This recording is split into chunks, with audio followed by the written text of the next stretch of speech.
5 Children and It by E. Nesbit. Recording by JPAL90. To John Bland.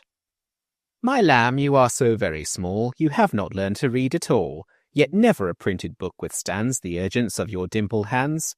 So though this book is for yourself, let mother keep it on the shelf, till you can read. O days that pass, that day will come too soon, alas. Chapter 1. Beautiful as the Day. The house was 3 miles from the station, but before the dusty hired fly had rattled along for 5 minutes, the children began to put their heads out of the carriage window and to say, "Aren't we nearly there?" And every time they passed a house, which was not very often, they all said, "Oh, is this it?"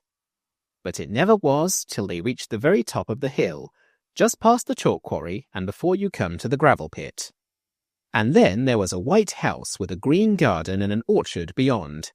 And Mother said, "Here we are." "How white the house is," said Robert. "And look at the roses," said Anthea. "And the plums," said Jane. "It is rather decent," Cyril admitted. The baby said, "Want to go walkie?" And the fly stopped with a last rattle and jolt. Everyone got its legs kicked or its feet trodden on in the scramble to get out of the carriage that very minute, but no one seemed to mind. Mother, curiously enough, was in no hurry to get out, and even when she had come down slowly and by the step and with no jump at all, she seemed to wish to see the boxes carried in and even to pay the driver, instead of joining in that first glorious rush round the garden and the orchard and the thorny, thistly, briary, brambly wilderness beyond the broken gate and the dry fountain at the side of the house. But the children were wiser for once.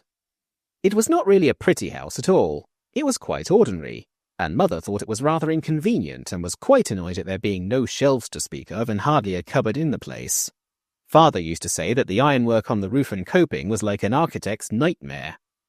But the house was deep in the country, with no other house in sight, and the children had been in London for 2 years without so much as once going to the seaside even for a day by an excursion train, and so the White House seemed to them a sort of fairy palace set down in an earthly paradise. For London is like prison for children, especially if their relations are not rich. Of course there are the shops and the theatres and Maskelyne and Cook's and things, but if your people are rather poor, you don't get taken to the theatres, and you can't buy things out of the shops. And London has none of those nice things that children may play with without hurting the things or themselves, such as trees and sand and woods and waters. And nearly everything in London is the wrong sort of shape, all straight lines and flat streets instead of being all sorts of odd shapes like things are in the country. Trees are all different, as you know, and I am sure some tiresome person must have told you that there are no 2 blades of grass exactly alike. But in streets where the blades of grass don't grow, everything is like everything else. This is why so many children who live in towns are so extremely naughty. They do not know what is the matter with them, and no more do their fathers and mothers, aunts, uncles, cousins, tutors, governesses, and nurses. But I know. And so do you now. Children in the country are naughty sometimes too, but that is for quite different reasons. The children had explored the gardens and the outhouses thoroughly before they were caught and cleaned for tea, and they saw quite well that they were certain to be happy at the White House. They thought so from the first moment, but when they found the back of the house covered with jasmine and in white flower and smelling like a bottle of the most expensive scent that is ever given for a birthday present, and when they had seen the lawn all green and smooth and quite different from the brown grass in the gardens at Camden Town, and when they had found the stable with a loft over it and some old hay still left, they were almost certain. And when Robert had found the broken swing and tumbled out of it and got a lump on his head the size of an egg, and Cyril had nipped his finger in the door of a hutch that seemed made to keep rabbits in, if you ever had any, they no longer had any doubts whatever. The best part of it all was that there were no rules about not going to places and not doing things. In London, almost everything is labelled, "You mustn't touch," and though the label is invisible, it's just as bad because you know it's there, or if you don't, you jolly soon get told. The White House was on the edge of a hill with a wood behind it, and the chalk quarry on one side and the gravel pit on the other. Down at the bottom of the hill was a level plain with queer-shaped white buildings where people burnt lime, and a big red brewery and other houses. And when the big chimneys were smoking and the sun was setting, the valley looked as if it was filled with golden mist, and the lime kilns and oast houses glimmered and glittered till they were like an enchanted city out of the Arabian Nights. Now that I have begun to tell you about the place, I feel that I could go on and make this into a most interesting story about all the ordinary things that the children did.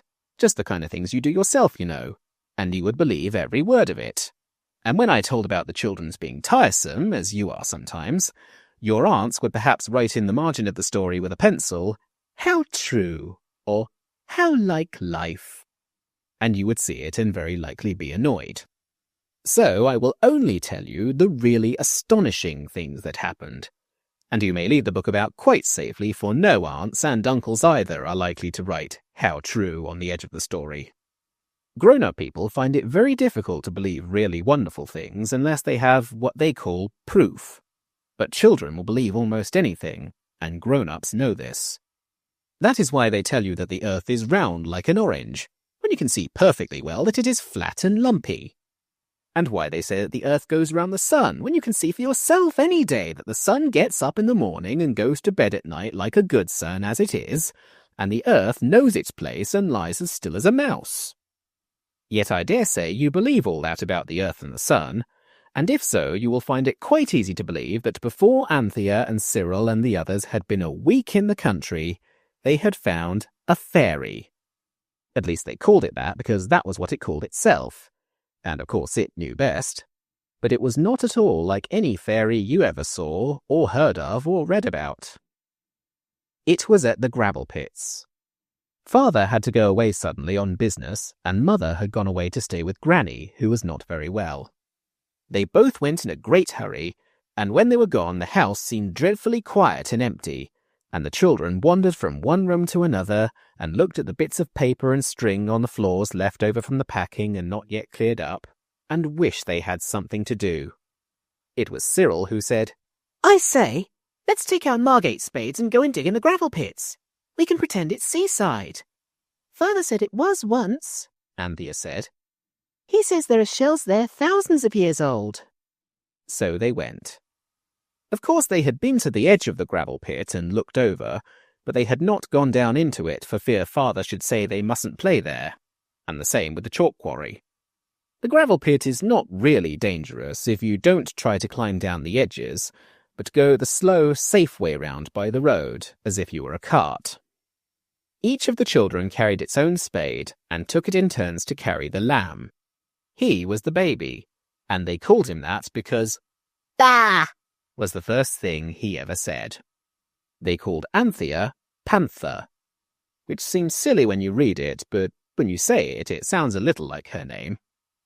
The gravel pit is very large and wide, with grass growing round the edges at the top, and dry, stringy wildflowers, purple and yellow.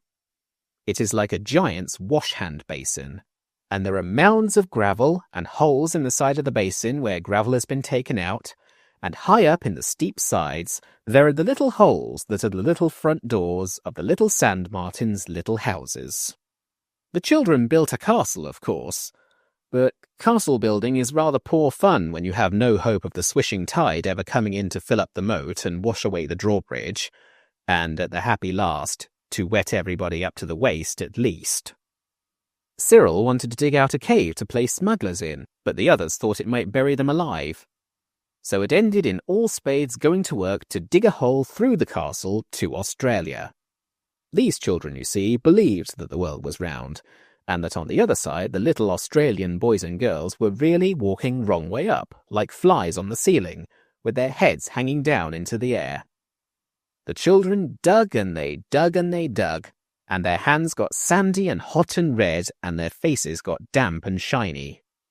The lamb had tried to eat the sand, and had cried so hard when he found that it was not, as he had supposed, brown sugar, that he was now tired out, and was lying asleep in a warm fat bunch in the middle of the half-finished castle.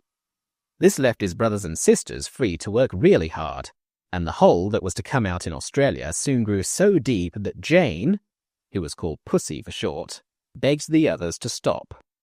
Suppose the bottom of the hole gave way suddenly, she said, and you tumbled out among the little Australians, all the sand we get in their eyes. Yes, said Robert, and they would hate us and throw stones at us and not let us see the kangaroos or opossums or blue gums or emu-brand birds or anything. Cyril and Anthea knew that Australia was not quite so near as all that, but they agreed to stop using the spades and go on with their hands. This was quite easy because the sand at the bottom of the hole was very soft and fine and dry like sea sand, and there were little shells in it. Fancy it having been wet sea here once, all sloppy and shiny, said Jane, with fishes and conger eels and coral and mermaids, and masts of ships and wrecked Spanish treasure. I wish we could find a gold doubloon or something, Cyril said. How did the sea get carried away? Robert asked. Not in a pail, silly, said his brother. Father says the earth got too hot underneath, like you do in bed sometimes, so it just hunched up its shoulders and the sea had to slip off, like the blankets do off us. And the shoulder was left sticking out and turned into dry land. Let's go and look for shells. I think that little cave looks likely, and I see something sticking out there like a bit of wrecked ship's anchor. And it's beastly hot in the Australian hole. The others agreed, but Anthea went on digging. She always liked to finish a thing when she had once begun it. She felt it would be a disgrace to leave that hole without getting through to Australia. The cave was disappointing because there were no shells and the wrecked ship's anchor turned out to be only the broken end of a pickaxe handle.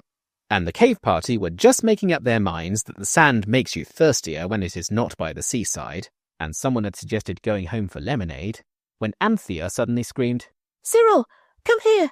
Oh, come quick, it's alive, it'll get away, quick! They all hurried back.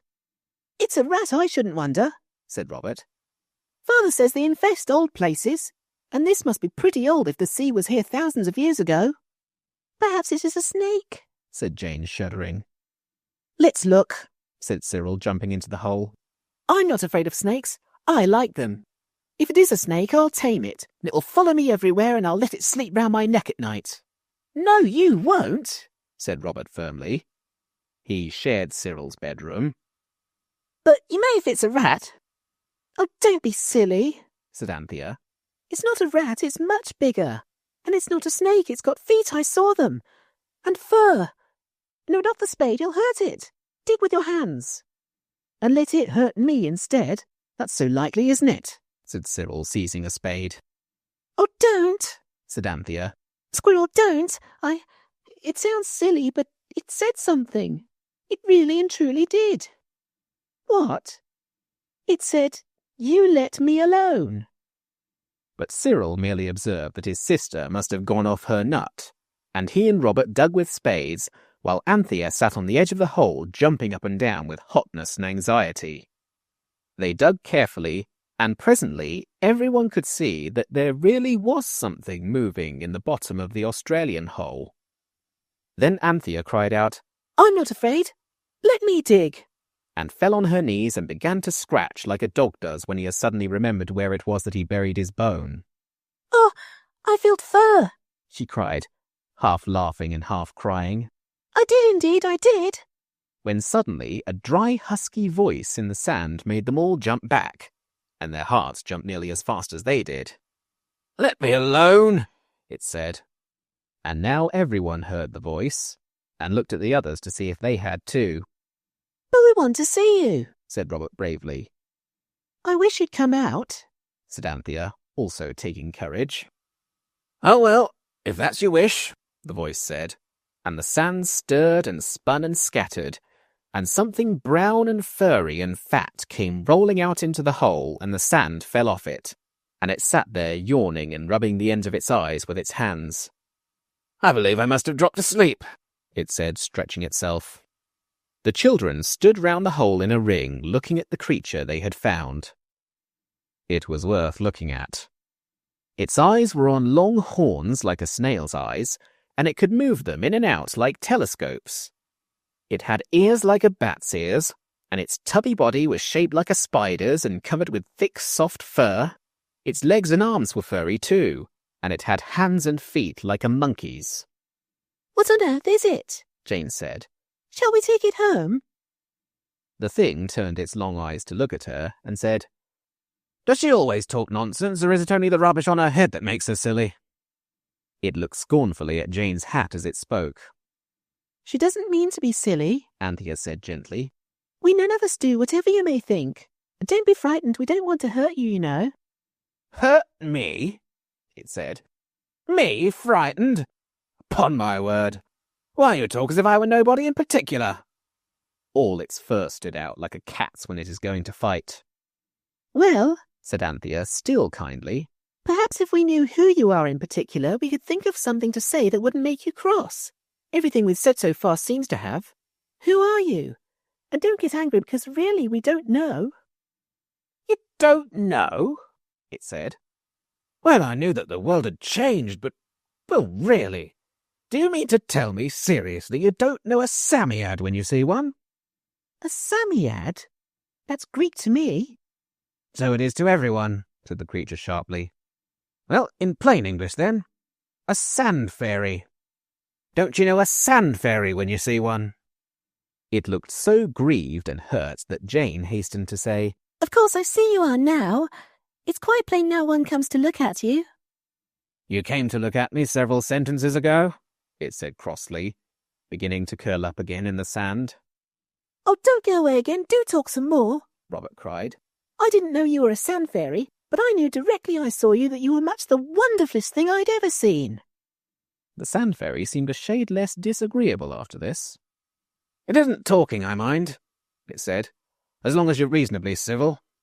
But I'm not going to make polite conversation for you. If you talk nicely to me, perhaps I'll answer you and perhaps I won't. Now say something. Of course, no one could think of anything to say. But at last Robert thought of, How long have you lived here? And he said it at once. Oh, ages. Several thousand years, replied the Psammead. Tell us all about it, do. It's all in books. You aren't, Jane said. Oh, tell us everything you can about yourself. We don't know anything about you, and you are so nice. The sand fairy smoothed his long rat-like whiskers and smiled between them. Do please tell, said the children all together. It is wonderful how quickly you get used to things, even the most astonishing. 5 minutes before, the children had had no more idea than you that there was such a thing as a sand fairy in the world, and now they were talking to it as though they had known it all their lives. It drew its eyes in and said, How very sunny it is. Quite like old times. Where do you get your megatheriums from now? What? Said the children all at once. It is very difficult always to remember that what is not polite, especially in moments of surprise or agitation. A pterodactyl's plentiful now, the sand fairy went on. The children were unable to reply. What do you have for breakfast? The fairy said impatiently. And who gives it you? Eggs and bacon and bread and milk and porridge and things. Mother gives it us. What a mega what's-his-names and what-you-call-thems. And does anyone have them for breakfast? Why, almost everyone had pterodactyl for breakfast in my time. Pterodactyls were something like crocodiles and something like birds. I believe they were very good grilled. You see, it was like this. Of course, there were heaps of sand fairies then, and in the morning early you went out and hunted for them, and when you found one, it gave you your wish. People used to send their little boys down to the seashore early in the morning before breakfast to get the day's wishes, and very often the eldest boy in the family would be told to wish for a megatherium ready jointed for cooking. It was as big as an elephant, you see, so there was a good deal of meat on it.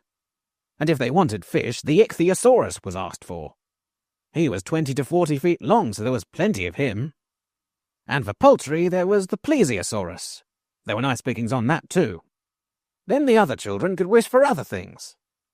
But when people had dinner parties, it was nearly always megatheriums. And ichthyosaurus, because his fins were a great delicacy and his tail made soup. There must have been heaps and heaps of cold meat left over, said Anthea, who meant to be a good housekeeper some day. Oh, no, said the Psammead. That would never have done. Why, of course, at sunset, what was left over turned into stone. You find the stone bones of the megatherium and things all over the place even now, they tell me.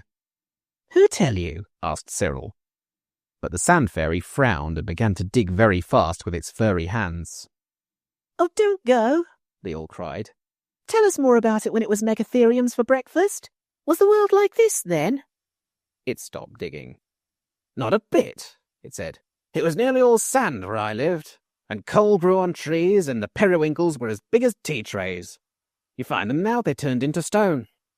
We sand fairies used to live on the seashore, and the children used to come with their little flint spades and flint pails and make castles for us to live in.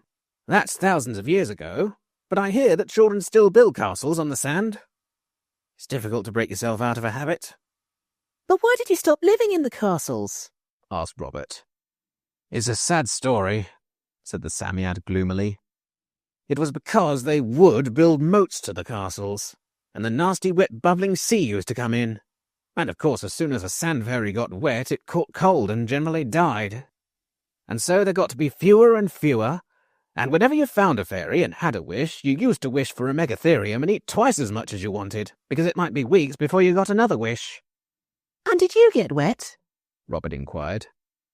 The sand fairy shuddered. Only once, it said. The end of the 12th hair of my top left whisker. I feel the place still in damp weather. It was only once, but it was quite enough for me. I went away as soon as the sun had dried my poor dear whisker. I scurried away to the back of the beach and dug myself a house deep in warm, dry sand, and there I've been ever since. And the sea changed its lodgings afterwards. And now I'm not going to tell you another thing. Just one more, please, said the children. Can you give wishes now? Of course, said it. Didn't I give you yours a few minutes ago? You said, I wish you'd come out. And I did. Oh, please, mayn't we have another? Yes, but be quick about it. I'm tired of you. I dare say you have often thought what you would do if you had 3 wishes given you, and had despised the old man and his wife in the black pudding story, and felt certain that if you had the chance, you could think of 3 really useful wishes without a moment's hesitation. These children had often talked this matter over, but now the chance had suddenly come to them, they could not make up their minds. Quick, said the Sand Fairy crossly. No one could think of anything. Only Anthea did manage to remember a private wish of her own and Jane's which they had never told the boys. She knew the boys would not care about it, but still it was better than nothing. I wish we were all as beautiful as the day, she said in a great hurry. The children looked at each other, but each could see that the others were not any better looking than usual. The Psammead pushed out its long eyes and seemed to be holding its breath and swelling itself out till it was twice as fat and furry as before. Suddenly it let its breath go in a long sigh. I'm really afraid I can't manage it, it said apologetically. I must be out of practice. The children were horribly disappointed. Oh, do try again, they said. Well, said the Sand Fairy, the fact is I was keeping back a little strength to give the rest of you your wishes with. If you'll be contented with 1 wish a day amongst the lot of you, I dare say I can screw myself up to it. Do you agree to that? Yes, oh yes, said Jane and Anthea. The boys nodded. They did not believe the Sand Fairy could do it. You can always make girls believe things much easier than you can boys. It stretched out its eyes farther than ever and swelled and swelled and swelled. I do hope it won't hurt itself, said Anthea. Or crack its skin, Robert said anxiously. Everyone was very much relieved when the Sand Fairy, after getting so big that it almost filled up the hole in the sand, suddenly let out its breath and went back to its proper size. That's all right, it said, panting heavily. It'll come easier tomorrow. Did it hurt much? Asked Anthea. Only my poor whisker, thank you, said he. But you're a kind and thoughtful child. Good day. It scratched suddenly and fiercely with its hands and feet and disappeared in the sand. Then the children looked at each other, and each child suddenly found itself alone with 3 perfect strangers, all radiantly beautiful. They stood for some moments in perfect silence. Each thought that its brothers and sisters had wandered off, and that these strange children had stolen up unnoticed while it was watching the swelling form of the Sand Fairy. Anthea spoke first. Excuse me, she said very politely to Jane, who now had enormous blue eyes and a cloud of russet hair. But have you seen two little boys and a little girl anywhere about? I was just going to ask you that, said Jane. And then Cyril cried, Why, it's you! I know the hole in your pinafore. You are Jane, aren't you? And you're the panther. I can see your dirty handkerchief that you forgot to change after you cut your thumb. Crikey, the wish has come off after all. I say, am I as handsome as you are?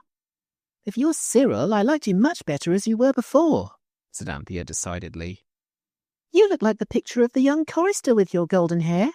You'll die young, I shouldn't wonder. And if that's Robert, he's like an Italian organ grinder. His hair's all black. You two girls are like Christmas cards then, that's all. Silly Christmas cards, said Robert angrily. And Jane's hair is simply carrots. It was indeed of that Venetian tint so much admired by artists. Well, it's no use finding fault with each other, said Anthea. Let's get the lamb and lug it home to dinner. The servants will admire us most awfully, you'll see. Baby was just waking when they got to him, and not one of the children but was relieved to find that he at least was not as beautiful as the day, but just the same as usual. I suppose he's too young to have wishes naturally, said Jane. We shall have to mention him specially next time. Anthea ran forward and held out her arms. Come to own panther, ducky, she said. The baby looked at her disapprovingly and put a sandy pink thumb in his mouth. Anthea was his favourite sister. Come then, she said. Grey long, said the baby. Come to own pussy, said Jane. Once my panty, said the lamb dismally, and his lip trembled. Here, come on, veteran, said Robert. Come and have a yardie on Yobby's back.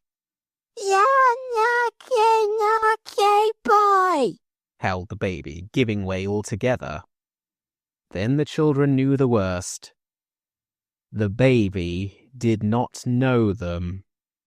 They looked at each other in despair, and it was terrible to each in this dire emergency to meet only the beautiful eyes of perfect strangers instead of the merry, friendly, commonplace, twinkling, jolly little eyes of its own brothers and sisters. This is most truly awful, said Cyril when he had tried to lift up the lamb, and the lamb had scratched like a cat and bellowed like a bull. We've got to make friends with him. I can't carry him home screaming like that. Fancy having to make friends with our own baby. It's too silly. That, however, was exactly what they had to do. It took over an hour, and the task was not rendered any easier by the fact that the lamb was by this time as hungry as a lion and as thirsty as a desert. At last he consented to allow these strangers to carry him home by turns, but as he refused to hold on to such new acquaintances, he was a dead weight and most exhausting. Thank goodness we're home, said Jane, staggering through the iron gate to where Martha, the nursemaid, stood at the front door shading her eyes with her hand and looking out anxiously. Here, do take baby. Martha snatched the baby from her arms. Thanks be, he's safe back, she said. Where are the others? And whoever to goodness gracious are all of you? We're us, of course, said Robert. And who's us when you're at home? Asked Martha scornfully. I tell you it's us, only we're as beautiful as the day, said Cyril. I'm Cyril and these are the others, and we're jolly hungry. Let us in and don't be a silly idiot. Martha merely dratted Cyril's impudence and tried to shut the door in his face. I know we look different, but I'm Anthea, and we're so tired and it's long past dinner time. Then go home to your dinners, whoever you are. And if our children put you up to this play acting, you can tell them from me they'll catch it so they know what to expect. With that she did bang the door. Cyril rang the bell violently. No answer. Presently Cook put her head out of a bedroom window and said, If you don't take yourselves off in that precious shark, I'll go and fetch the police. And she slammed down the window. It's no good, said Anthea. Oh, do come away before we get sent to prison. The boys said it was nonsense and the law of England couldn't put you in prison for just being as beautiful as the day. But all the same, they followed the others out into the lane. We shall be our proper selves after sunset, I suppose, said Jane. I don't know, Cyril said sadly. It mayn't be like that now. Things have changed a good deal since Megatherium times. Oh, cried Anthea suddenly. Perhaps we shall turn into stone at sunset like the Megatheriums did, so that there mayn't be any of us left over for the next day. She began to cry. So did Jane. Even the boys turned pale. No one had the heart to say anything. It was a horrible afternoon. There was no house near where the children could beg a crust of bread or even a glass of water. They were afraid to go to the village because they had seen Martha go down there with a basket, and there was a local constable. True, they were all as beautiful as the day, but that is a poor comfort when you're as hungry as a hunter and as thirsty as a sponge. 3 times they tried in vain to get the servants in the White House to let them in and listen to their tale, and then Robert went alone, hoping to be able to climb in at one of the back windows and so open the door to the others, but all the windows were out of reach, and Martha emptied a toilet jug of cold water over him from a top window and said, "Go along with you, nasty little Italian monkey." It came at last to their sitting down in a row under the hedge, with their feet in a dry ditch waiting for sunset, and wondering whether, when the sun did set, they would turn into stone or only into their own old natural selves.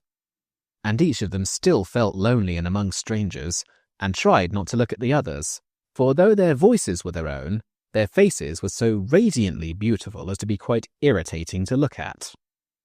"I don't believe we shall turn to stone," said Robert, breaking a long, miserable silence. "because the Sand Fairy said he'd give us another wish tomorrow, and he couldn't if we were stone, could he?" The others said no, but they weren't at all comforted. Another silence, longer and more miserable, was broken by Cyril suddenly saying, "I don't want to frighten you girls, but I believe it's beginning with me already. My foot's quite dead. I'm turning to stone, I know I am, and so will you in a minute." "Never mind," said Robert kindly. "Perhaps you'll be the only stone one, and the rest of us will be all right, and we'll cherish your statue and hang garlands on it." But when it turned out that Cyril's foot had only gone to sleep through his sitting too long with it under him, and when it came to life in an agony of pins and needles, the others were quite cross. "Giving us such a fright for nothing," said Anthea. The third and miserablest silence of all was broken by Jane. She said, "If we do come out of this all right, we'll ask the Psammead to make it so that the servants don't notice anything different, no matter what wishes we have." The others only grunted. They were too wretched even to make good resolutions. At last, hunger and fright and crossness and tiredness, 4 very nasty things, all joined together to bring one nice thing, and that was sleep. The children lay asleep in a row with their beautiful eyes shut and their beautiful mouths open. Anthea woke first. The sun had set, and the twilight was coming on. Anthea pinched herself very hard to make sure, and when she found she could still feel pinching, she decided that she was not stone. And then she pinched the others. They also were soft. "Wake up," she said, almost in tears of joy. "It's all right, we're not stone. And oh, Cyril, how nice and ugly you do look with your old freckles and your brown hair and your little eyes. And so do you all," she added, so that they might not feel jealous. When they got home, they were very much scolded by Martha, who told them about the strange children. "A good-looking lot, I must say, but that impudent." "I know," said Robert, who knew by experience how hopeless it would be to try to explain things to Martha. "And where on earth have you been all this time, you naughty little things, you?" "In the lane." "Why didn't you come home hours ago?" "We couldn't because of them," said Anthea. "Who?" "The children who were as beautiful as the day. They kept us there till after sunset. We couldn't come back till they'd gone. You don't know how we hated them. Oh, do give us some supper. We are so hungry." "Hungry? I should think so," said Martha angrily. "Out all day like this. Well, I hope it'll be a lesson to you not to go picking up the strange children. Down here after measles as likely as not. Now mind, if you see them again, don't you speak to them. Not one word nor so much as a look, but come straight away and tell me. I'll spoil their beauty for them." If ever we do see them again, we'll tell you, Anthea said. And Robert, fixing his eyes fondly on the cold beef that was being brought in on a tray by cook, added in heartfelt undertones, "And we'll take jolly good care we never do see them again." And they never have. Chapter 2, Golden Guineas. Anthea woke in the morning from a very real sort of dream in which she was walking in the zoological gardens on a pouring wet day without any umbrella. The animals seemed desperately unhappy because of the rain and were all growling gloomily. When she awoke, both the growling and the rain went on just the same. The growling was the heavy, regular breathing of her sister Jane, who had a slight cold and was still asleep. The rain fell in slow drops onto Anthea's face from the wet corner of a bath towel which her brother Robert was gently squeezing the water out of, to wake her up, as he now explained. "Oh, drop it," she said rather crossly. So he did, for he was not a brutal brother, though very ingenious in apple pie beds, booby traps, original methods of awakening sleeping relatives, and the other little accomplishments which make home happy. "I had such a funny dream," Anthea began. "So did I," said Jane, wakening suddenly and without warning. "I dreamed we found a sand fairy in the gravel pits, and it said it was a Psammead and we might have a new wish every day and—" "But that's what I dreamed," said Robert.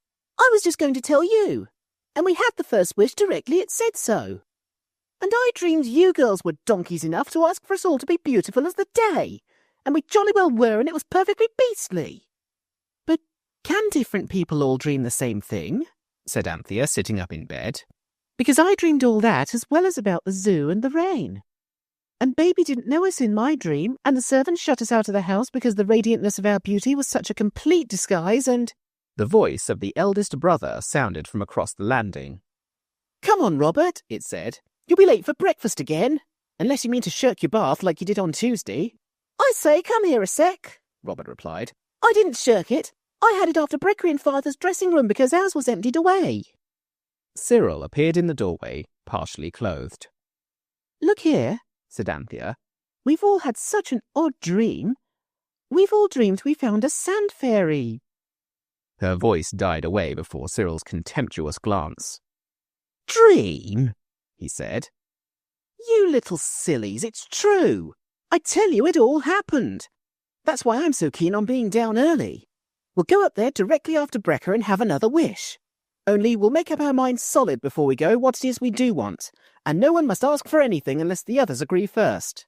No more peerless beauties for this child, thank you, not if I know it." The other three dressed with their mouths open. If all that dream about the sand fairy was real, this real dressing seemed very like a dream, the girls thought. Jane felt that Cyril was right, but Anthea was not sure till after they had seen Martha and heard her full and plain reminders about their naughty conduct the day before. Then Anthea was sure. "Because," said she, "servants never dream anything but the things in the dream book, like snakes and oysters and going to a wedding. That means a funeral, and snakes are a false female friend and oysters are babies." "Talking of babies," said Cyril, "where's the lamb?" "Mother's going to take him to Rochester to see her cousins. Mother said she might. She's dressing him now," said Jane, "in his very best coat and hat. Bread and butter, please." "She seems to like taking him too," said Robert in a tone of wonder. "Servants do like taking babies to see their relations," Cyril said. "I've noticed it before, especially in their best things." "I expect they pretend they're their own babies, and that they're not servants at all, but married to noble dukes of high degree. And they say the babies are the little dukes and duchesses," Jane suggested dreamily, taking more marmalade. "I expect that's what Martha'll say to her cousin. She'll enjoy herself most frightfully." "She won't enjoy herself most frightfully carrying our infant duke to Rochester," said Robert. "Not if she's anything like me, she won't. Fancy walking to Rochester with a lamb on your back. Oh, crikey," said Cyril in full agreement. "She's going by carrier," said Jane. "Let's see them off, then we shall have done a polite and kindly act, and we shall be quite sure we've got rid of them for the day." So they did. Martha wore her Sunday dress of 2 shades of purple, so tight in the chest that it made her stoop, and her blue hat with the pink cornflowers and white ribbon. She had a yellow lace collar with a green bow, and the lamb had indeed his very best cream-coloured silk coat and hat. It was a smart party that the carrier's cart picked up at the crossroads. When its white tilt and red wheels had slowly vanished in a swirl of chalk dust. "And now for the Psammead," said Cyril, and off they went. As they went, they decided on the wish they would ask for. Although they were all in a great hurry, they did not try to climb down the sides of the gravel pit, but went round by the safe lower road as if they had been carts. They had made a ring of stones round the place where the sand fairy had disappeared, so they easily found the spot. The sun was burning and bright, and the sky was deep blue without a cloud. The sand was very hot to touch. "Oh, suppose it was only a dream after all," Robert said as the boys uncovered their spades from the sand heap where they had buried them and began to dig. "Suppose you were a sensible chap," said Cyril. "One's quite as likely as the other." "Suppose you kept a civil tongue in your head," Robert snapped. "Suppose we girls take a turn," said Jane, laughing. "You boys seem to be getting very warm. Suppose you don't come shoving your silly oar in," said Robert, who was now warm indeed. "We won't," said Anthea quickly. "Robert, dear, don't be so grumpy. We won't say a word. You shall be the one to speak to the fairy and tell him what we've decided to wish for. You'll say it much better than we shall." "Suppose you drop being a little humbug," said Robert, but not crossly. "Look out, dig with your hands now." So they did, and presently uncovered the spider-shaped brown hairy body, long arms and legs, bat's ears and snail's eyes of the sand fairy himself. Everyone drew a deep breath of satisfaction, for now, of course, it couldn't have been a dream. The Psammead sat up and shook the sand out of its fur. "How's your left whisker this morning?" said Anthea politely. "Nothing to boast of," said it. "It had rather a restless night, but thank you for asking." "I say," said Robert, "do you feel up to giving wishes today? Because we very much want an extra besides the regular one. The extra's a very little one," he added reassuringly. "Humph," said the sand fairy. If you read this story aloud, please pronounce humph exactly as it is spelt, for that is how he said it. "Humph? Do you know, until I heard you being disagreeable to each other just over my head, and so loud too, I really quite thought I'd dreamed you all. I do have very odd dreams sometimes." "Do you?" Jane hurried to say, so as to get away from the subject of disagreeableness. "I wish," she added politely, "you'd tell us about your dreams. They must be awfully interesting." "Is that the day's wish?" said the sand fairy, yawning. Cyril muttered something about, "just like a girl," and the rest stood silent. If they said yes, then goodbye to the other wishes they had decided to ask for. If they said no, it would be very rude, and they had all been taught manners, and had learned a little too, which is not at all the same thing. A sigh of relief broke from all lips when the sand fairy said, "If I do, I shan't have strength to give you a second wish. Not even good tempers or common sense or manners or little things like that." "We don't want you to put yourself out at all about these things. We can manage them quite well ourselves," said Cyril eagerly, while the others looked guiltily at each other and wished the fairy would not keep all on about good tempers, but give them one good rowing if it wanted to, and then have done with it. "Well," said the Psammead, putting out his long snail's eyes so suddenly that one of them nearly went into the round boy's eyes of Robert, "let's have the little wish first." "We don't want the servants to notice the gifts you give us." "Are kind enough to give us," said Anthea in a whisper. "Are kind enough to give us, I mean," said Robert. The fairy swelled himself out a bit, let his breath go, and said, "I've done that for you. It was quite easy. People don't notice things much anyway. What's the next wish?" "We want," said Robert slowly, "to be rich beyond the dreams of something rather. Avarice," said Jane. "So it is," said the fairy unexpectedly. "But it won't do you much good, that's one comfort," it muttered to itself. "Come, I can't go beyond dreams, you know. How much do you want, and will you have it in gold or notes?" "Gold, please, and millions of it."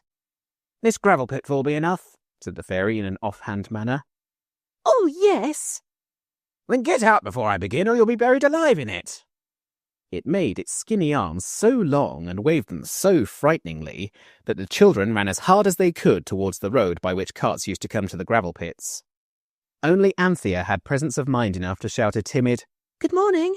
I heard your whisker will be better tomorrow," as she ran. On the road they turned and looked back, and they had to shut their eyes and open them very slowly a little bit at a time, because the sight was too dazzling for their eyes to be able to bear it. It was something like trying to look at the sun at high noon on Midsummer Day, for the whole of the sandpit was full, right up to the very top, with new shining gold pieces, and all the little sand martins' little front doors were covered out of sight. Where the road for the carts wound into the gravel pits, the gold lay in heaps like stones lie by the roadside, and a great bank of shining gold shelved down from where it lay flat and smooth between the tall sides of the gravel pit. And all the gleaming heap was minted gold. And on the sides and edges of these countless coins, the midday sun shone and sparkled and glowed and gleamed, till the quarry looked like the mouth of a smelting furnace, or one of the fairy halls that you see sometimes in the sky at sunset. The children stood with their mouths open, and no one said a word. At last Robert stopped and picked up one of the loose coins from the edge of the heap by the cart road and looked at it. He looked on both sides. Then he said in a low voice, quite different to his own, "It's not sovereigns. It's gold anyway," said Cyril. And now they all began to talk at once. They all picked up the golden treasure by handfuls and let it run through their fingers like water, and the chink it made as it fell was wonderful music. At first they quite forgot to think of spending the money, it was so nice to play with. Jane sat down between two heaps of gold, and Robert began to bury her, as you bury your father in sand when you're at the seaside and he has gone to sleep on the beach with his newspaper over his face. But Jane was not half buried before she cried out, "Oh, stop, it's too heavy, it hurts." Robert said, "Bosh," and went on. "Let me out, I tell you," cried Jane, and was taken out, very white and trembling a little. "You've no idea what it's like," said she. "It's like stones on you or like chains." "Look here," Cyril said. "If this is to do us any good, it's no good our staying gasping at it like this. Let's fill our pockets and go and buy things. Don't you forget it won't last after sunset. I wish we'd asked the Psammead why things don't turn to stone. Perhaps this will. I'll tell you what, there's a pony and cart in the village." "Do you want to buy that?" asked Jane. "No, silly, we'll hire it. And then we'll go to Rochester and buy heaps and heaps of things. Look here, let's each take as much as we can carry." "But it's not sovereigns. They've got a man's head on one side and a thing like the ace of spades on the other." "Fill your pockets with it, I tell you, and come along. You can jaw as we go if you must jaw." Cyril sat down and began to fill his pockets. "You made fun of me for getting father to have 9 pockets in my Norfolks," said he. "But now you see." They did.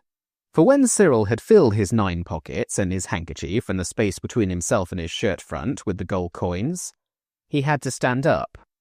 But he staggered and had to sit down again in a hurry. "Throw out some of the cargo," said Robert. "You'll sink the ship, old chap. That comes of 9 pockets." And Cyril had to. Then they set off to walk to the village. It was more than a mile, and the road was very dusty indeed, and the sun seemed to get hotter and hotter, and the gold in their pockets got heavier and heavier. It was Jane who said, "I don't see how we're to spend it all. There must be thousands of pounds among the lot of us.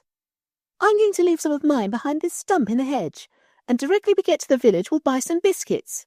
I know it's long past dinner time." She took out a handful or two of gold and hid it in the hollows of an old hornbeam. "How round and yellow they are," she said. "Don't you wish they were gingerbread nuts and we were going to eat them?" "Well, they're not and we're not," said Cyril. "Come on." But they came on, heavily and wearily. Before they reached the village, more than one stump in the hedge concealed its little hoard of hidden treasure. Yet they reached the village with about 1,200 guineas in their pockets. But in spite of this inside wealth, they looked quite ordinary outside, and no one would have thought they could have more than a half-crown each at the outside. The haze of heat, the blue of the wood smoke, made a sort of dim, misty cloud over the red roofs of the village. The four sat down heavily on the first bench they came to. It happened to be outside the Blue Boar Inn. It was decided that Cyril should go into the Blue Boar and ask for ginger beer, because, as Anthea said, "It is not wrong for men to go into public houses, only for children, and Cyril is nearer to being a man than us because he is the eldest." So he went. The others sat in the sun and waited. "Oh, hats, how hot it is," said Robert. "Dogs put their tongues out when they're hot. I wonder if it would cool us at all to put out ours." "We might try," Jane said. And they all put their tongues out as far as ever they could go so that it quite stretched their throats. But it only seemed to make them thirstier than ever, besides annoying everyone who went by. So they took their tongues in again, just as Cyril came back with the ginger beer. "I had to pay for it out of my own 2 and 7pence, though, that I was going to buy rabbits with," he said. "They wouldn't change the gold. And when I pulled out a handful, the man just laughed and said it was card counters. And I got some sponge cakes, too, out of a glass jar on the bar counter, and some biscuits with caraways in." The sponge cakes were both soft and dry, and the biscuits were dry too, and yet soft, which biscuits ought not to be. But the ginger beer made up for everything. "It's my turn now to try to buy something with the money," Anthea said. "I'm next eldest. Where is the pony cart kept?" It was at the Checkers, and Anthea went in the back way to the yard because they all knew that little girls ought not to go into the bars of public houses. She came out, as she herself said, "Pleased, but not proud. He'll be ready in a brace of shakes, he says," she remarked. "And he's to have 1 sovereign, or whatever it is, to drive us into Rochester and back, besides waiting there till we've got everything we want. I think I managed very well." "You think yourself jolly clever, I dare say," said Cyril moodily. "How did you do it?" "I wasn't jolly clever enough to go taking handfuls of money out of my pocket to make it seem cheap anyway," she retorted. "I just found a young man doing something to a horse's leg with a sponge and a pail, and I held out 1 sovereign and I said, 'Do you know what this is?' He said no, and he'd call his father. And the old man came and he said it was a spade guinea, and he said was it my own to do as I liked with, and I said yes, and I asked about the pony cart, and I said he could have the guinea if he'd drive us into Rochester. And his name is S. Crispin, and he said, 'Righto.'" It was a new sensation to be driven in a smart pony trap along pretty country roads. It was very pleasant, too, which is not always the case with new sensations. Quite apart from the beautiful plans of spending the money which each child made as they went along, silently, of course, and quite to itself, for they felt it would never have done to let the old innkeeper hear them talk in the affluent sort of way they were thinking. The old man put them down by the bridge at their request. "If you were going to buy a carriage and horses, where would you go?" asked Cyril, as if he were only asking for the sake of something to say. "Billy Peasmarsh at the Saracen's Head," said the old man promptly. "Though all forbid I should recommend any man where it's a question of horses. No more than I'd take anybody else's recommended if I was a buying one. But if your pa's thinking of a turnout of any sort, there ain't a straighter man in Rochester nor a civiler spoken than Billy, though I says it." "Thank you," said Cyril. "The Saracen's Head." And now the children began to see one of the laws of nature turn upside down and stand on its head like an acrobat. Any grown-up person would tell you that money is hard to get and easy to spend. But the fairy money had been easy to get, and spending it was not only hard, it was almost impossible. The tradespeople of Rochester seemed to shrink to a tradesperson from the glittering fairy gold. Furren money, they called it for the most part. To begin with, Anthea, who had had the misfortune to sit on her hat earlier in the day, wished to buy another. She chose a very beautiful one, trimmed with pink roses and the blue breasts of peacocks. It was marked in the window, "Paris model, 3 guineas.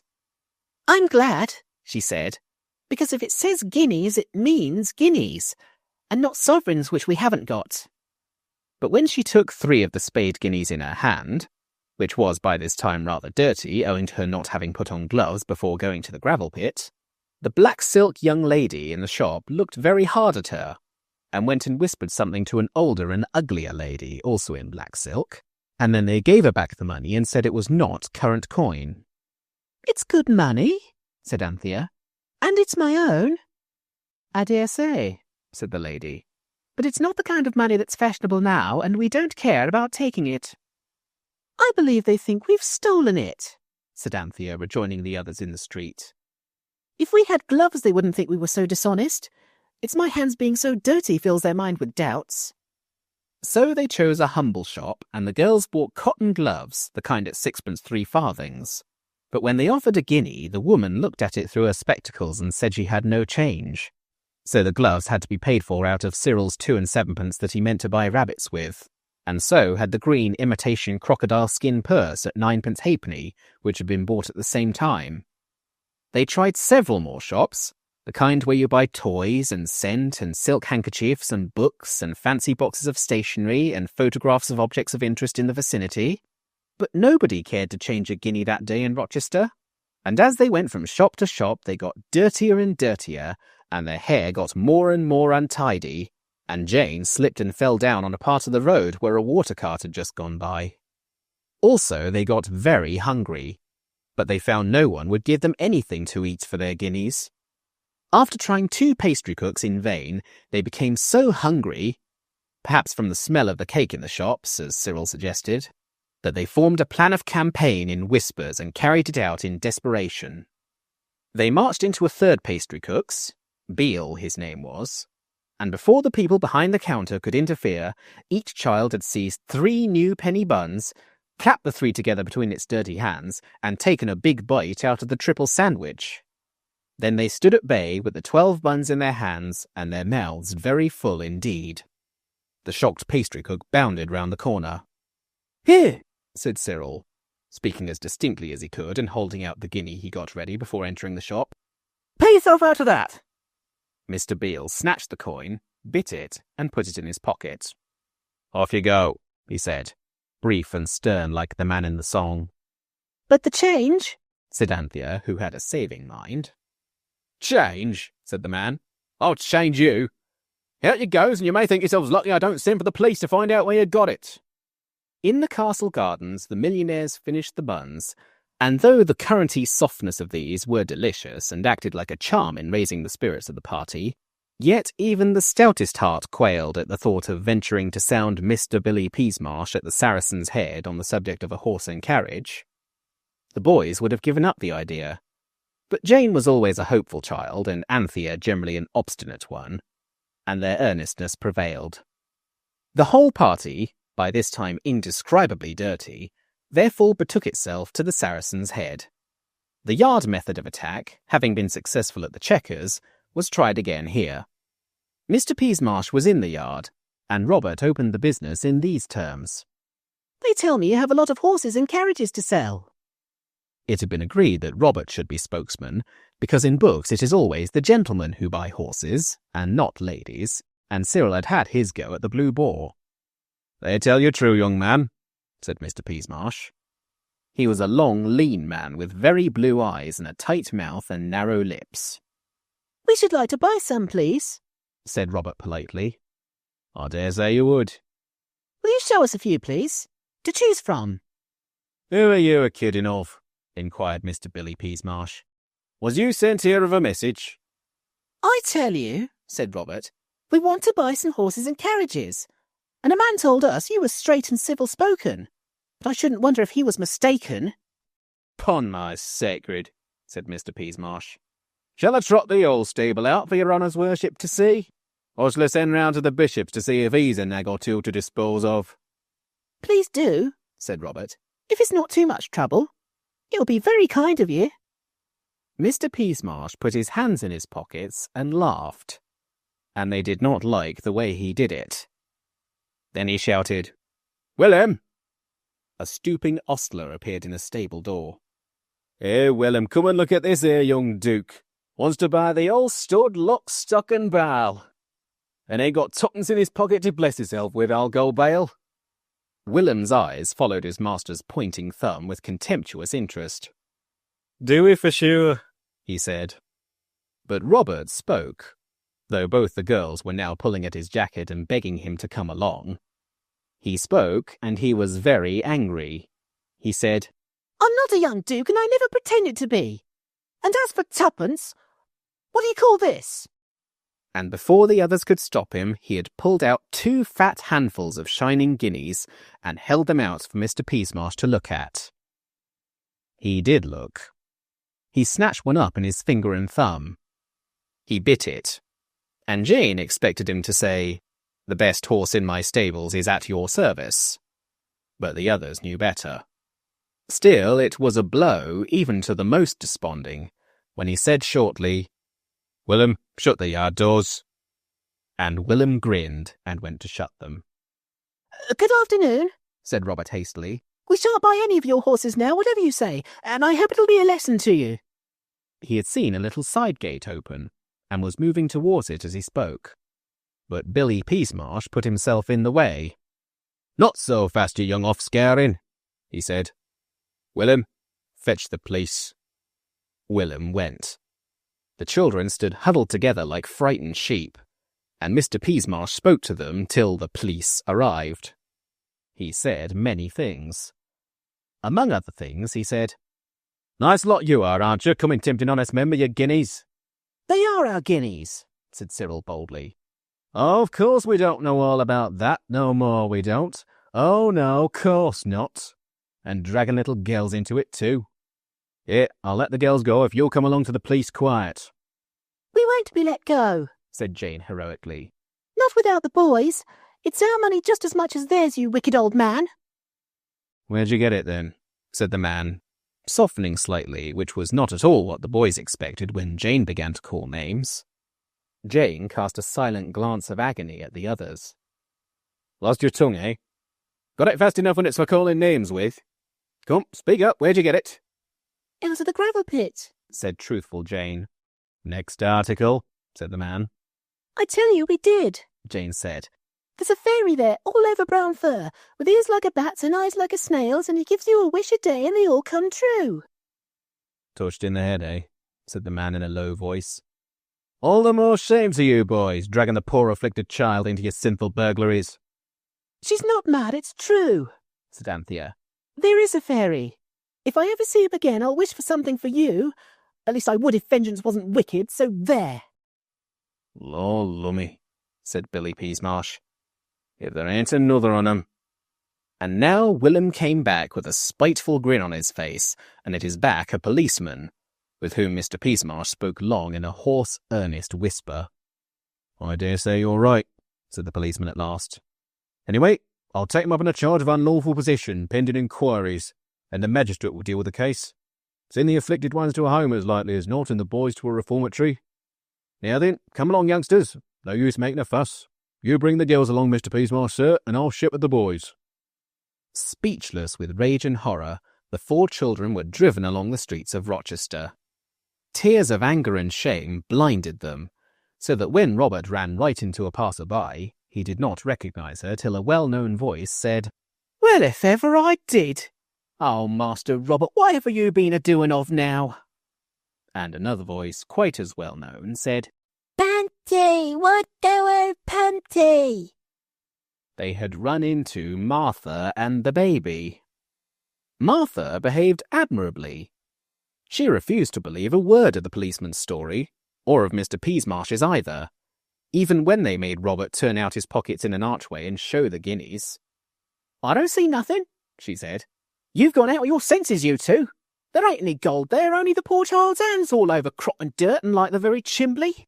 Oh, that I should ever see the day." And the children thought this very noble of Martha, even if rather wicked, till they remembered how the fairy had promised that the servants should never notice any of the fairy gifts. So of course Martha couldn't see the gold, and so was only speaking the truth. And that was quite right, of course, but not extra noble. It was getting dusk when they reached the police station. The policeman told his tale to an inspector, who sat in a large bare room with a thing like a clumsy nursery vendor at one end to put prisoners in. Robert wondered whether it was a cell or a dock. "Produce the coins, officer," said the inspector. "Turn out your pockets," said the constable. Cyril desperately plunged his hands in his pockets, stood still a moment, and then began to laugh. An odd sort of laugh that hurt and that felt much more like crying. His pockets were empty. So were the pockets of the others. For of course at sunset, all the fairy gold had vanished away. "Turn out your pockets and stop that noise," said the inspector. Cyril turned out his pockets, every one of the 9 which enriched his Norfolk suit, and every pocket was empty. "Well," said the inspector, "I don't know how they've done it, awful little beggars. They walked in front of me the whole way so as for me to keep my eye on them and not to attract a crowd and obstruct the traffic." "It's very remarkable," said the inspector, frowning. "If you've quite done a browbeating of the innocent children," said Martha, "I'll hire a private carriage and we'll drive home to their papa's mansion. You'll hear about this again, young man. I told you they hadn't any gold when you were pretending to see it in their poor helpless hands. It's early in the day for a constable on duty not to be able to trust his own eyes. As to the other one, the less said the better. He keeps a Saracen's head and he knows best what his liquor's like." "Take them away for goodness sake," said the inspector crossly. But as they left the police station, he said, "Now then," to the policeman and Mr. Peasmarsh, and he said it 20 times as crossly as he had spoken to Martha. Martha was as good as her word. She took them home in a very grand carriage because the carrier's cart was gone, and though she had stood by them so nobly with the police, she was so angry with them as soon as they were alone for traipsing into Rochester by themselves that none of them dared to mention the old man with the pony cart from the village who was waiting for them in Rochester. And so, after one day of boundless wealth, the children found themselves sent to bed in deep disgrace, and only enriched by 2 pairs of cotton gloves, dirty inside because of the state of the hands they had been put on to cover, an imitation crocodile skin purse, and 12 penny buns long since digested. The thing that troubled them most was the fear that the old gentleman's guinea might have disappeared at sunset with all the rest. So they went down to the village next day to apologize for not meeting him in Rochester, and to see. They found him very friendly. The guinea had not disappeared, and he had bored a hole in it and hung it on his watch chain. As for the guinea the baker took, the children felt they could not care whether it had vanished or not, which was not perhaps very honest, but on the other hand was not wholly unnatural. But afterwards this preyed on Anthea's mind, and at last she secretly sent 12 stamps by post to Mr. Beale, Baker, Rochester. Inside she wrote, "To pay for the buns." I hope the guinea did disappear, for that pastrycook was really not at all a nice man. And besides, penny buns are 7 for 6pence in all really respectable shops. Chapter 3. Being Wanted. The morning after the children had been the possessors of boundless wealth and had been unable to buy anything really useful or enjoyable with it except 2 pairs of cotton gloves, 12 penny buns, an imitation crocodile skin purse, and a ride in a pony cart, they awoke without any of the enthusiastic happiness which they had felt on the previous day when they remembered how they had had the luck to find a Psammead or sand fairy, and to receive its promise to grant them a new wish every day. For now they had had 2 wishes, beauty and wealth, and neither had exactly made them happy. But the happening of strange things, even if they are not completely pleasant things, is more amusing than those times when nothing happens but meals. And they are not always completely pleasant, especially on the days when it is cold mutton or hash. There was no chance of talking things over before breakfast because everyone overslept itself as it happened, and it needed a vigorous and determined struggle to get dressed so as to be only 10 minutes late for breakfast. During this meal, some efforts were made to deal with the question of the Psammead in an impartial spirit, but it is very difficult to discuss anything thoroughly and at the same time to attend faithfully to your baby brother's breakfast needs. The baby was particularly lively that morning. He not only wriggled his body through the bar of his high chair and hung by his head choking and purple, but he collared a tablespoon with desperate suddenness, hit Cyril heavily on the head with it, and then cried because it was taken away from him. He put his fat fist in his bread and milk and demanded "Nam," which was only allowed for tea. He sang, he put his feet on the table, he clamoured to go walkie. The conversation was something like this. "Look here, about that sand fairy. Look out, you'll have the milk over." Milk removed to a safe distance. Yes, about that fairy. No, lamb dear, give Panther the narky poon. Then Cyril tried. Nothing we've had yet has turned out. He nearly had the mustard that time. I wonder whether we'd better wish. Hello, you've done it now, my boy.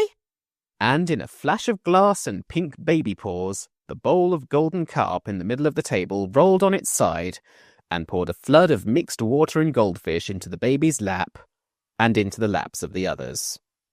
Everyone was almost as much upset as the goldfish, the lamb only remaining calm.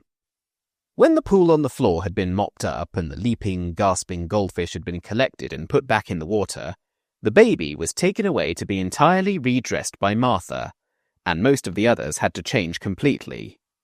The pinafores and jackets that had been bathed in goldfish and water were hung out to dry, and then it turned out that Jane must either mend the dress she had torn the day before or appear all day in her best petticoat.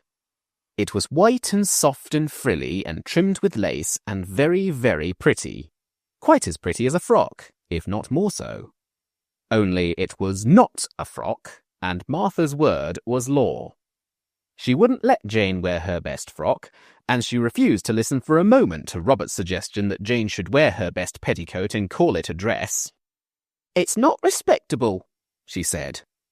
And when people say that, it's no use anyone saying anything. You will find this out for yourself someday. So there was nothing for it but for Jane to mend her frock. The hole had been torn the day before when she happened to tumble down in the high street of Rochester, just where a water cart had passed on its silvery way. She had grazed her knee, and her stocking was much more than grazed, and her dress was cut by the same stone which had attended to the knee and the stocking.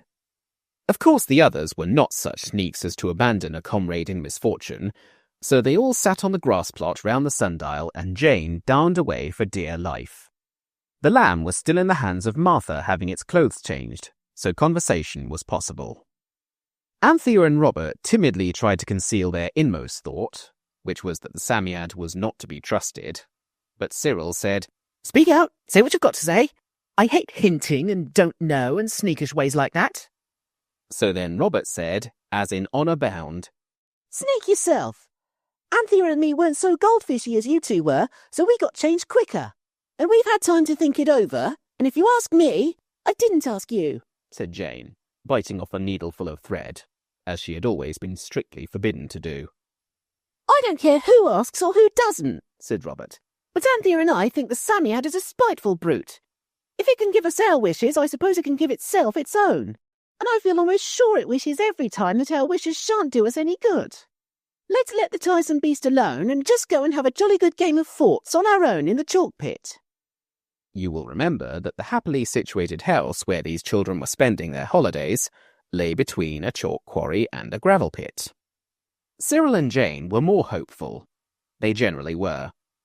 "I don't think the Psammead does it on purpose," Cyril said. "And after all, it was silly to wish for boundless wealth. £50 in 2-shilling pieces would have been much more sensible. And wishing to be as beautiful as the day was simply donkeyish. I don't want to be disagreeable, but it was. We must try to find a really useful wish and wish it." Jane dropped her work and said, "I think so too. It's too silly to have a chance like this and not use it. I never heard of anyone else outside a book who had such a chance.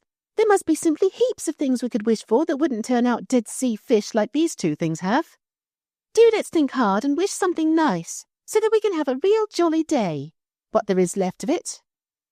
Jane darned away again like mad, for time was indeed getting on, and everyone began to talk at once.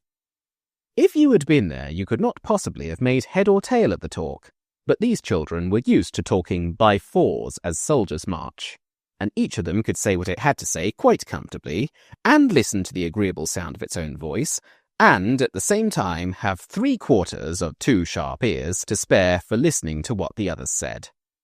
That is an easy example in multiplication of vulgar fractions, but as I dare say you can't do even that, I won't ask you to tell me whether 3/4 times 2 equals 1.5, but I will ask you to believe me that this was the amount of ear each child was able to lend to the others. Lending ears was common in Roman times, as we learn from Shakespeare. But I fear I'm getting too instructive. When the frock was darned, The start for the gravel pit was delayed by Martha's insisting on everybody's washing its hands, which was nonsense because nobody had been doing anything at all except Jane, and how can you get dirty doing nothing? That is a difficult question, and I cannot answer it on paper. In real life, I could very soon show you. Or you me, which is much more likely. During the conversation in which the 6 ears were lent, there were 4 children, so that sum comes right, it had been decided that £50 in 2-shilling pieces was the right wish to have. And the lucky children, who could have anything in the wide world by just wishing for it, hurriedly started for the gravel pit to express their wishes to the Psammead. Martha caught them at the gate and insisted on their taking the baby with them. Not want him, indeed. Why, everybody'd want him a duck, with all their hearts they would. And you know you promised your ma to take him out every blessed day, said Martha. I know we did, said Robert in gloom. But I wish the lamb wasn't quite so young and small. It would be much better fun taking him out. He'll mend of his youngness with time, said Martha. And as for his smallness, I don't think you'd fancy carrying of him any more, however big he was. Besides, he can walk a bit, bless his precious fat legs, a ducky. He feels the benefit of the new laid hair, so he does, a pet. With this and a kiss, she plumped the lamb into Anthea's arms and went back to make new pinafores on the sewing machine. She was a rapid performer on this instrument. The lamb laughed with pleasure and said, "Walkie with panty," and rode on Robert's back with yells of joy and tried to feed Jane with stones, and altogether made himself so agreeable that nobody could long be sorry that he was of the party. The enthusiastic Jane even suggested that they should devote a week's wishes to assuring the baby's future by asking such gifts for him as the good fairies give to infant princes in proper fairy tales.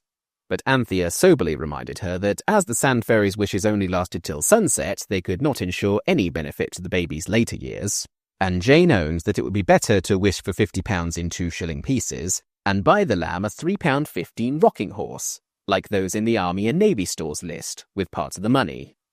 It was settled that as soon as they had wished for the money and got it, they would get Mr. Crispin to drive them into Rochester again, taking Martha with them, if they could not get out of taking her, and they would make a list of the things they really wanted before they started. Full of high hopes and excellent resolutions, they went round the safe, slow cart road to the gravel pits, and as they went in between the mounds of gravel, a sudden thought came to them, and would have turned their ruddy cheeks pale if they had been children in a book. Being real live children, it only made them stop and look at each other with rather blank and silly expressions. For now they remembered that yesterday, when they had asked the Psammead for boundless wealth and it was getting ready to fill the quarry with the minted gold of bright guineas, millions of them, it had told the children to run along outside the quarry for fear they should be buried alive in the heavy, splendid treasure. And they had run. And so it happened that they had not had time to mark the spot where the Psammead was with a ring of stones as before. And it was this thought that put such silly expressions on their faces. "Never mind," said the hopeful Jane. "We'll soon find him." But this, though easily said, was hard in the doing. They looked, and though they found their seaside spades, nowhere could they find the Sand Fairy. At last they had to sit down and rest. Not at all because they were weary or disheartened, of course, but because the lamb insisted on being put down. And you cannot look very carefully after anything you may have happened to lose in the sand if you have an active baby to look after at the same time. Get someone to drop your best knife in the sand next time you go to the seaside, and then take your baby brother with you when you go to look for it, and you will see that I am right. The lamb, as Martha had said, was feeling the benefit of the country air, and he was as frisky as a sandhopper. The elder ones longed to go on talking about the new wishes they would have when, or if, they found the Psammead again, but the lamb wished to enjoy himself. He watched his opportunity and threw a handful of sand into Anthea's face, and then suddenly buried his own head in the sand and waved his fat legs in the air. Then, of course, the sand got into his eyes, as it had into Anthea's, and he howled. The thoughtful Robert had brought one solid brown bottle of ginger beer with him, relying on a thirst that had never yet failed him. This had to be uncorked hurriedly. It was the only wet thing within reach, and it was necessary to wash the sand out of the lamb's eyes somehow, Of course, the ginger hurt horribly and he howled more than ever. And amid his anguish of kicking, the bottle was upset and the beautiful ginger beer frothed out into the sand and was lost forever. It was then that Robert, usually a very patient brother, so far forgot himself as to say, Anybody would want him, indeed. Only they don't. Martha doesn't. Not really, or she'd jolly well keep him with her. He's a little nuisance, that's what he is. It's too bad. I only wish everybody did want him with all their hearts. We might get some peace in our lives. The lamb stopped howling now, because Jane had suddenly remembered that there is only one safe way of taking things out of little children's eyes, and that is with your own soft, wet tongue. It is quite easy if you love the baby as much as you ought to. Then there was a little silence. Robert was not proud of himself for having been so cross, and the others were not proud of him either. You often notice that sort of silence when someone has said something it ought not to, and everyone else holds its tongue and waits for the one who oughtn't to have said it is sorry. The silence was broken by a sigh. A breath suddenly let out. The children's heads turned as if there had been a string tied to each nose and someone had pulled all the strings at once. And everyone saw the sand fairy sitting quite close to them, with the expression which it used as a smile on its hairy face. "Good morning," it said. "I did that quite easily. Everyone wants him now." It doesn't matter, said Robert sulkily, because he knew he had been behaving rather like a pig. No matter who wants him. There's no one here to anyhow. "Ingratitude," said the Psammead, "is a dreadful vice." We're not ungrateful, Jane made haste to say. But we didn't really want that wish. Robert only just said it. Can't you take it back and give us a new one? "No, I can't," the Sand Fairy said shortly. "Chopping and changing is not business. You ought to be careful what you do wish. There was a little boy once, he'd wished for a plesiosaurus instead of an ichthyosaurus because he was too lazy to remember the easy names of everyday things. And his father had been very vexed with him and had made him go to bed before tea time and wouldn't let him go out in the nice flint boat along with the other children. It was the annual school treat next day. And he came and flung himself down near me on the morning of the treat, and he kicked his little prehistoric legs about and said he wished he was dead. And of course then he was." How awful, said the children all together. "Only till sunset, of course," the Psammead said. "Still, it was quite enough for his father and mother, and he caught it when he woke up, I can tell you. He didn't turn to stone. I forget why, but there must have been some reason. They didn't know being dead is only being asleep, and you're bound to wake up somewhere or other, either where you go to sleep or in some better place. You may be sure he caught it giving them such a turn. Why, he wasn't allowed to taste megatherium for a month after that. Nothing but oysters and periwinkles and common things like that." All the children were quite crushed by this terrible tale. They looked at the Psammead in horror. Suddenly the lamb perceived that something brown and furry was near him.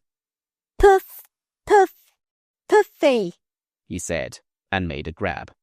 It's not a pussy, Anthea was beginning, when the sand fairy leaped back.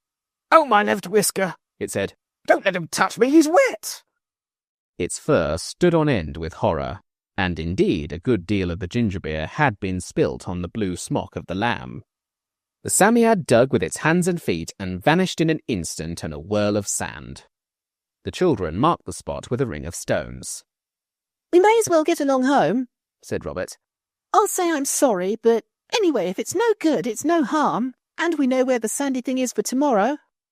The others were noble. No one reproached Robert at all. Cyril picked up the lamb, who was now quite himself again, and off they went by the safe cart road. The cart road from the gravel pits joins the road almost directly. At the gate into the road, the party stopped to shift the lamb from Cyril's back to Robert's, and as they paused, a very smart open carriage came in sight, with a coachman and groom on the box, and inside the carriage a lady, very grand indeed, with a dress all white lace and red ribbons, and a parasol all red and white, and a white fluffy dog on her lap with a red ribbon round its neck. She looked at the children, and particularly at the baby, and she smiled at him. The children were used to this, for the lamb was, as all the servants said, a very taking child. So they waved their hands politely to the lady and expected her to drive on. But she did not. Instead, she made the coachman stop. And she beckoned to Cyril, and when he went up to the carriage, she said, "What a dear, darling duck of a baby. Oh, I should so like to adopt it. Do you think its mother would mind?" "She'd mind very much indeed," said Anthea shortly. "Oh, but I should bring it up in luxury, you know. I am Lady Chittenden. You must have seen my photograph in the illustrated papers. They call me a beauty, you know, but of course that's all nonsense. Anyway—" She opened the carriage door and jumped out. She had the wonderfulest red high-heeled shoes with silver buckles. "Let me hold him a minute," she said. And she took the lamb and held him very awkwardly, as if she was not used to babies. Then suddenly she jumped into the carriage with the lamb in her arms and slammed the door and said, "Drive on!" The lamb roared, the little white dog barked, and the coachman hesitated. "Drive on, I tell you!" cried the lady. And the coachman did, for, as he said afterwards, it was as much as his place was worth not to. The 4 children looked at each other, and then with one accord they rushed after the carriage and held on behind.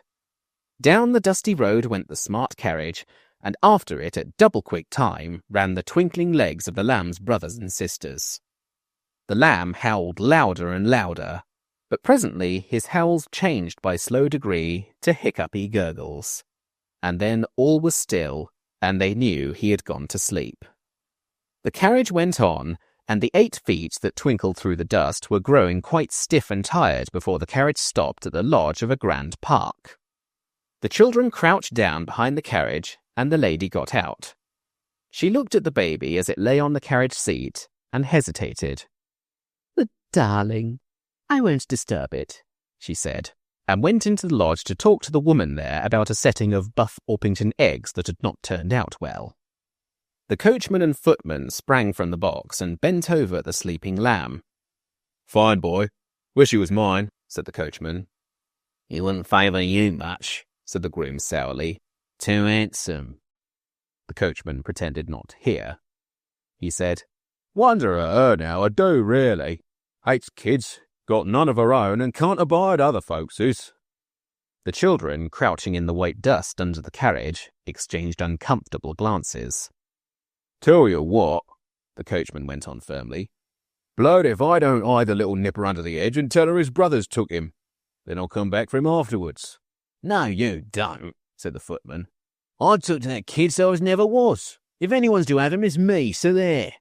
"Stow your gab," the coachman rejoined. "You don't want no kids, and if you did, one kid's the same as another to you. But I'm a married man and a judge of breed. I knows a first-rate yearling when I sees him. I'm a-going to have him, and least said soon as mended." "I should have thought," said the footman sneeringly, "you'd almost enough what with Alfred and Albert and Louise and Victor Stanley and Eleanor Beatrice and another." The coachman hit the footman in the chin. The footman hit the coachman in the waistcoat. The next minute the two were fighting here and there, in and out, up and down, and all over everywhere, and the little dog jumped on the box of the carriage and began barking like mad. Cyril, still crouching in the dust, waddled on bent legs to the side of the carriage farthest from the battlefield. He unfastened the door of the carriage.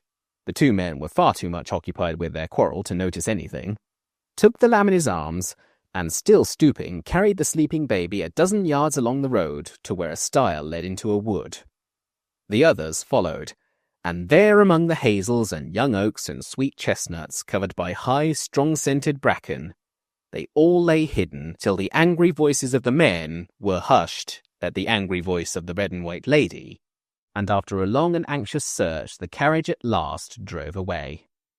"My only hat," said Cyril, drawing a deep breath as the sound of wheels at last died away. "Everyone does want him now, and no mistake. That Psammead has done us again, tricky brute. For any sake, let's get the kids safe home." So they peeped out, and finding on the right hand only lonely white road, and nothing but lonely white road on the left, they took courage and the road, Anthea carrying the sleeping lamb.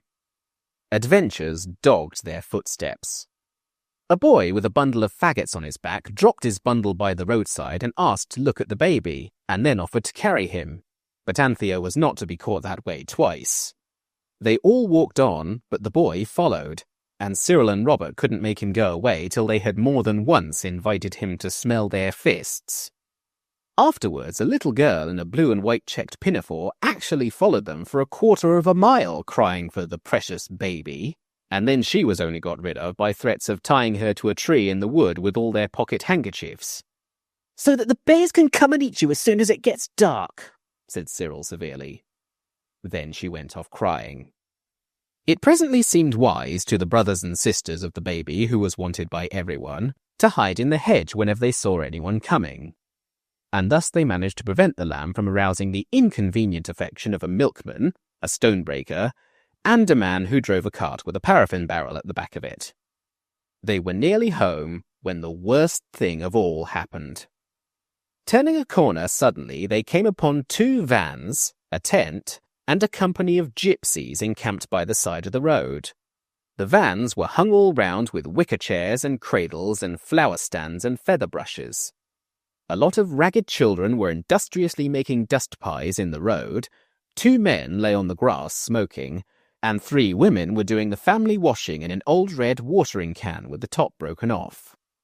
In a moment, all the gypsies, men, women, and children, surrounded Anthea and the baby. "Let me hold him, little lady," said one of the gypsy women, who had a mahogany-coloured face and dust-coloured hair. "I want her at a hair of his head, the little picture." "I'd rather not," said Anthea. "Let me have him," said the other woman, whose face was also of the hue of mahogany and her hair jet black in greasy curls. "I've 19 of my own, so I have."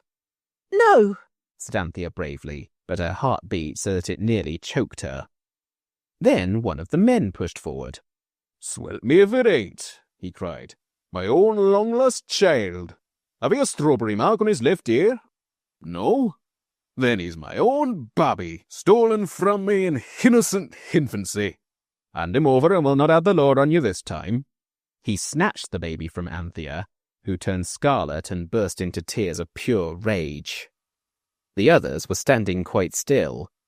This was much the most terrible thing that had ever happened to them. Even being taken up by the police in Rochester was nothing to this. Cyril was quite white, and his hands trembled a little, but he made a sign to the others to shut up. He was silent a minute, thinking hard. Then he said, "We don't want to keep him if he's yours, but, you see, he's used to us. You shall have him if you want him." "No, no!" cried Anthea, and Cyril glared at her. "Of course we want him," said the women, trying to get the baby out of the man's arms. The lamb howled loudly. "Oh, he's hurt!" shrieked Anthea, and Cyril, in a savage undertone, bade her "Stow it. You trust to me," he whispered.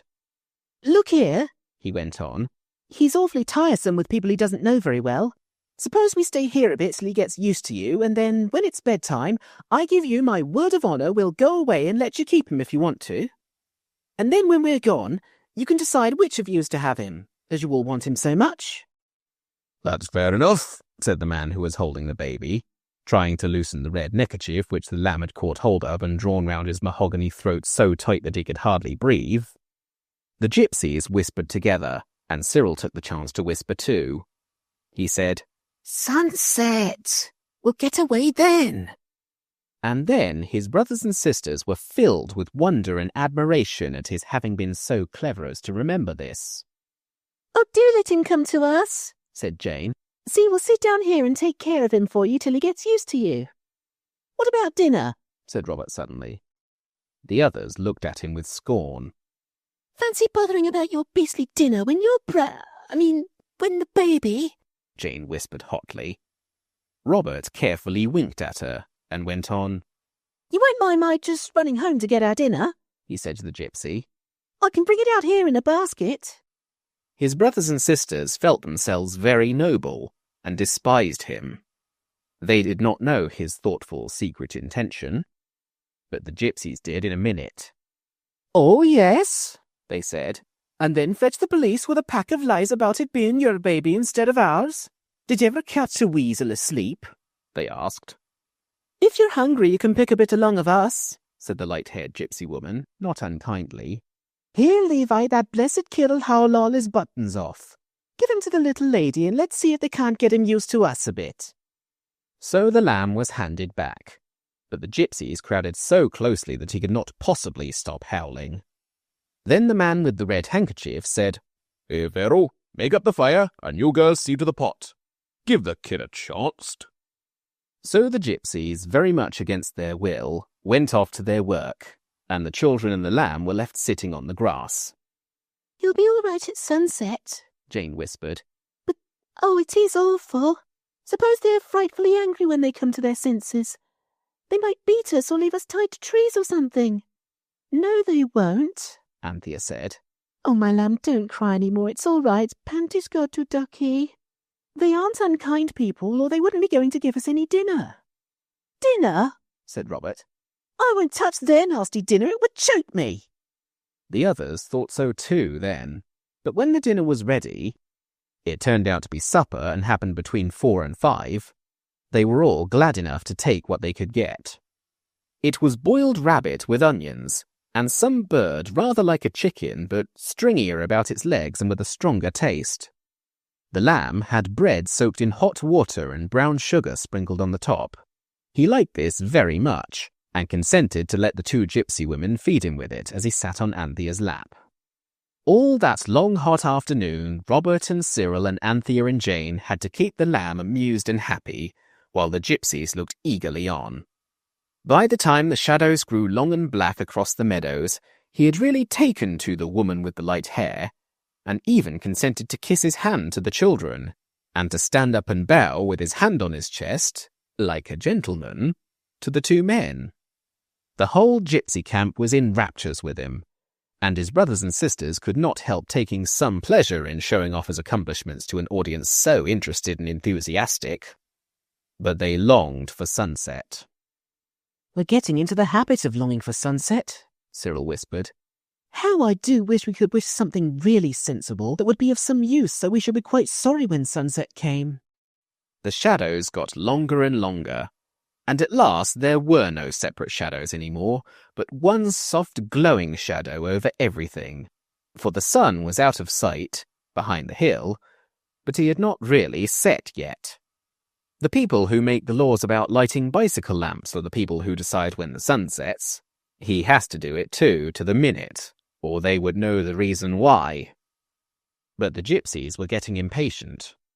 Now, young'uns, the red handkerchief man said, it's time you were laying of your heads on your pillows, so it is. The kid's all right and friendly with us now, so you just hand him over and sling that hook of yours like you said. The women and children came crowding round the lamb. Arms were held out, fingers snapped invitingly, friendly faces beaming with admiring smiles. But all failed to tempt the loyal lamb. He clung with arms and legs to Jane, who happened to be holding him, and uttered the gloomiest roar of the whole day. It's no good, the woman said.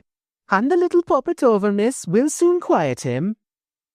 And still the sun would not set. Tell her about how to put him to bed, whispered Cyril.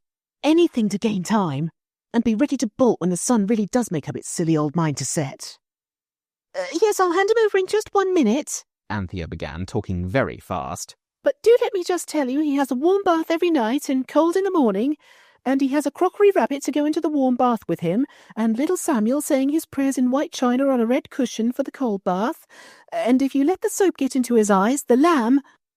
Lamb cries, said he. He had stopped roaring to listen. The woman laughed. As if I hadn't never bathed a babby, she said. Come, give us a hold of him. Come to Melia, my precious. Granny, replied the lamb at once. Yes, but... Anthea went on. About his meals, you really must let me tell you he has an apple or a banana every morning, and bread and milk for breakfast, and an egg for his tea sometimes, and I've brought up 10, said the black ringleted woman. Besides the others. Come, miss, hand him over. I can't bear it no longer. I just must give him a hug. We ain't settled yet whose he's to be, Esther, said one of the men. It won't be you, Esther, with 7 of 'em at your tail already. I ain't so sure of that, said Esther's husband.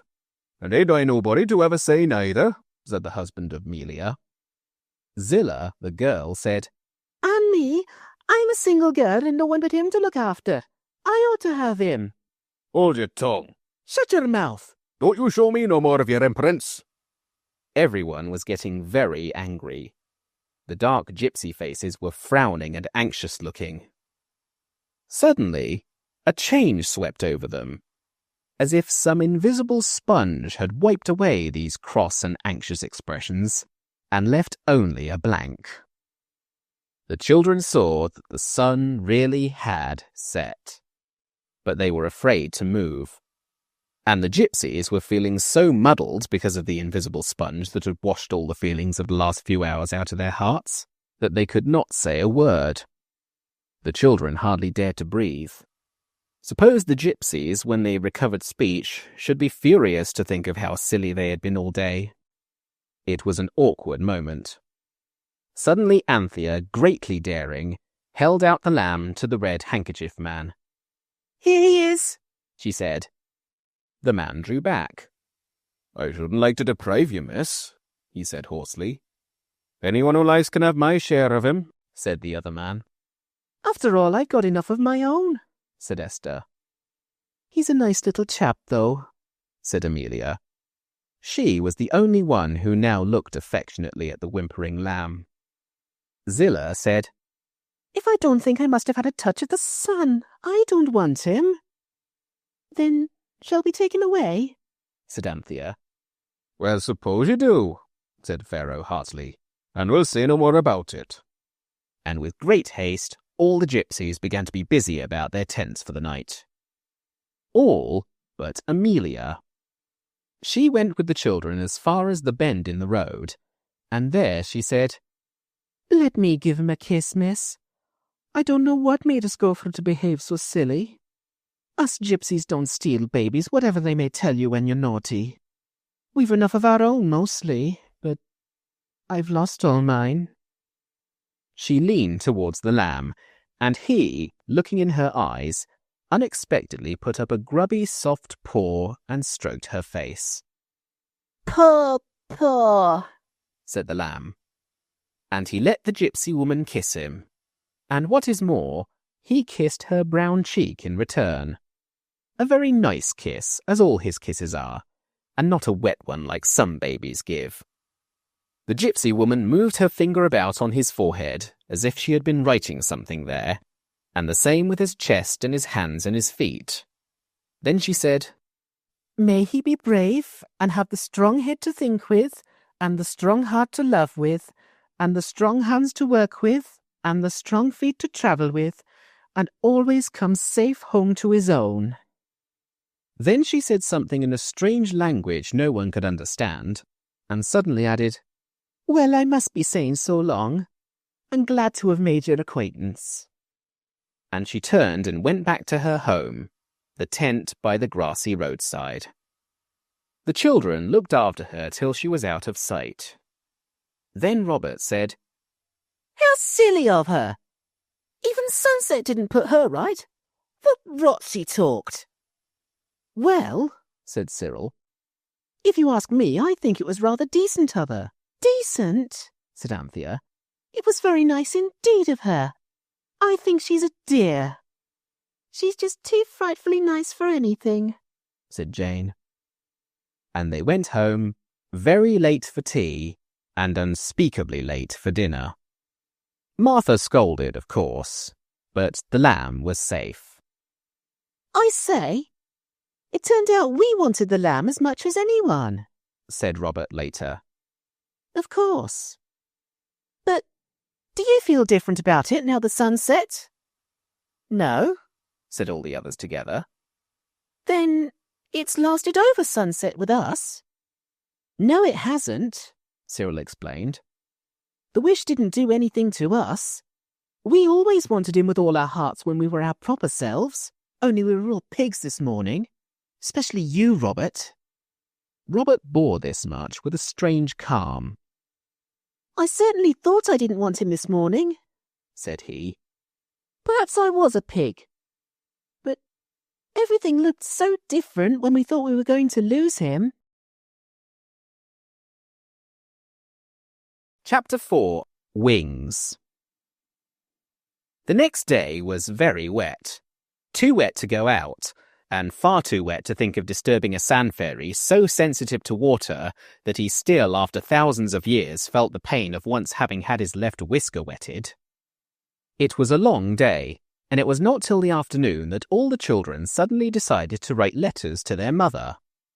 It was Robert who had the misfortune to upset the ink pot, an unusually deep and full one, straight into that part of Anthea's desk where she had long pretended that an arrangement of gum and cardboard painted with Indian ink was a secret drawer.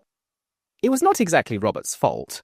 It was only his misfortune that he chanced to be lifting the ink across the desk just at the moment when Anthea had got it open, and that same moment should have been the one chosen by the lamb to get under the table and break his squeaking bird.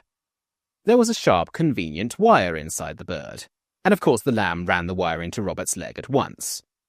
And so, without anyone's meaning to, the secret drawer was flooded with ink. At the same time, a stream was poured over Anthea's half-finished letter, so that her letter was something like this.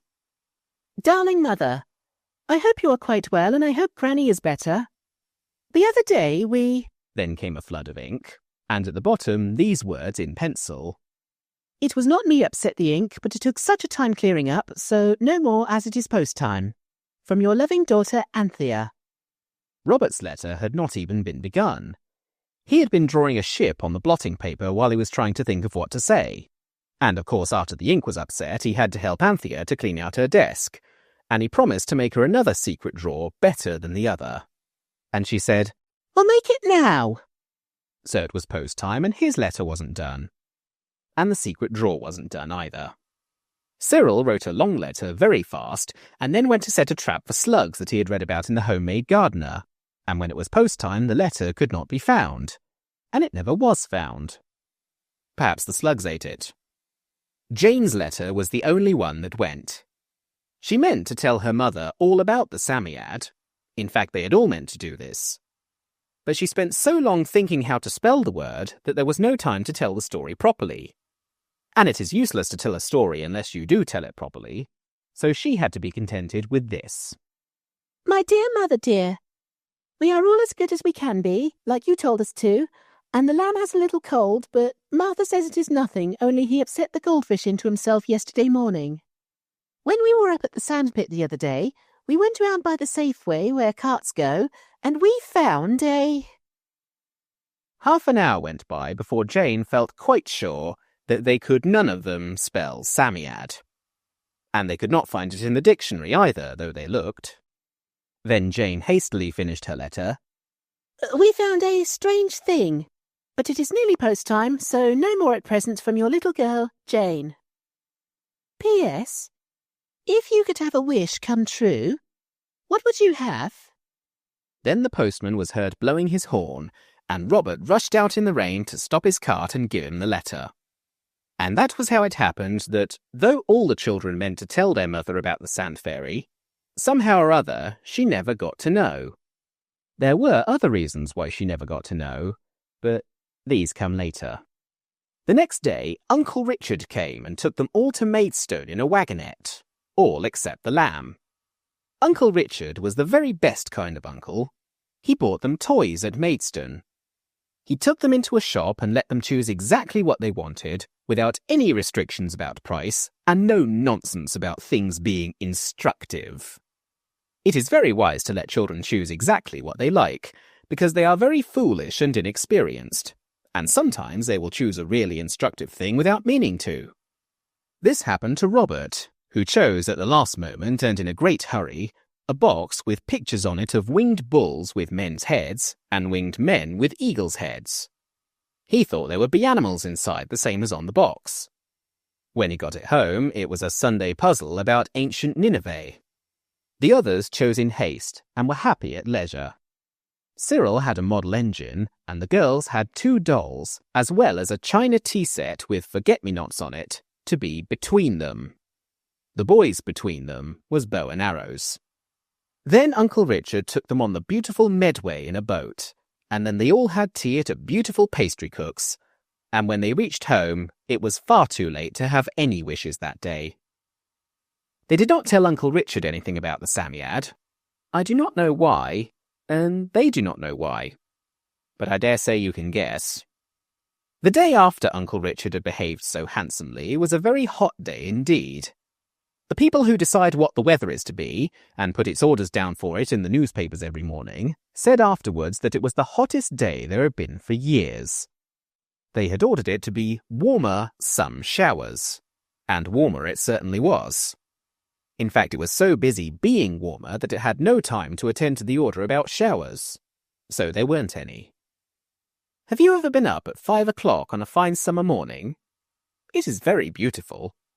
The sunlight is pinky and yellowy, and all the grass and trees are covered with dew diamonds, and all the shadows go the opposite way to the way they do in the evening, which is very interesting and makes you feel as though you are in a new other world. Anthea awoke at 5. She had made herself wake, and I must tell you how it is done, even if it keeps you waiting for the story to go on. You get into bed at night and lie down quite flat on your little back with your hands straight down by your sides. Then you say, I must wake up at 5, or 6, or 7, or 8, or 9, or whatever the time is that you want. And as you say it, you push your chin down onto your chest and then bang your head back on the pillow. And you do this as many times as there are ones in the time you want to wake up at. It is quite an easy sum. Of course, everything depends on your really wanting to get up at 5, or 6, or 7, or 8, or 9. If you don't really want to, it's all of no use. But if you do, well, try it and see. Of course, in doing this, as in doing Latin proses or getting into mischief, practice makes perfect. Anthea was quite perfect. At the very moment she opened her eyes, she heard the black and gold clock down in the dining room strike 11. So she knew it was 3 minutes to 5. The black and gold clock always struck wrong, but it was all right when you knew what it meant. It was like a person talking a foreign language. If you know the language, it is just as easy to understand as English. And Anthea knew the clock language. She was very sleepy, but she jumped out of bed and put her face and hands into a basin of cold water. This is a fairy charm that prevents your wanting to get back into bed again. Then she dressed and folded up her nightgown. She did not tumble it together by the sleeves, but folded it by the seams from the hem. And that will show you the kind of well-brought-up little girl she was. Then she took her shoes in her hand and crept softly down the stairs. She opened the dining room window and climbed out. It would have been just as easy to go out by the door, but the window was more romantic, and less likely to be noticed by Martha. I will always get up at 5, she said to herself. It was quite too awfully pretty for anything. Her heart was beating very fast, for she was carrying out a plan quite her own. She could not be sure that it was a good plan, but she was quite sure that it would not be any better if she were to tell the others about it. And she had a feeling that, right or wrong, she would rather go through with it alone. She put on her shoes under the iron veranda on the red and yellow shining tiles, and then she ran straight to the sandpit and found the Psammead's place and dug it out. It was very cross indeed. It's too bad, it said, fluffing up its fur like pigeons do their feathers at Christmas time. The weather's Arctic and it's the middle of the night. I'm so sorry, said Anthea gently. And she took off her white pinafore and covered the sand fairy up with it, all but its head, its bat's ears, and its eyes that were like a snail's eyes. Thank you, it said. That's better. What's the wish this morning? I don't know, said she. That's just it. You see, we've been very unlucky so far. I wanted to talk to you about it. But would you mind not giving me any wishes till after breakfast? It's so hard to talk to anyone if they jump out at you with wishes you don't really want. You shouldn't say you wish for things if you don't wish for them. In the old days, people almost always knew whether it was Megatherium or Ichthyosaurus they really wanted for dinner. I'll try not, said Anthea, but I do wish— Look out, said the Psammead in a warning voice, and it began to blow itself out. Oh, this isn't a magic wish, it's just— I should be so glad if you'd not swell yourself out and nearly burst to give me anything just now. Wait till the others are here. Well, well, it said indulgently, but it shivered. Would you? Asked Anthea kindly. Would you like to come and sit on my lap? You'd be warmer, and I could turn the skirt of my frock up round you. I'd be very careful. Anthea had never expected that it would, but it did. Thank you, it said. You really are rather thoughtful.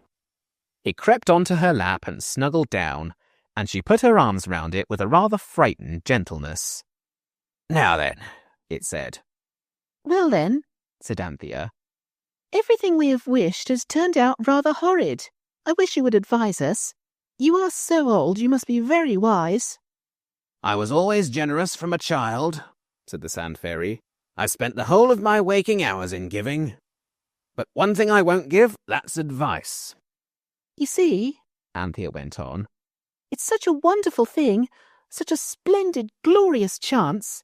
It's so good and kind and dear of you to give us our wishes, and it seems such a pity it should all be wasted just because we're too silly to know what to wish for. Anthea had meant to say that, and she had not wanted to say it before the others. It's one thing to say you're silly, and quite another to say that other people are. Child, said the Sand Fairy sleepily, I can only advise you to think before you speak. But I thought you never gave advice. That piece doesn't count, it said. You'll never take it. Besides, it's not original, it's in all the copybooks. But won't you just say if you think wings would be a silly wish? Wings, it said. I should think you might do worse. Only take care you aren't flying high at sunset. There was a little Ninevite boy I heard of once. He was one of King Sennacherib's sons, and a traveller brought him a Psammead.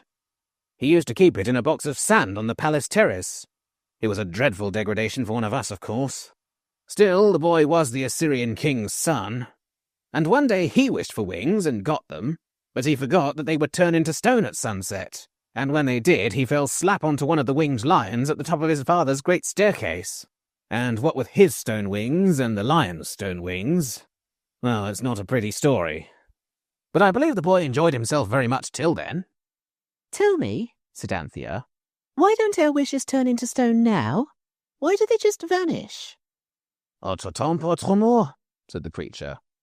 Is that the Ninevite language? Asked Anthea, who had learned no foreign language at school except French. What I mean is, the Psammead went on, that in the old days people wished for good, solid, everyday gifts. Mammoths and pterodactyls and things. And those could be turned into stone as easy as not. But people wish such high-flying, fanciful things nowadays. How are you going to turn being beautiful as the day or being wanted by everybody into stone? You see, it can't be done. And it would never do to have two rules, so they simply vanish. If being beautiful as the day could be turned into stone, it would last an awfully long time, you know. Much longer than you would. Just look at the Greek statues. It's just as well as it is. Goodbye. I am so sleepy. It jumped off her lap, dug frantically, and vanished. Anthea was late for breakfast. It was Robert who quietly poured a spoonful of treacle down the lamb's frock, so that he had to be taken away and washed thoroughly directly after breakfast. And it was, of course, a very naughty thing to do, yet it served two purposes. It delighted the lamb, who loved above all things to be completely sticky, and it engaged Martha's attention so that the others could slip away to the sandpit without the lamb. They did it, and in the lane, Anthea, breathless from the scurry of that slipping, panted out, I want to propose we take turns to wish. Only nobody's to have a wish if the others don't think it's a nice wish. Do you agree? Who's our first wish? Asked Robert cautiously. Me, if you don't mind, said Anthea apologetically. And I've thought about it, and it's wings. There was a silence. The others rather wanted to find fault, but it was hard, because the word wings raised a flutter of joyous excitement in every breast. Not so dusty, said Cyril generously, and Robert added, Really, Panther, you're not quite such a fool as you look. Jane said, I think it would be perfectly lovely. It's like a bright dream of delirium. They found the Sand Fairy easily. Anthea said, I wish we all had beautiful wings to fly with. The sand fairy blew himself out, and next moment each child felt a funny feeling, half heaviness and half lightness, on its shoulders. The Psammead put its head on one side and turned its snail's eyes from one to the other. "Not so dusty," it said dreamily. "But really, Robert, you're not quite such an angel as you look." Robert almost blushed. The wings were very big and more beautiful than you can possibly imagine, for they were soft and smooth and every feather lay neatly in its place. And the feathers were of the most lovely mixed changing colours, like the rainbow or iridescent glass or the beautiful scum that sometimes floats on water that is not at all nice to drink. Oh, but can we fly? Jane said, standing anxiously first on one foot and then on the other. Look out, said Cyril. You're treading on my wing. Does it hurt? Asked Anthea with interest. But no one answered, for Robert had spread his wings and jumped up, and now he was slowly rising in the air. He looked very awkward in his knickerbocker suit. His boots in particular hung helplessly and seemed much larger than when he was standing in them, but the others cared but little how he looked, or how they looked for that matter, for now they all spread out their wings and rose in the air. Of course, you all know what flying feels like, because everyone has dreamed about flying, and it seems so beautifully easy. Only you can never remember how you did it, and as a rule you have to do it without wings in your dreams, which is more clever and uncommon, but not so easy to remember the rule for. Now the 4 children rose flapping from the ground, and you can't think how good the air felt running against their faces. Their wings were tremendously wide when they were spread out, and they had to fly quite a long way apart so as not to get in each other's way. But little things like this are easily learned. All the words in the English dictionary, and in the Greek lexicon as well, are, I find, of no use at all to tell you exactly what it feels like to be flying, so I will not try. But I will say that to look down on the fields and woods instead of along at them is something like looking at a beautiful live map, where instead of silly colours on paper, you have real moving sunny woods and green fields laid out one after the other. As Cyril said, and I can't think where he got hold of such a strange expression, It does you a fair treat. It was most wonderful, and more like real magic than any wish the children had had yet. They flapped and flew and sailed on their great rainbow wings between green earth and blue sky, and they flew right over Rochester, and then swirled round towards Maidstone, and presently they all began to feel extremely hungry. Curiously enough, this happened when they were flying rather low, and just as they were crossing an orchard where some early plums shone red and ripe. They paused on their wings. I cannot explain to you how this is done, but it is something like treading water when you're swimming, and hawks do it extremely well. Yes, I dare say, said Cyril, though no one had spoken. But stealing is stealing, even if you've got wings. Do you really think so? Said Jane briskly. If you've got wings, you're a bird, and no one minds birds breaking the commandments. At least, they may mind, but the birds always do it, and no one scolds them or sends them to prison. It was not so easy to perch on a plum tree as you might think, because the rainbow wings were so very large. But somehow they all managed to do it, and the plums were certainly very sweet and juicy. Fortunately, it was not till they had all had quite as many plums as were good for them that they saw a stout man, who looked exactly as though he owned the plum trees, come hurrying through the orchard gate with a thick stick, and with one accord they disentangled their wings from the plum-laden branches and began to fly. The man stopped short with his mouth open, for he had seen the boughs of his trees moving and twitching, and he had said to himself, "The young varmint's at it again," and he had come out at once, for the lads of the village had taught him in past seasons that plums want looking after. But when he saw the rainbow wings flutter up out of the plum tree, he felt that he must have gone quite mad, and he did not like the feeling at all. And when Anthea looked down and saw his mouth go slowly open, and stay so, and his face become green and mauve in patches, she called out, Don't be frightened. and felt hastily in her pocket for a threepenny bit with a hole in it, which she had meant to hang on a ribbon round her neck for luck. She hovered round the unfortunate plum owner and said, "We have had some of your plums. We thought it wasn't stealing, but now I'm not so sure. So here's some money to pay for them." She swooped down towards the terror-stricken grower of plums and slipped the coin into the pocket of his jacket, and in a few flaps she had rejoined the others. The farmer sat down on the grass suddenly and heavily. "Well, I'm blessed," he said. "This here is what they call delusions, I suppose. But this here threepenny," he had pulled it out and bitten it, "that's real enough. Well, from this day forth I'll be a better man. It's the kind of thing to sober a chap for life, this is. I'm glad it was only wings, though. I'd rather see birds as aren't there and couldn't be, even if they pretend to talk, than some things as I could name."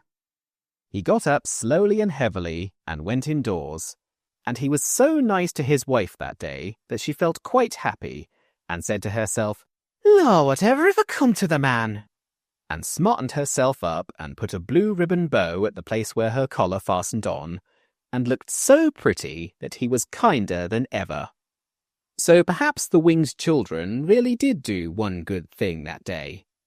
If so, it was the only one, for really there is nothing like wings for getting you into trouble. But on the other hand, if you are in trouble, there is nothing like wings for getting you out of it. This was the case in the matter of the fierce dog who sprang out at them when they had folded up their wings as small as possible and were going up to a farm door to ask for a crust of bread and cheese, for in spite of the plums they were soon just as hungry as ever again. Now there is no doubt whatever that if the four had been ordinary wingless children, that black and fierce dog would have had a good bite out of the brown-stockinged leg of Robert, who was the nearest. But at first growl there was a flutter of wings, and the dog was left to strain at his chain and stand on his hind legs as if he were trying to fly too. They tried several other farms, but at those where there were no dogs the people were far too frightened to do anything but scream, and at last when it was nearly 4 o'clock and their wings were getting miserably stiff and tired, they alighted on a church tower and held a council of war. "We can't possibly fly all the way home without dinner or tea," said Robert with desperate decision. "and nobody will give us any dinner or even lunch, let alone tea," said Cyril. "Perhaps the clergyman here might," suggested Anthea. "He must know all about angels." "Anybody could see we're not that," said Jane. "Look at Robert's boots and Squirrel's plaid necktie." "Well," said Cyril firmly, "if the country you're in won't sell provisions, you take them. In wars, I mean. I'm quite certain you do. And even in other stories, no good brother would allow his little sisters to starve in the midst of plenty." "Plenty?" repeated Robert hungrily, and the others looked vaguely round the bare leads of the church tower and murmured, "In the midst of?" "Yes," said Cyril impressively. "There's a larder window at the side of the clergyman's house, and I saw things to eat inside. Custard pudding and cold chicken and tongue, and pies and jam. It's rather a high window, but with wings." "How clever of you," said Jane. "Not at all," said Cyril modestly. "Any born general, Napoleon or the Duke of Marlborough, would have seen it just the same as I did." "It seems very wrong," said Anthea. "Nonsense," said Cyril. "What was it Sir Philip Sidney said when the soldier wouldn't stand him a drink? 'My necessity is greater than his.' We'll club our money, though, and leave it to pay for the things, won't we?" Anthea was persuasive, and very nearly in tears, because it is most trying to feel enormously hungry and unspeakably sinful at one and the same time. "Some of it," was the cautious reply. Everyone now turned out its pockets on the lead roof of the tower, where visitors for the last 150 years had cut their own and their sweethearts' initials with penknives in the soft lead. There was 5 and 7pence halfpenny altogether, and even the upright Anthea admitted that was too much to pay for 4 people's dinners. Robert said he thought 18pence. And half a crown was finally agreed to be handsome. So Anthea wrote on the back of her last term's report, which happened to be in her pocket and from which she first tore her own name and that of the school, the following letter. "Dear Reverend Clergyman, we are very hungry indeed because of having to fly all day, and we think it is not stealing when you are starving to death. We are afraid to ask you for fear you should say no, because of course you know about angels, but you would not think we were angels. We will only take the necessities of life and no pudding or pie to show you it is not greediness but true starvation that makes us make your larder stand and deliver. But we are not highwaymen by trade. Cut it short, said the others with one accord. And Anthea hastily added, Our intentions are quite honourable if you only knew. And here is half a crown to show we are sincere and grateful. Thank you for your kind hospitality. From us four. The half-crown was wrapped in this letter, and all the children felt that when the clergyman had read it, he would understand everything, as well as anyone could who had not seen the wings. Now, said Cyril, of course there's some risk. We'd better fly straight down the other side of the tower and then flutter low across the churchyard and in through the shrubbery. There doesn't seem to be anyone about, but you never know. The window looks out into the shrubbery. It is embowered in foliage, like a window in a story. I'll go in and get the things. Robert and Anthea can take them as I hand them out through the window, and Jane can keep watch. Her eyes are sharp, and whistle if she sees anyone about. Shut up, Robert. She can whistle quite well enough for that, anyway. It ought not to be a very good whistle. It'll sound more natural and bird-like. Now then, off we go. I cannot pretend that stealing is right. I can only say that on this occasion it did not look like stealing to the hungry four, but appeared in the light of a fair and reasonable business transaction. They had never happened to learn that a tongue hardly cut into, a chicken and a half, a loaf of bread, and a siphon of soda water cannot be bought in shops for half a crown. These were the necessaries of life which Cyril handed out of the larder window when, quite unobserved and without hindrance or adventure, he had led the others to that happy spot. He felt that to refrain from jam, apple turnovers, cake, and mixed candied peel was a really heroic act. And I agree with him. He was also proud of not taking the custard pudding. And there I think he was wrong, because if he had taken it, there would have been a difficulty about returning the dish. No one, however starving, has a right to steal china pie dishes with little pink flowers on them. The soda water siphon was different. They could not do without something to drink, and as the maker's name was on it, they felt sure it would be returned to him wherever they might leave it. If they had time, they would take it back themselves. The man appeared to live in Rochester, which would not be much out of their way home. Everything was carried up to the top of the tower and laid down on a sheet of kitchen paper which Cyril had found on the top shelf of the larder. As he unfolded it, Anthea said, I don't think that's a necessity of life. Yes, it is, said he. We must put the things down somewhere to cut them up. And I heard Father say the other day people got diseases from Germans in rainwater. Now there must be lots of rainwater here, and when it dries up, the Germans are left, and they get into the things and we should all die of scarlet fever. What are Germans? Little waggly things you see with microscopes, said Cyril with a scientific air. They give you every illness you can think of. I'm sure the paper was unnecessary, just as much as the bread and meat and water.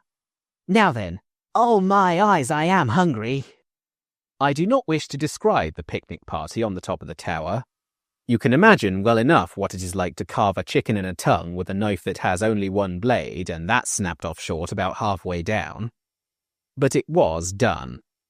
Eating with your fingers is greasy and difficult, and paper dishes soon get to look very spotty and horrid. But one thing you can't imagine, and that is how soda water behaves when you try to drink it straight out of a siphon, especially a quite full one. But if imagination will not help you, experience will. And you can easily try it for yourself if you can get a grown-up to give you the siphon.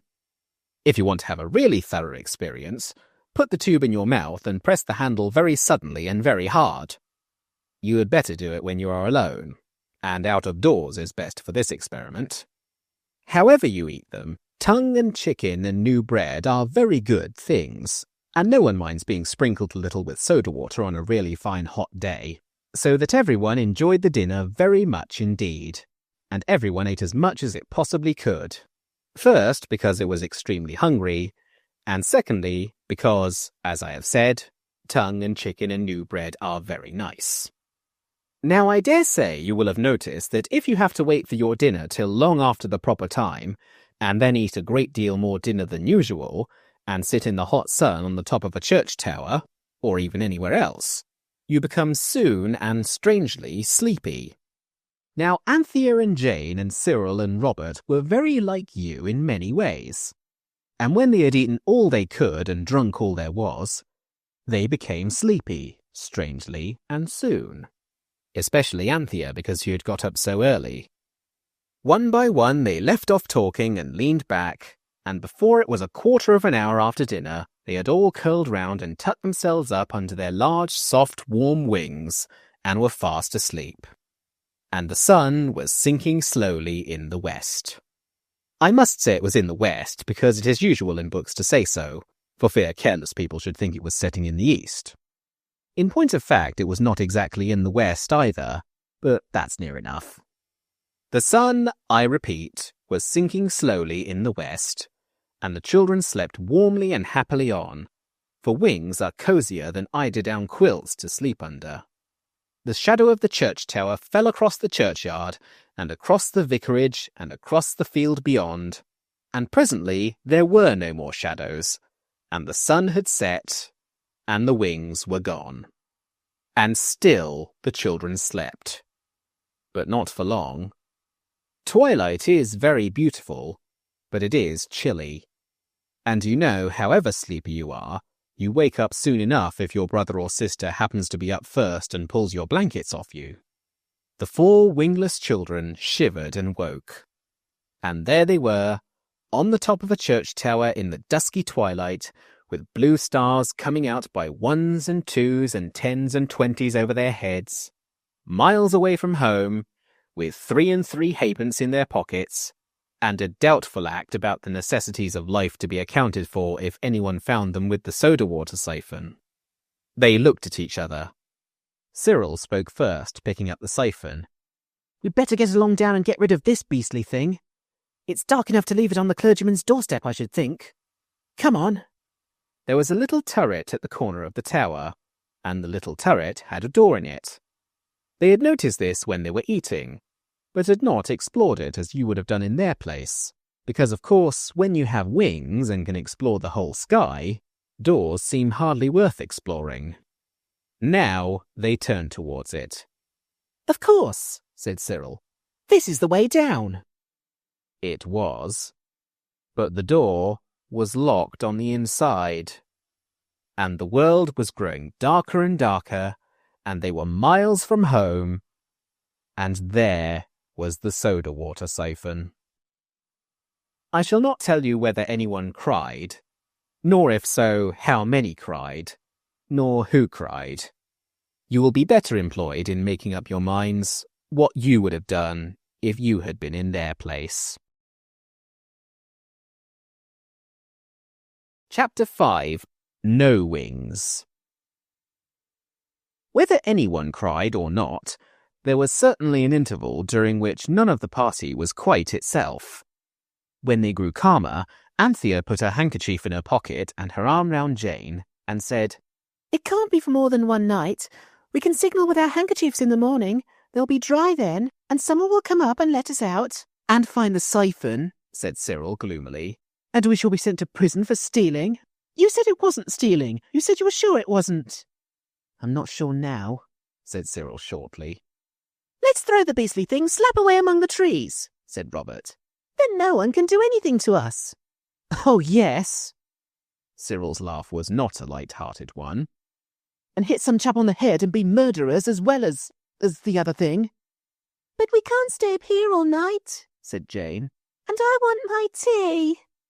"You can't want your tea," said Robert. "You've only just had your dinner."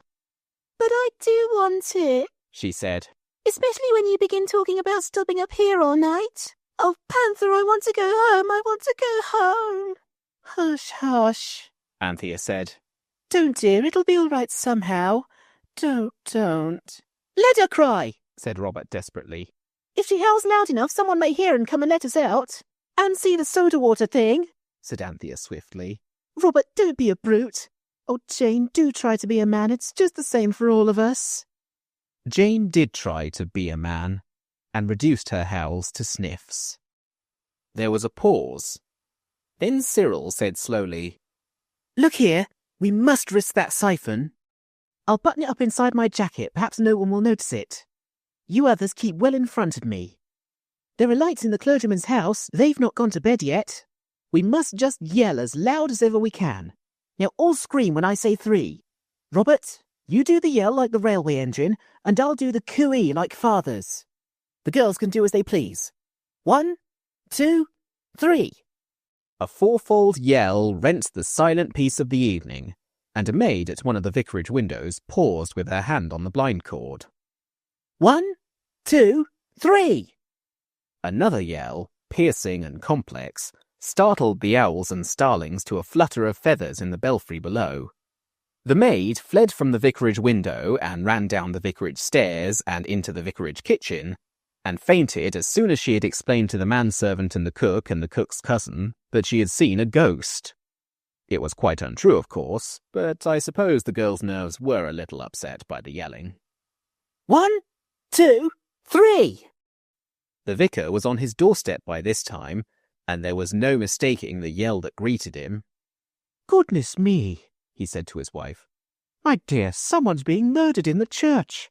Give me my hat and a thick stick and tell Andrew to come after me. I expect it's the lunatic who stole the tongue." The children had seen the flash of light when the vicar opened his front door. They had seen his dark form on the doorstep, and they had paused for breath, and also to see what he would do. When he turned back for his hat, Cyril said hastily, "He thinks he only fancied he heard something. You don't half yell. Now, 1, 2, 3. It was certainly a whole yell this time, and the vicar's wife flung her arms round her husband and screamed a feeble echo of it. "You shan't go," she said. "Not alone. Jessie?" The maid unfainted and came out of the kitchen. "Send Andrew at once. There's a dangerous lunatic in the church, and he must go immediately and catch it." "I expect he will catch it too," said Jessie to herself as she went through the kitchen door. "Here, Andrew," she said. "There's someone screaming like mad in the church, and the missus says you're to go along and catch it." "Not alone, I don't," said Andrew in low, firm tones. To his master, he merely said, "Yes, sir." "You heard those screams?" "I did think I noticed a sort of something," said Andrew. "Well, come on then," said the vicar. "My dear, I must go." He pushed her gently into the sitting room, banged the door, and rushed out, dragging Andrew by the arm. A volley of yells greeted them. As it died into silence, Andrew shouted, "Hello, you there! Did you call?" "Yes," shouted 4 faraway voices. "They seem to be in the air," said the vicar. "Very remarkable." "Where are you?" shouted Andrew. And Cyril replied in his deepest voice, very slow and loud, "Church! Tower! Top!" "Come down then," said Andrew. And the same voice replied, "Can't! Door locked!" "My goodness," said the vicar. "Andrew, fetch the stable lantern. Perhaps it will be as well to fetch another man from the village." "With the rest of the gang about, very likely." "No, sir, if this here ain't a trap." "Well, may I never, there's Cook's cousin at the back door now. He's a keeper, sir, and used to dealing with vicious characters. And he's got his gun, sir." "Hello there," shouted Cyril from the church tower. "Come up and let us out." "We're a-coming," said Andrew. "I'm a-going to get a policeman and a gun." Andrew, said the vicar. "That's not the truth." "It's near enough, sir, for the likes of them." So Andrew fetched the lantern and the cook's cousin, and the vicar's wife begged them all to be very careful. They went across the churchyard. It was quite dark now, and as they went, they talked. The vicar was certain a lunatic was on the church tower, the one who had written the mad letter and taken the cold tongue and things. Andrew thought it was a trap. The cook's cousin alone was calm. "Great cry, little wool," said he. "Dangerous chaps is quieter." He was not at all afraid, but then he had a gun. That was why he was asked to lead the way up the worn, steep, dark steps of the church tower. He did lead the way, with the lantern in one hand and the gun in the other. Andrew went next. He pretended afterwards that this was because he was braver than his master, but really it was because he thought of traps, and he did not like the idea of being behind the others for fear someone should come softly up behind him and catch hold of his legs in the dark. They went on and round the little corkscrew staircase, then through the bell ringer's loft where the bell ropes hung with soft furry ends like giant caterpillars, then up another stair into the belfry where the big quiet bells are, and then on, up a ladder with broad steps, and then up a little stone stair. And at the top of that there was a little door, and the door was bolted on the stair side. The cook's cousin, who was a gamekeeper, kicked at the door and said, "Hello, you there?" The children were holding on to each other on the other side of the door and trembling with anxiousness, and very hoarse with their howls.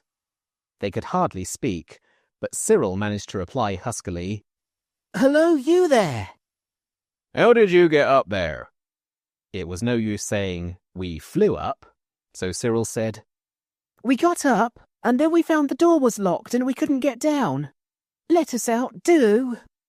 "How many of you are there?" said the keeper. "Only 4, said Cyril. "Are you armed?" "Are we what?" "I've got my gun handy, so you best not try any tricks," said the keeper. "If we open the door, will you promise to come quietly down and no nonsense?" "Yes, oh yes," said all the children together. "Bless me," said the vicar. "Surely that was a female voice." "Shall I open the door, sir?" said the keeper. Andrew went down a few steps. "To leave room for the others," he said afterwards. "Yes," said the vicar. "Open the door. Remember," he said through the keyhole, "we have come to release you. You will keep your promise to refrain from violence." "Now this bolt do stick," said the keeper. "Anyone would think it hadn't been drawed for half a year." As a matter of fact, it hadn't. When all the bolts were drawn, the keeper spoke deep-chested words through the keyhole. "I don't open," said he, "till you've gone over to the other side of the tower. And if one of you comes at me, I fire. Now." "We're all over on the other side," said the voices. The keeper felt pleased with himself, and owned himself a bold man when he threw open that door and, stepping out into the leads, flashed the full light of the stable lantern onto the group of desperadoes standing against the parapet on the other side of the tower. He lowered his gun, and he nearly dropped the lantern. "So help me," he cried, "if they ain't a pack of kiddies." The vicar now advanced. "How did you come here?" he asked severely. "Tell me at once." "Oh, take us down," said Jane, catching at his coat. "and we'll tell you anything you like. You won't believe us, but it doesn't matter. Oh, take us down." The others crowded round him with the same entreaty. All but Cyril.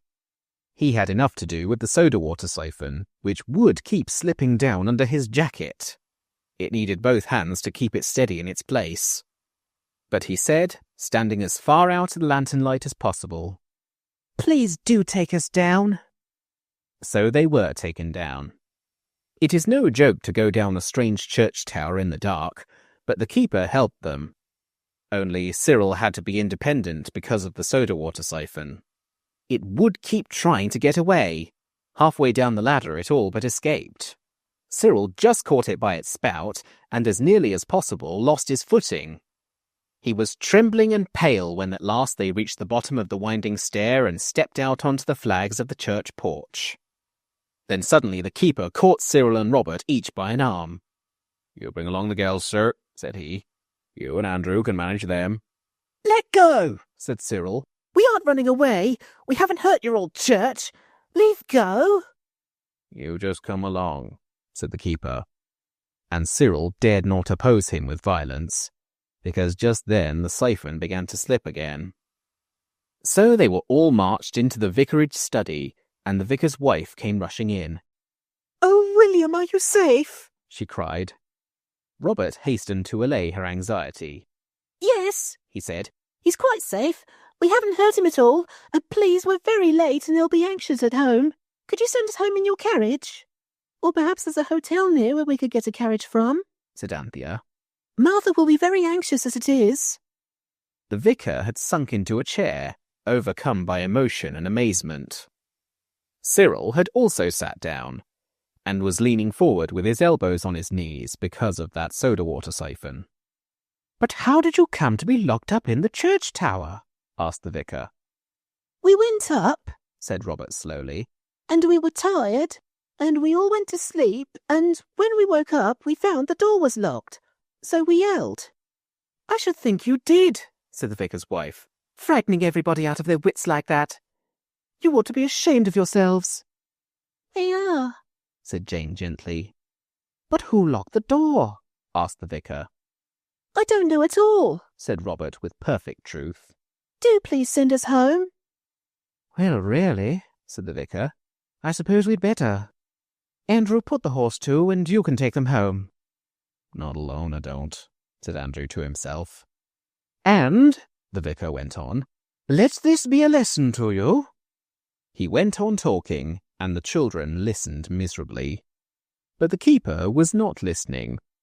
He was looking at the unfortunate Cyril. He knew all about poachers, of course, so he knew how people look when they're hiding something.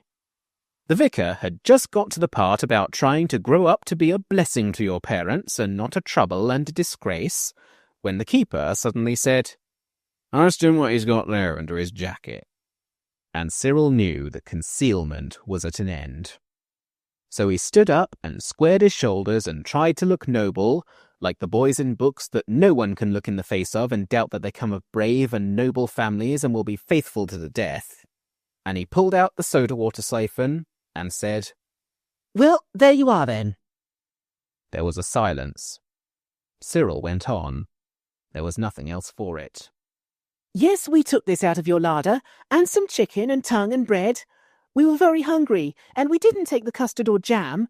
We only took bread and meat and water, and we couldn't help its being the soda kind. Just the necessaries of life, and we left £0.50 to pay for it, and we left a letter. And we're very sorry. And my father will pay a fine or anything you like, but don't send us to prison. Mother would be so vexed. You know what you said about not being a disgrace. Well, don't you go and do it to us, that's all. We're as sorry as we can be. There. However did you get up to the larder window? Said Mrs. Vicar. I can't tell you that, said Cyril firmly.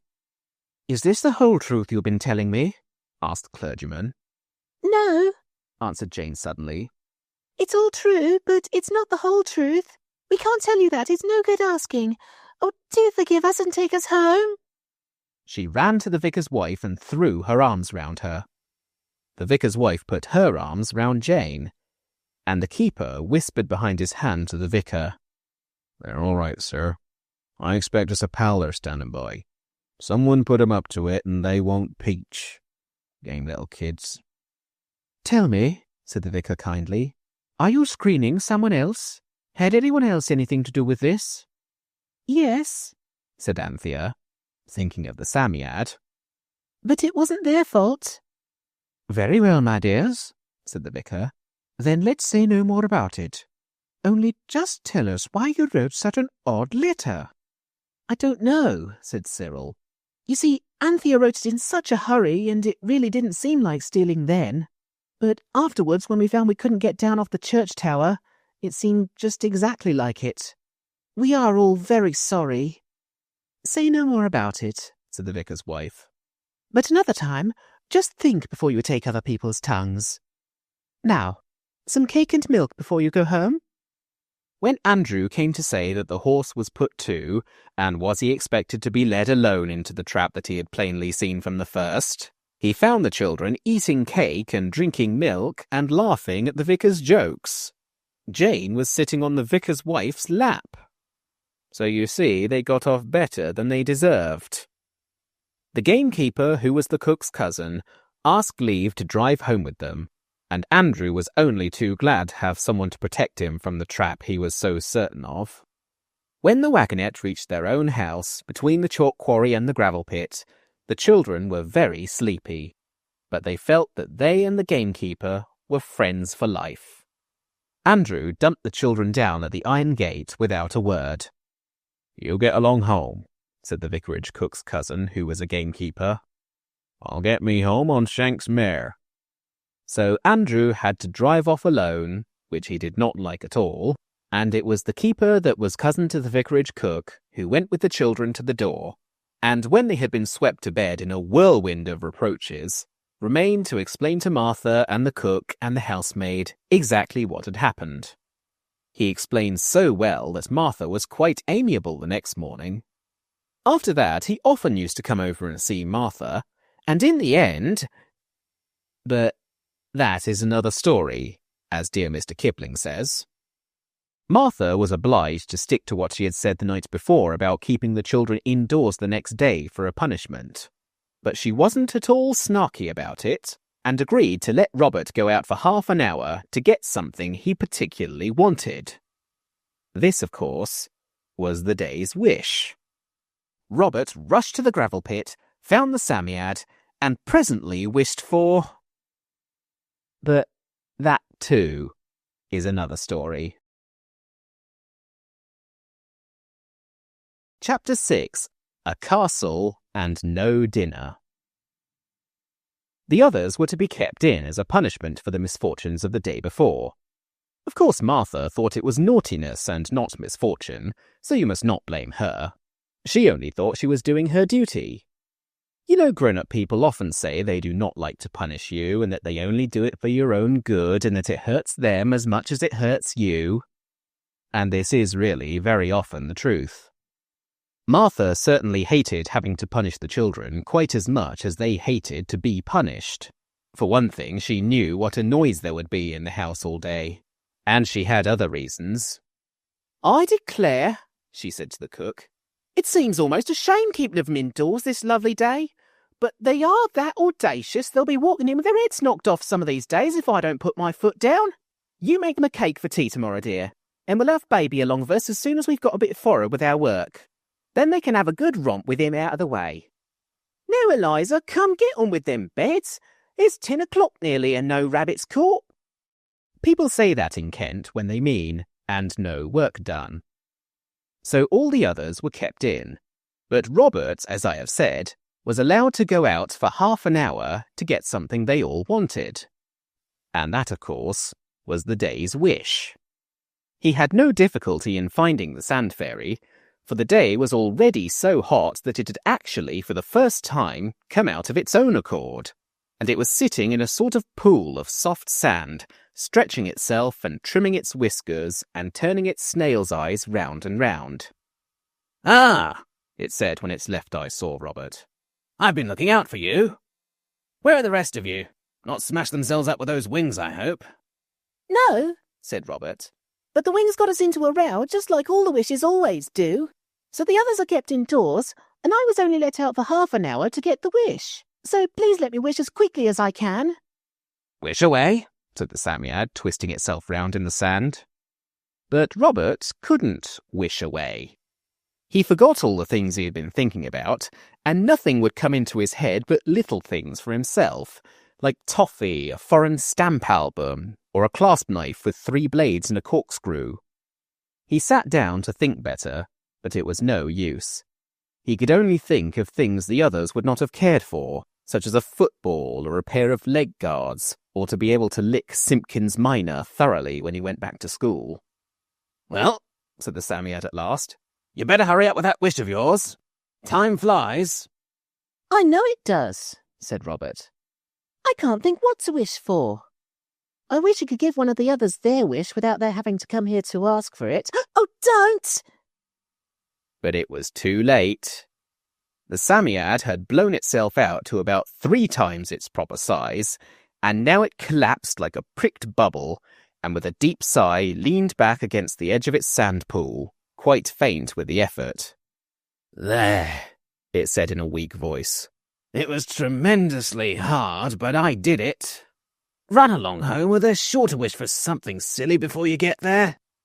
They were quite sure. Robert felt this, and as he ran home, his mind was deeply occupied with the sort of wishes he might find they had wished in his absence. They might wish for rabbits or white mice or chocolate or a fine day tomorrow, or even, and that was most likely, someone might have said, "I do wish to goodness Robert would hurry up." Well, he was hurrying up, and so they would have their wish and the day would be wasted. Then he tried to think what they could wish for, something that would be amusing indoors. That had been his own difficulty from the beginning. So few things are amusing indoors when the sun is shining outside and you mayn't go out however much you want to.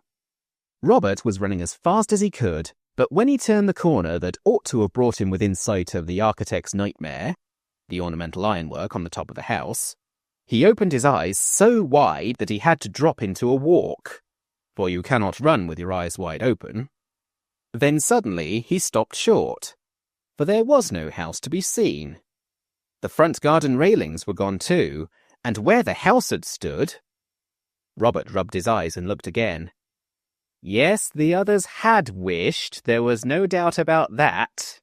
And they must have wished that they lived in a castle, for there the castle stood, black and stately, and very tall and broad, with battlements and lancet windows and 8 great towers, and where the garden and the orchard had been, there were white things dotted like mushrooms.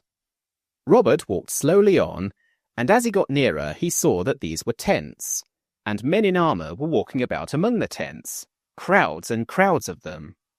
"Oh, crikey," said Robert fervently. "they have. They've wished for a castle and it's being besieged. It's just like that sand fairy. I wish we'd never seen the beastly thing." At the little window above the great gateway, across the moat that now lay where the garden had been but half an hour ago, someone was waving something pale dust-coloured. Robert thought it was one of Cyril's handkerchiefs. They had never been white since the day when he had upset the bottle of combined toning and fixing solution into the drawer where they were. Robert waved back and immediately felt that he had been unwise, for his signal had been seen by the besieging force, and 2 men in steel caps were coming towards him. They had high brown boots on their long legs, and they came towards him with such great strides that Robert remembered the shortness of his own legs and did not run away. He knew it would be useless to himself, and he feared it might be irritating to the foe. So he stood still, and the 2 men seemed quite pleased with him. "By my halidom," said one, "a brave varlet this." Robert felt pleased at being called brave, and somehow it made him feel brave. He passed over the varlet. It was the way people talked in historical romances for the young, he knew, and it was evidently not meant for rudeness. He only hoped he would be able to understand what they said to him. He had not always been able quite to follow the conversations in historical romances for the young. "His garb is strange," said the other. "Some outlandish treachery belike." "Say, lad, what brings thee hither?" Robert knew this meant, "Now then, youngster, what are you up to here, eh?" So he said, "If you please, I want to go home." "Go then," said the man in the longest boots. "None hindereth, and nought lets us to follow. Zooks," he added in a cautious undertone. "I misdoubt me, but he beareth tidings to the besieged." "Where dwellest thou, young knave?" inquired the man with the largest steel cap. "Over there," said Robert, and directly he had said it, he knew he ought to have said, "Yonder." "Ha! Sayest so?" rejoined the longest boots. "Come hither, boy, this is a matter for our leader." And to the leader, Robert was dragged forthwith by the reluctant ear. The leader was the most glorious creature Robert had ever seen. He was exactly like the pictures Robert had so often admired in the historical romances. He had armour and a helmet and a horse and a crest and feathers and a shield and a lance and a sword. His armour and his weapons were all, I am almost sure, of quite different periods. The shield was 13th century, while the sword was of the pattern used in the Peninsular War. The cuirass was of the time of Charles I, and the helmet dated from the Second Crusade. The arms on the shield were very grand, 3 red running lions on a blue ground. The tents were of the latest brand, and the whole appearance of camp, army, and leader might have been a shock to some. But Robert was dumb with admiration, and it all seemed to him perfectly correct, because he knew no more of heraldry or archaeology than the gifted artists who usually drew the pictures for the historical romances. The scene was indeed exactly like a picture. He admired it all so much that he felt braver than ever. "Come hither, lad," said the glorious leader, when the men in Cromwellian steel caps had said a few low, eager words, and he took off his helmet because he could not see properly with it on. He had a kind face and long, fair hair. "Have no fear, thou shalt take no scathe," he said. Robert was glad of that. He wondered what scathe was, and if it was nastier than the senna tea which he had to take sometimes. "Unfurl thy tale without alarm," said the leader kindly. "Whence comest thou, and what is thine intent?" "My what?" said Robert. "What seekest thou to accomplish? What is thine errand that thou wanderest here alone among these rough men-at-arms? Poor child, thy mother's heart aches for thee e'en now, I'll warrant me." "I don't think so," said Robert. "You see, she doesn't know I'm out." The leader wiped away a manly tear, exactly as a leader in a historical romance would have done, and said, "Fear not to speak the truth, my child. Thou hast naught to fear from Wulfric de Talbot." Robert had a wild feeling that this glorious leader of the besieging party, being himself part of a wish, would be able to understand better than Martha or the gypsies or the policeman in Rochester or the clergyman of yesterday the true tale of the wishes and the Psammead. The only difficulty was that he knew he could never remember enough quothers and beshroomies and things like that to make his talk sound like the talk of a boy in a historical romance. However, he began boldly enough with a sentence straight out of Ralph de Courcy or the Boy Crusader. He said, "Gramercy for thy courtesy, fair Sir Knight. The fact is, it's like this, and I hope you're not in a hurry because the story's rather a breather. Father and Mother are away, and when we were down playing in the sandpits, we found a Psammead." "I cry thee mercy. A Psammead?" said the knight. "Yes, a sort of a fairy or enchanter. Yes, that's it, an enchanter. And he said we could have a wish every day, and we wished first to be beautiful." "My wish was scarce granted," muttered one of the men-at-arms, looking at Robert, who went on as if he had not heard, though he thought the remark very rude indeed. "And then we wished for money, treasure, you know, but we couldn't spend it. And yesterday we wished for wings, and we got them, and we had a ripping time to begin with." "Thy speech is strange and uncouth," said Sir Wulfric de Talbot. "Repeat thy words. What hadst thou?" "A ripping... No, I mean, a jolly... No, we were contented with our lot. That's what I mean. Only after that we got into an awful fix." "What is a fix? A fray, mayhap?" "No, not a fray. A tight place." "A dungeon? Alas for thy youthful fettered limbs," said the knight with polite sympathy. "It wasn't a dungeon. We just encountered undeserved misfortunes," Robert explained. "And today we are punished by not being allowed to go out. That's where I live." He pointed to the castle. "The others are in there, and they're not allowed to go out. It's all the Psammead's, the enchanter's fault. I wish we'd never seen him." "He is an enchanter of might?" "Oh, yes, of might and main. Rather." "And thou deemest that it is the spells of the enchanter whom thou hast angered that have lent strength to the besieging party?" said the gallant leader. "But know thou that Wulfric de Talbot needs no enchanter's aid to lead his followers to victory." "No, I'm sure you don't," said Robert with hasty courtesy. "Of course not. You wouldn't, you know. But all the same, it's partly his fault, but we're most to blame. You couldn't have done anything if it hadn't been for us." "How now, bold boy?" asked Sir Wulfric haughtily. "Thy speech is dark and eke scarce courteous. Unravel me this riddle." "Oh," said Robert desperately. "Of course you don't know it, but you're not real at all. You're only here because the others must have been idiots enough to wish for a castle. And when the sun sets, you'll just vanish away and it'll be all right." The captain and the men-at-arms exchanged glances, at first pitying and then sterner. as the longest-booted man said, "Beware, noble my lord, the urchin doth but feign madness to escape from our clutches. Shall we not bind him?" I'm no more mad than you are, said Robert angrily. perhaps not so much. Only I was an idiot to think you'd understand anything. Let me go, I haven't done anything to you. "Whither?" asked the knight, who seemed to have believed all the enchanter story till it came to his own share in it. "Whither wouldst thou wend?" Home, of course. Robert pointed to the castle. To carry news of succour? "Nay," All right, then. said Robert, struck by a sudden idea. Then let me go somewhere else.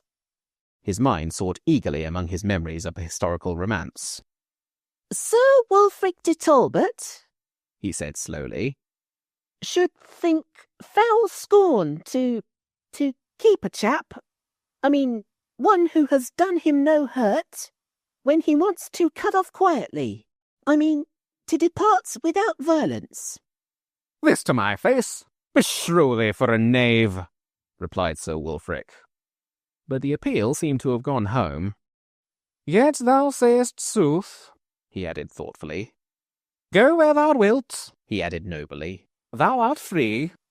Wulfric de Talbot warreth not with babes, and Jakin here shall bear thee company.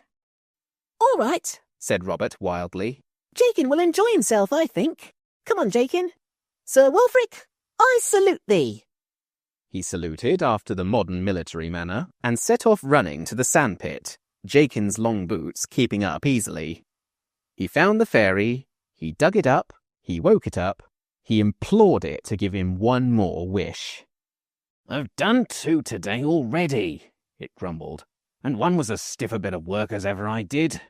Oh, do, said Robert, while Jakin looked on with an expression of open-mouthed horror at the strange beast that talked and gazed with its snail's eyes at him. Well, what is it? Snapped the Psammead with cross sleepiness. I wish I was with the others, said Robert.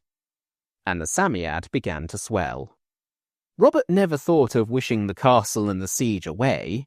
Of course, he knew they had all come out of a wish, but swords and daggers and pikes and lances seemed much too real to be wished away. Robert lost consciousness for an instant. When he opened his eyes, the others were crowding round him. We never heard you come in, they said. How awfully jolly of you to wish it to give us our wish. Of course we understood that was what you'd done, but you ought to have told us. Suppose we'd wished something silly. Silly? Said Robert very crossly indeed. How much sillier could you have been, I'd like to know? You nearly settled me, I can tell you. Then he told his story, and the others admitted that it certainly had been rough on him.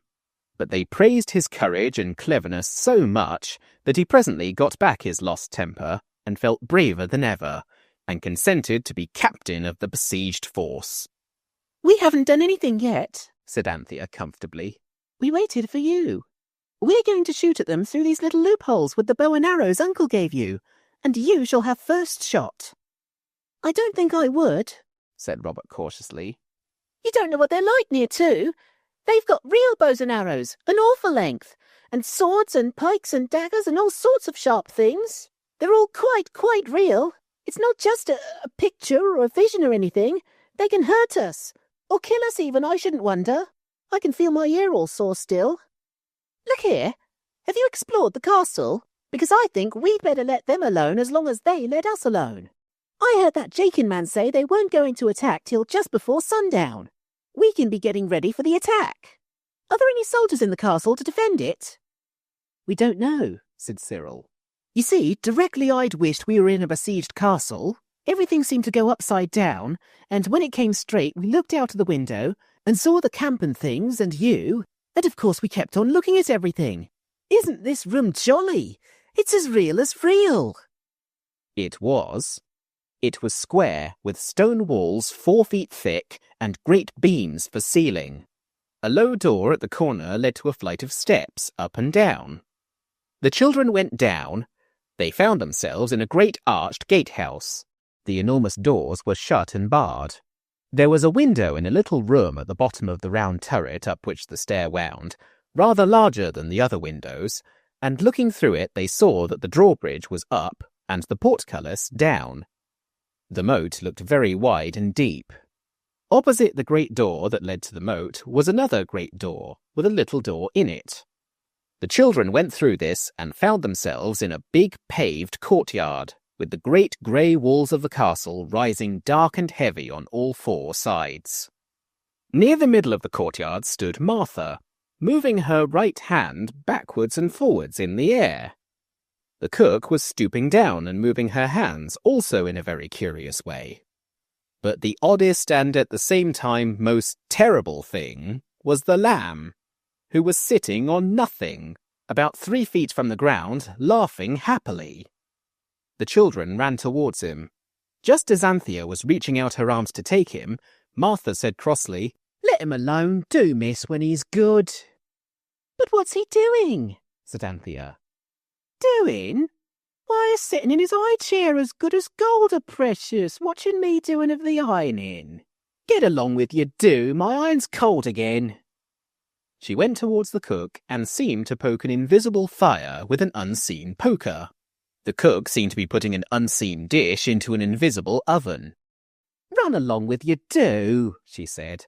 "I'm behindhand as it is. You won't get no dinner if you come a-hindering of me like this. Come, off you goes, or I'll pin a dishcloth to some of your tails."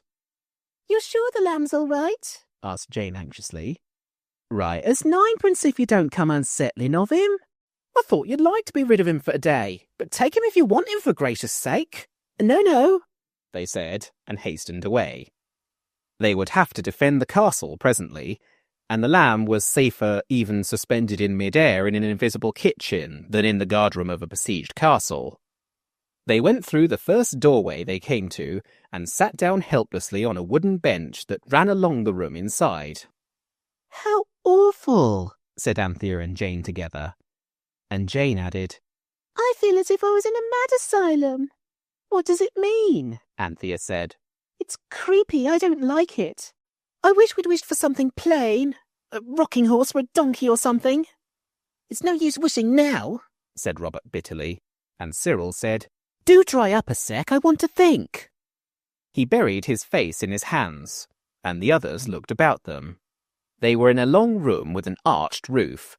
There were wooden tables along it, and one across at the end of the room on a sort of raised platform. The room was very dim and dark. The floor was strewn with dry things like sticks, and they did not smell nice. Cyril sat up suddenly and said, "Look here, it's all right. I think it's like this. You know we wished that the servants shouldn't notice any difference when we got wishes, and nothing happens to the lamb unless we specially wish it to. So of course they don't notice the castle or anything. But then the castle is on the same place where our house was. I mean. And the servants have to go on being in the house or else they would notice. But you can't have a castle mixed up with our house. And so we can't see the house because we see the castle, and they can't see the castle because they go on seeing the house. And so—" "Oh, don't," said Jane. "You make my head go all swimmy like being on a roundabout. It doesn't matter. Only I hope we shall be able to see our dinner, that's all, because if it's invisible it'll be unfeelable as well, and then we can't eat it. I know it will, because I tried to feel if I could feel the lamb's chair, and there was nothing under him at all but air. And we can't eat air, and I feel just as if I hadn't had any breakfast for years and years." "It's no use thinking about it," said Anthea. "Let's go on exploring. Perhaps we might find something to eat." This lighted hope in every breast, and they went on exploring the castle. But though it was the most perfect and delightful castle you can possibly imagine, and furnished in the most complete and beautiful manner, neither food nor men-at-arms were to be found in it. "If only you thought of wishing to be besieged in a castle thoroughly garrisoned and provisioned," said Jane reproachfully. "You can't think of everything, you know," said Anthea. "I should think it must be nearly dinner time by now." It wasn't, but they hung about watching the strange movements of the servants in the middle of the courtyard, because of course they couldn't be sure where the dining room of the invisible house was. Presently they saw Martha carrying an invisible tray across the courtyard, for it seemed that by the most fortunate accident, the dining room of the house and the banqueting hall of the castle were in the same place. But oh, how their hearts sank when they perceived that the tray was invisible. They waited in wretched silence while Martha went through the form of carving an unseen leg of mutton and serving invisible greens and potatoes with a spoon that no one could see. When she had left the room, the children looked at the empty table and then at each other. "This is worse than anything," said Robert, who had not till now been particularly keen on his dinner. "I'm not so very hungry," said Anthea, trying to make the best of things as usual. Cyril tightened his belt ostentatiously. Jane burst into tears. Chapter 7. A Siege and Bed. The children were sitting in the gloomy banqueting hall at the end of one of the long bare wooden tables. There was now no hope. Martha had brought in the dinner, and the dinner was invisible and unfeelable too, for when they rubbed their hands along the table, they knew but too well that for them there was nothing there but table. Suddenly Cyril felt in his pocket. "Right-o," he cried. "Look here, biscuits." Rather broken and crumbled, certainly, but still, biscuits. 3 whole ones, and a generous handful of crumbs and fragments. "I got them this morning, cook, and I'd quite forgotten," he explained as he divided them with scrupulous fairness into 4 heaps. They were eaten in a happy silence, though they tasted a little oddly because they had been in Cyril's pocket all the morning with a hank of tarred twine, some green fir cones, and a ball of cobbler's wax. "Yes, but look here, Squirrel," said Robert. "you're so clever at explaining about invisibleness and all that. How is it the biscuits are here and all the bread and meat and things have disappeared?" "I don't know," said Cyril after a pause. "Unless it's because we had them. Nothing about us has changed. Everything's in my pocket all right." "Then if we had the mutton, it would be real," said Robert. "Oh, don't I wish we could find it." "But we can't find it. I suppose it isn't ours till we've got it in our mouths." "Or in our pockets," said Jane, thinking of the biscuits. "Who puts mutton in their pockets, goose girl?" said Cyril. "But I know. At any rate, I'll try it." He leaned over the table with his face about an inch from it and kept opening and shutting his mouth as if he were taking bites out of air. "It's no good," said Robert in deep dejection. "You'll only... Hello?" Cyril stood up with a grin of triumph, holding a square piece of bread in his mouth. It was quite real. Everyone saw it. It is true that directly he bit a piece off, the rest vanished, but it was all right because he knew he had it in his hand, though he could neither see nor feel it.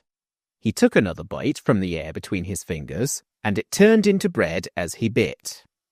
The next moment, all the others were following his example and opening and shutting their mouths an inch or so from the bare-looking table. Robert captured a slice of mutton and... But I think I will draw a veil over the rest of this painful scene. It is enough to say that they all had enough mutton, and that when Martha came to change the plates, she said she had never seen such a mess in all her born days. The pudding was, fortunately, a plain suet roly-poly, and in answer to Martha's questions, the children all with one accord said that they would not have treacle on it, nor jam, nor sugar. "Just plain, please," they said. Martha said, "Well, I never. What next, I wonder?" and went away. Then ensued another scene on which I will not dwell, for nobody looks nice picking up slices of suet pudding from the table in its mouth like a dog. The great thing, after all, was that they had had dinner, and now everyone felt more courage to prepare for the attack that was to be delivered before sunset. Robert, as captain, insisted on climbing to the top of one of the towers to reconnoitre, so up they all went. And now they could see all round the castle, and could see too that beyond the moat, on every side, the tents of the besieging party were pitched. Rather uncomfortable shivers ran down the children's backs as they saw that all the men were very busy cleaning or sharpening their arms, restringing their bows, and polishing their shields. A large party came along the road, with horses dragging along the great trunk of a tree, and Cyril felt quite pale, because he knew this was for a battering ram. "What a good thing we've got a moat," he said. And what a good thing the drawbridge is up. I should never have known how to work it. Of course it would be up in a besieged castle. You'd think there ought to have been soldiers in it, wouldn't you? said Robert. You see, you don't know how long it's been besieged, said Cyril darkly. Perhaps most of the brave defenders were killed quite early in the siege, and all the provisions eaten. And now there are only a few intrepid survivors. That's us. And we are going to defend it to the death. How do you begin? Defending to the death, I mean, asked Anthea. We ought to be heavily armed, and then shoot at them when they advance to the attack. They used to pour boiling lead down on besiegers when they got too close, said Anthea. Father showed me the holes on purpose for pouring it down through at Bodiam Castle, and there are holes like it in the gate tower here. I think I'm glad it's only a game. It is only a game, isn't it? said Jane. But no one answered. The children found plenty of strange weapons in the castle, and if they were armed at all, it was soon plain that they would be, as Cyril said, armed heavily. For these swords and lances and crossbows were far too weighty even for Cyril's manly strength, and as for the longbows, none of the children could even begin to bend them. The daggers were better, but Jane hoped that the besiegers would not come close enough for daggers to be of any use. Never mind, we can hurl them like javelins, said Cyril, or drop them on people's heads. I say, there are lots of stones on the other side of the courtyard. If we took some of those up, just to drop on their heads if they were to try swimming the moat. So a heap of stones grew apace up in the room above the gate, and another heap, a shiny, spiky, dangerous-looking heap, of daggers and knives. As Anthea was crossing the courtyard for more stones, a sudden and valuable idea came to her. She went to Martha and said, May we just have biscuits for tea? We're going to play at besieged castles, and we'd like the biscuits to provision the garrison. Put mine in my pocket, please. My hands are so dirty. And I'll tell the others to fetch theirs. This was indeed a happy thought, for now, with 4 generous handfuls of air, which turned to biscuit as Martha crammed it into their pockets, the garrison was well provisioned till sundown. They brought up some iron pots of cold water to pour on the besiegers instead of hot lead, with which the castle did not seem to be provided. The afternoon passed with wonderful quickness. It was very exciting, but none of them except Robert could feel all the time that this was real, deadly, dangerous work. To the others, who had only seen the camp and the besiegers from a distance, the whole thing seemed half a game of make-believe and half a splendidly distinct and perfectly safe dream. But it was only now and then that Robert could feel this. When it seemed to be tea-time, the biscuits were eaten with water from the deep well in the courtyard, drunk out of horns. Cyril insisted on putting by 8 of the biscuits, in case anyone should feel faint in stress of battle. Just as he was putting away the reserve biscuits in a sort of little stone cupboard without a door, a sudden sound made him drop 3. It was the loud, fierce cry of a trumpet. You see, it is real, said Robert, and they are going to attack. All rushed to the narrow windows. Yes, said Robert. They're all coming out of their tents and moving about like ants. There's that Jakin dancing about with the bridge joins on. I wish he could see me put my tongue out at him. Yeah. The others were far too pale to wish to put their tongues out at anybody. They looked at Robert with surprised respect. Anthea said, You really are brave, Robert. Rot. Cyril's pallor turned to redness now, all in a minute. He's been getting ready to be brave all the afternoon, and I wasn't ready, that's all. I shall be braver than he is in half a jiffy. Oh dear, said Jane. What does it matter which of you's the bravest? I think Cyril was a perfect silly to wish for a castle, and I don't want to play. It isn't, Robert was beginning sternly, but Anthea interrupted. Oh, yes, you do, she said coaxingly. It's a very nice game, really, because they can't possibly get in, and if they do, the women and children are always spared by civilized armies. But are you quite sure they are civilized? Asked Jane, panting. They seem to be such a long time ago. Of course they are. Anthea pointed cheerfully through the narrow window. Why, look at the little flags on their lances, how bright they are, and how fine the leader is. Look, that's him, isn't it, Robert? On the grey horse. Jane consented to look, and the scene was almost too pretty to be alarming. The green turf, the white tents, the flash of pennoned lances, the gleam of armour, and the bright colours of scarf and tunic. It was just like a splendid coloured picture. The trumpets were sounding, and when the trumpets stopped for breath, the children could hear the cling-clang of armour and the murmur of voices. A trumpeter came forward to the edge of the moat, which now seemed very much narrower than at first, and blew the longest and loudest blast they had yet heard. When the blaring noise had died away, a man who was with the trumpeter shouted, "What ho within there?" and his voice came plainly to the garrison in the gatehouse. Hello there! Robert bellowed back at once. In the name of our lord the king, and of our good lord and trusty leader, Sir Wulfric de Talbot, we summon this castle to surrender, on pain of fire and sword and no quarter. Do ye surrender? No! Bawled Robert. Of course we don't! Never, never, never! The man answered back, Then your fate be on your own heads.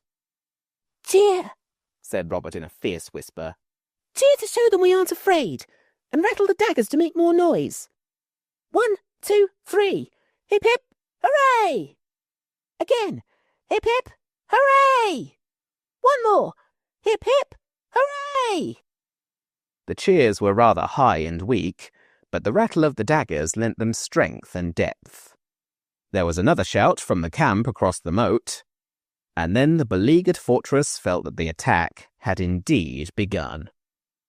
It was getting rather dark in the room above the great gate, and Jane took a very little courage as she remembered that sunset couldn't be far off now. The moat is dreadfully thin, said Anthea. But they can't get into the castle even if they do swim over, said Robert. And as he spoke, he heard feet on the stair outside. Heavy feet and the clank of steel. No one breathed for a moment. The steel and the feet went on up the turret stairs. Then Robert sprang softly to the door. He pulled off his shoes. Wait here, he whispered, and stole quickly and softly after the boots and the spur clank. He peeped into the upper room. The man was there, and it was Jakin, all dripping with moat water, and he was fiddling about with the machinery which Robert felt sure worked the drawbridge. Robert banged the door suddenly and turned the great key in the lock just as Jakin sprang to the inside of the door. Then he tore downstairs and into the little turret at the foot of the tower where the biggest window was. We ought to have defended this, he cried to the others as they followed him. He was just in time. Another man had swum over, and his fingers were on the window ledge. Robert never knew how the man had managed to climb up out of the water, but he saw the clinging fingers and hit them as hard as he could with an iron bar that he caught up from the floor. The man fell with a plop-plash into the moat water. In another moment, Robert was outside the little room, had banged its door, and was shooting home the enormous bolts, and calling to Cyril to lend a hand. Then they stood in the arched gatehouse, breathing hard and looking at each other. Jane's mouth was open. Cheer up, Jenny, said Robert. It won't last much longer. There was a creaking above, and something rattled and shook. The pavement they stood on seemed to tremble. Then a crash told them that the drawbridge had been lowered to its place. That's that beast Jakin, said Robert. There's still the portcullis. I'm almost certain that's worked from lower down. And now the drawbridge rang and echoed hollowly to the hoofs of horses and the tramp of armed men. Up, quick! cried Robert. Let's drop things on them. Even the girls were feeling almost brave now. They followed Robert quickly and under his directions began to drop stones out through the long narrow windows. There was a confused noise below and some groans. Oh dear, said Anthea, putting down the stone she was just going to drop out. I'm afraid we've hurt somebody. Robert caught up the stone in a fury. I should just hope we had, he said. I'd give something for a jolly good boiling kettle of lead. Surrender, indeed. And now came more tramping, and a pause, and then the thundering thump of the battering ram. And the little room was almost quite dark. We've held it, cried Robert. We won't surrender. The sun must set in a minute. Here, they're all jawing underneath again. Pity there's no time to get more stones. Here, pour that water down on them. It's no good, of course, but they'll hate it. Oh, dear, said Jane. Don't you think we'd better surrender? Never, said Robert. We'll have a parley if you like, but we'll never surrender. Oh, I'll be a soldier when I grow up. You just see if I don't. I won't go into the civil service, whatever anyone says. Let's wave a handkerchief and ask for a parley, Jane pleaded. I don't believe the sun's going to set tonight at all.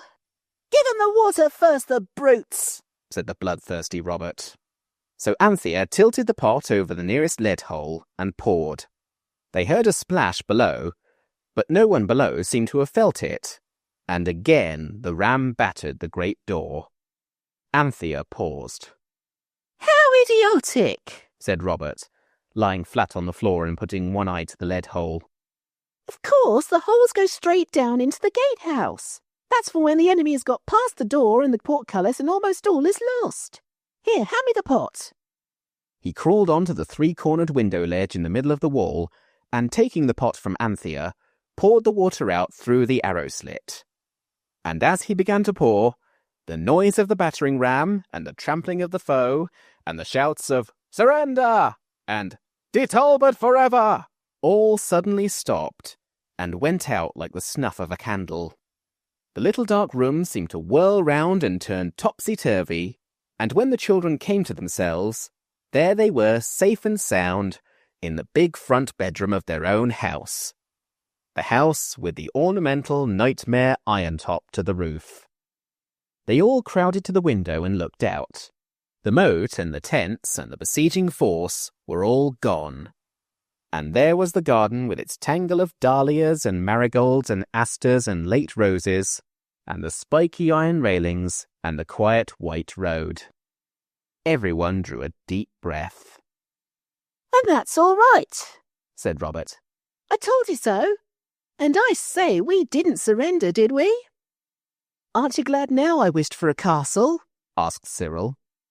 I think I am now, said Anthea slowly. But I wouldn't wish for it again, I think, Squirrel dear. Oh, it was simply splendid, said Jane unexpectedly. I wasn't frightened a bit. Oh, I say, Cyril was beginning, but Anthea stopped him. Look here, she said. It's just come into my head. This is the very first thing we've wished for that hasn't got us into a row. And there hasn't been the least little scrap of a row about this. Nobody's raging downstairs. We're safe and sound. We've had an awfully jolly day. At least, not jolly exactly, but you know what I mean. And we know now how brave Robert is. And Cyril too, of course, she added hastily. And Jane as well. And we haven't got into a row with a single grown-up. The door was opened suddenly and fiercely. You ought to be ashamed of yourselves, said the voice of Martha, and they could tell by her voice that she was very angry indeed. I thought you couldn't last through the day without getting up to some doggery. A person can't take a breath of air on the front doorstep, but you must be emptying the wash-hand jug onto their heads. Off you go to bed, the lot of you, and try to get up better children in the morning. Now then, don't let me have to tell you twice. If I find any of you not in bed in 10 minutes, I'll let you know it, that's all. A new cap and everything. She flounced out amid a disregarded chorus of regrets and apologies. The children were very sorry, but really it was not their faults. You can't help it if you're pouring water on a besieging foe, and your castle suddenly changes into your house, and everything changes with it except the water, and that happens to fall on somebody else's clean cap. I don't know why the water didn't change into nothing, though, said Cyril.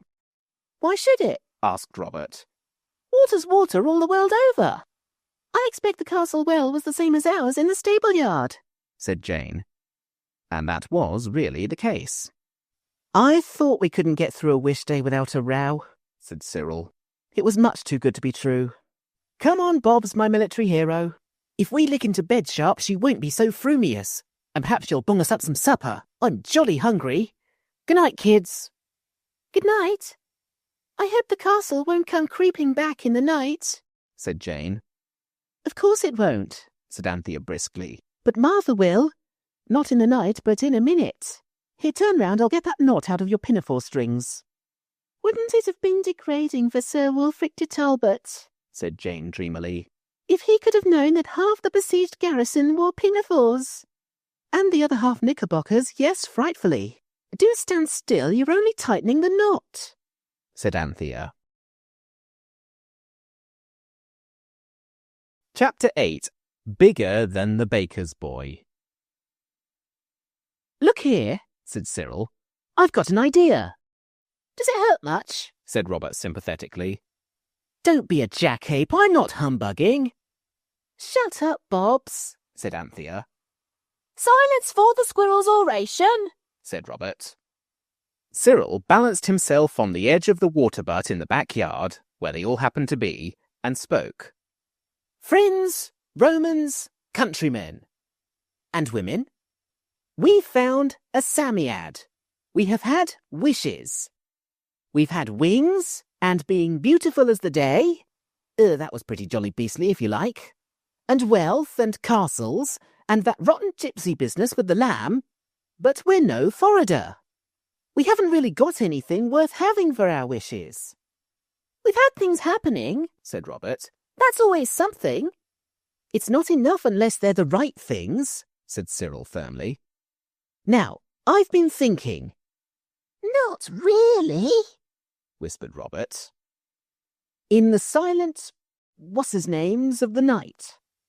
It's like suddenly being asked something out of history, the date of the conquest or something. You know it right all the time, but when you're asked, it all goes out of your head. Ladies and gentlemen, you know jolly well that when we're all rotting about in the usual way, heaps of things keep cropping up, and then real earnest wishes come into the heads of the beholder. Hear, hear, said Robert. Of the beholder, however stupid he is, Cyril went on. Why, even Robert might happen to think of a really useful wish if he didn't injure his poor little brains trying so hard to think. Shut up, Bobs, I tell you have the whole show over. A struggle on the edge of a water butt is exciting, but damp. When it was over, and the boys were partially dried, Anthea said, It really was you began it, Bobs. Now honour is satisfied, do let Squirrel go on. We're wasting the whole morning. Well then, said Cyril, still wringing the water out of the tails of his jacket. I'll call it Pax if Bobs will. Pax then, said Robert sulkily. But I've got a lump as big as a cricket ball over my eye. Anthea patiently offered a dust-coloured handkerchief, and Robert bathed his wounds in silence. Now, Squirrel, she said. Well then, let's just play bandits, or forts, or soldiers, or any of the old games. We're dead sure to think of something if we try not to. You always do. The others consented. Bandits was hastily chosen for the game. It's as good as anything else, said Jane gloomily. It must be owned that Robert was at first but a half-hearted bandit. But when Anthea had borrowed from Martha the red-spotted handkerchief in which the keeper had brought her mushrooms that morning, and had tied up Robert's head with it so that he could be the wounded hero who had saved the bandit captain's life the day before, he cheered up wonderfully. All were soon armed. Bows and arrows slung on the back look well, and umbrellas and cricket stumps stuck through the belt give a fine impression of the wearers being armed to the teeth. The white cotton hats that men wear in the country nowadays have a very brigandish effect when a few turkey's feathers are stuck in them. The lamb's mail cart was covered with a red and blue checked tablecloth and made an admirable baggage wagon. The lamb asleep inside it was not at all in the way. So the banditti set out along the road that led to the sandpit. We ought to be near the Psammead, said Cyril, in case we think of anything suddenly. It is all very well to make up your minds to play bandits, or chess, or ping-pong, or any other agreeable game. But it is not easy to do it with spirit when all the wonderful wishes you can think of, or can't think of, are waiting for you round the corner. The game was dragging a little, and some of the bandits were beginning to feel that the others were disagreeable things, and were saying so candidly, when the baker's boy came along the road with loaves in a basket. The opportunity was not one to be lost. "Stand and deliver," cried Cyril. Your money or your life, said Robert, and they stood on each side of the baker's boy. Unfortunately, he did not seem to enter into the spirit of the thing at all. He was a baker's boy of an unusually large size. He merely said, "Took it now, do you hear?" and pushed the bandits aside most disrespectfully. Then Robert lassoed him with Jane's skipping rope, and instead of going round his shoulders as Robert intended, it went round his feet and tripped him up. The basket was upset, the beautiful new loaves went bumping and bouncing all over the dusty, chalky road. The girls ran to pick them up, and all in a moment Robert and the baker's boy were fighting it out man to man with Cyril to see fair play, and the skipping rope twisting round their legs like an interested snake that wished to be a peacemaker. It did not succeed. Indeed, the way the boxwood handles sprang up and hit the fighters on the shins and ankles was not at all peacemaking. I know this is the second fight, or contest, in this chapter, but I can't help it was that sort of day. You know yourself there are days when rows seem to keep on happening quite without your meaning them to. If I were a writer of tales of adventure such as those which used to appear in the Boys of England when I was young, of course I should be able to describe the fight. But I cannot do it. I never can see what happens during a fight, even when it is only dogs. Also, if I had been one of these Boys of England writers, Robert would have got the best of it. But I am like George Washington. I cannot tell a lie, even about a cherry tree, much less about a fight. And I cannot conceal from you that Robert was badly beaten for the second time that day. The baker's boy blacked his other eye, and being ignorant of the first rules of fair play and gentlemanly behaviour, he also pulled Robert's hair and kicked him on the knee. Robert always used to say he could have licked the butcher if it hadn't been for the girls, but I'm not sure. Anyway, what happened was this, and very painful it was to self-respecting boys. Cyril was just tearing off his coat so as to help his brother in proper style when Jane threw her arms round his legs and began to cry and ask him not to go and be beaten too. That too was very nice for Robert, as you can imagine, but it was nothing to what he felt when Anthea rushed in between him and the baker's boy and caught that unfair and degraded fighter round the waist, imploring him not to fight any more. "Oh, don't hurt my brother any more," she said in floods of tears. "He didn't mean it, it's only play, and I'm sure he's very sorry." You see how unfair this was to Robert, because if the baker's boy had had any right and chivalrous instincts and had yielded to Anthea's pleading and accepted her despicable apology, Robert could not, in honour, have done anything to him at a future time. But Robert's fears, if he had any, were soon dispelled. Chivalry was a stranger to the breast of the baker's boy. He pushed Anthea away very roughly, and he chased Robert with kicks and unpleasant conversation right down the road to the sandpit, and there, with one last kick, he landed him in a heap of sand. "I'd larn you, you young varmint," he said, and went off to pick up his loaves and go about his business.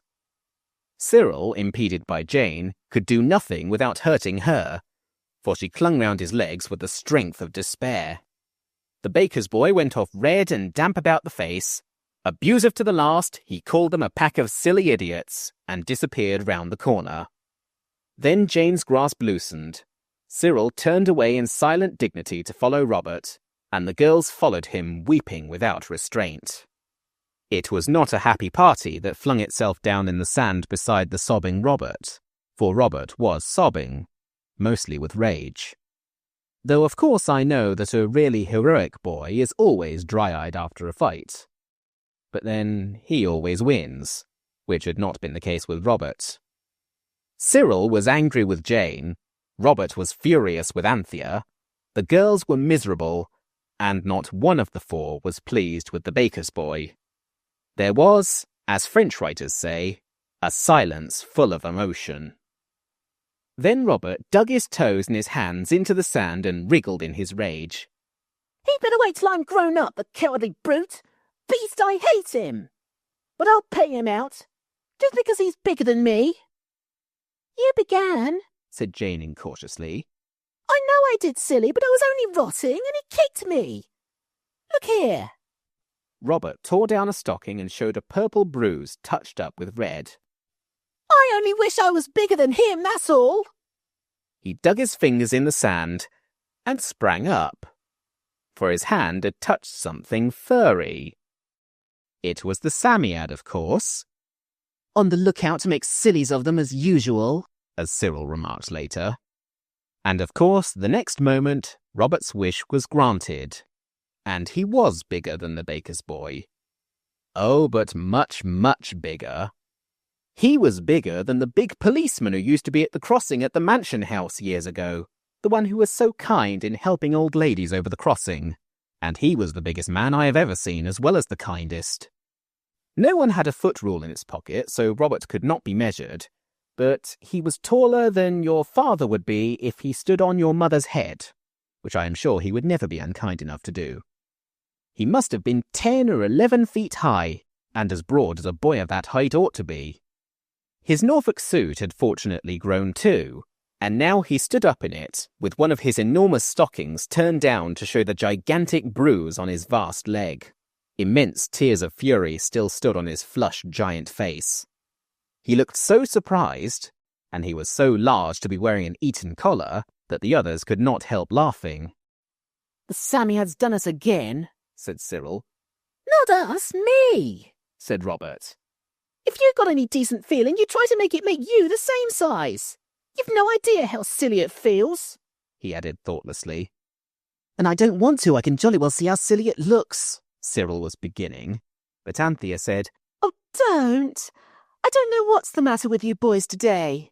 Look here, Squirrel, let's play fair. It is hateful for poor old Bobs all alone up there. Let's ask the Psammead for another wish, and if it will, I do really think we ought to be made the same size. The others agreed, but not gaily. But when they found the Psammead, it wouldn't. Not I, it said crossly, rubbing its face with its feet. He's a rude, violent boy, and it'll do him good to be the wrong size for a bit. What does he want to come digging me out with his nasty wet hands for? He nearly touched me. He's a perfect savage. A boy of the Stone Age would have had more sense. Robert's hands had indeed been wet, with tears. Go away and leave me in peace, do, the Psammead went on. I can't think why you don't wish for something sensible. Something to eat or drink or good manners or good tempers. Go along with you, do. It almost snarled as it shook its whiskers and turned a sulky brown back on them. The most hopeful felt that further parley was vain. They turned again to the colossal Robert. Whatever shall we do? They said. And they all said it. First, said Robert grimly, I'm going to reason with that baker's boy. I shall catch him at the end of the road. Don't hit a chap littler than yourself, old man, said Cyril. Do I look like hitting him? Said Robert scornfully. Why, I should kill him. But I'll give him something to remember. Wait till I pull up my stocking. He pulled up his stocking, which was as large as a small bolster case, and strode off. His strides were 6 or 7 feet long, so that it was quite easy for him to be at the bottom of the hill, ready to meet the baker's boy when he came down swinging the empty basket to meet his master's cart, which had been leaving bread at the cottages along the road. Robert crouched behind a haystack in the farmyard that is at the corner, and when he heard the boy come whistling along, he jumped out at him and caught him by the collar. Now, he said, and his voice was about 4 times its usual size, just as his body was 4 times its. I'm going to teach you to kick boys smaller than you. He lifted up the baker's boy and set him on the top of the haystack, which was about 16 feet from the ground. And then he sat down on the roof of the cowshed and told the baker's boy exactly what he thought of him. I don't think the boy heard it all. He was in a sort of trance of terror. When Robert had said everything he could think of, and some things twice over, he shook the boy and said, And now get down the best way you can, and left him. I don't know how the baker's boy got down, but I do know that he missed the cart, and got into the very hottest of hot water when he turned up at last at the bakehouse. I am sorry for him, but after all it was quite right that he should be taught that English boys mustn't use their feet when they fight, but their fists. Of course, the water he got into only became hotter when he tried to tell his master about the boy he had licked and the giant as high as a church, because no one could possibly believe such a tale as that. Next day, the tale was believed, but that was too late to be of any use to the baker's boy. When Robert rejoined the others, he found them in the garden. Anthea had thoughtfully asked Martha to let them have dinner out there, because the dining room was rather small, and it would have been so awkward to have a brother the size of Robert in there. The lamb, who had slept peacefully during the whole stormy morning, was now found to be sneezing, and Martha said he had a cold and would be better indoors. And really it's just as well, said Cyril. for I don't believe he'd ever have stopped screaming if he'd once seen you the awful size you are. Robert was indeed what a draper would call an outsize in boys. He found himself able to step right over the iron gate in the front garden. Martha brought out the dinner. It was cold veal and baked potatoes, with sago pudding and stewed plums to follow. She, of course, did not notice that Robert was anything but the usual size, and she gave him as much meat and potatoes as usual, and no more. You have no idea how small your usual helping of dinner looks when you are many times your proper size. Robert groaned and asked for more bread, but Martha would not go on giving more bread forever. She was in a hurry, because the keeper intended to call on his way to Benonhurst Fair, and she wished to be dressed smartly before he came. I wish we were going to the fair, said Robert. You can't go anywhere that size, said Cyril. Why not? said Robert. They have giants at fairs, much bigger ones than me. Not much they don't, Cyril was beginning, when Jane screamed, Oh! with such loud suddenness that they all thumped her on the back and asked whether she had swallowed a plumstone. No, she said, breathless from being thumped. it's not a plumstone. It's an idea. Let's take Robert to the fair and get them to give us money for showing him. Then we really shall get something out of the old Psammead at last. Take me, indeed, said Robert indignantly. Much more likely me take you. And so it turned out. The idea appealed irresistibly to everyone but Robert, and even he was brought round by Anthea's suggestion that he should have a double share of any money they might make. There was a little old pony trap in the coach house, the kind that is called a governess cart. It seemed desirable to get to the fair as quickly as possible, so Robert, who could now take enormous steps and so go very fast indeed, consented to wheel the others in this. It was as easy to him now as wheeling the lamb in the mail cart had been in the morning. The lamb's cold prevented his being of the party. It was a strange sensation being wheeled in a pony carriage by a giant. Everyone enjoyed the journey, except Robert and the few people they passed on the way. These mostly went into what looked like some kind of standing-up fits by the roadside, as Anthea said. Just outside Benonhurst, Robert hid in a barn, and the others went on to the fair. There were some swings, and a hooting, tooting, blaring merry-go-round, and a shooting gallery, and coconut shies. Resisting an impulse to win a coconut, or at least to attempt the enterprise, Cyril went up to the woman who was loading little guns before the array of glass bottles on strings against a sheet of canvas. Here you are, little gentleman, she said. Penny a shot. No, thank you, said Cyril. We're here on business, not on pleasure. Who's the master? The what? The master, the head, the boss of the show. Over there, she said, pointing to a stout man in a dirty linen jacket who was sleeping in the sun. But I don't advise you to wake him sudden. His temper's contrary, especially these hot days. Better have a shot while you're waiting. It's rather important, said Cyril. It'll be very profitable to him. I think he'll be sorry if we take it away. Oh, if it's money in his pocket, said the woman. No kid now. What is it? It's a giant. You are kidding. Come along and see, said Anthea. The woman looked doubtfully at them. Then she called to a ragged little girl in striped stockings and a dingy white petticoat that came below her brown frock, and leaving her in charge of the shooting gallery, she turned to Anthea and said, Well, hurry up. But if you are kidding, you'd best say so. I'm as mild as milk myself, but my Billy's a fair terror and... Anthea led the way to the barn. It really is a giant, she said. He's a giant little boy in Norfolk's like my brother's there. And we didn't bring him up to the fair because people do stare so, and they seem to go into kind of standing up fits when they see him. And we thought perhaps you'd like to show him and get pennies. And if you like to pay us something, you can. Only it'll have to be rather a lot because we promised him he should have a double share of whatever we made. The woman murmured something indistinct, of which the children could only hear the words, "Swelp me," "balmy," and "crumpet," which conveyed no definite idea to their minds. She had taken Anthea's hand and was holding it very firmly, and Anthea could not help wondering what would happen if Robert should have wandered off or turned his proper size during the interval. But she knew that the Psammead's gifts really did last till sunset, however inconvenient their lasting might be, and she did not think somehow that Robert would care to go out alone while he was that size. When they reached the barn and Cyril called, "Robert!" there was a stir among the loose hay, and Robert began to come out. His hand and arm came first, then a foot and a leg. When the woman saw the hand, she said, My! But when she saw the foot, she said, "'Pon my civvy!"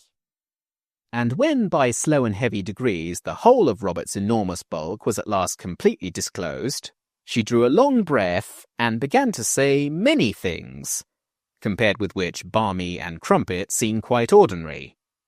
She dropped into understandable English at last. "What'd you take for him?" she said excitedly. "Anything in reason. We'd have a special van built. Leastways, I know where there's a second-hand one would do up handsome. What a baby elephant had has died. What'll you take? He's soft, isn't he? Them giants mostly is, but I never see. No, never. What'll you take? Down on the nail, we'll treat him like a king and give him first-rate grub and a doss fit for a bloomin' duke. He must be dotty or he wouldn't need you kids to cart him about. What'll you take for him?" "They won't take anything," said Robert sternly. "I'm no more soft than you are. Not so much, I shouldn't wonder.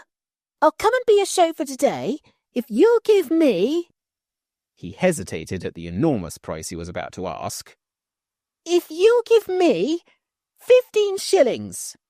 "Done," said the woman, so quickly that Robert felt he had been unfair to himself and wished he had asked 30. "Come on now and see my bill and we'll fix a price for the season. I dessay you might get as much as £2 a week regular. Come on, and make yourself as small as you can for grace's sake." This was not very small, and a crowd gathered quickly, so that it was at the head of an enthusiastic procession that Robert entered the trampled meadow where the fair was held and passed over the stubbly, yellow, dusty grass to the door of the biggest tent. He crept in, and the woman went to call her Bill. He was the big sleeping man, and he did not seem at all pleased at being awakened. Cyril, watching through a slit in the tent, saw him scowl and shake a heavy fist and a sleepy head. Then the woman went on speaking very fast. Cyril heard, "Struth," and "biggest straw you ever's helped me." And he began to share Robert's feeling that 15 shillings was indeed far too little. Bill slouched up to the tent and entered.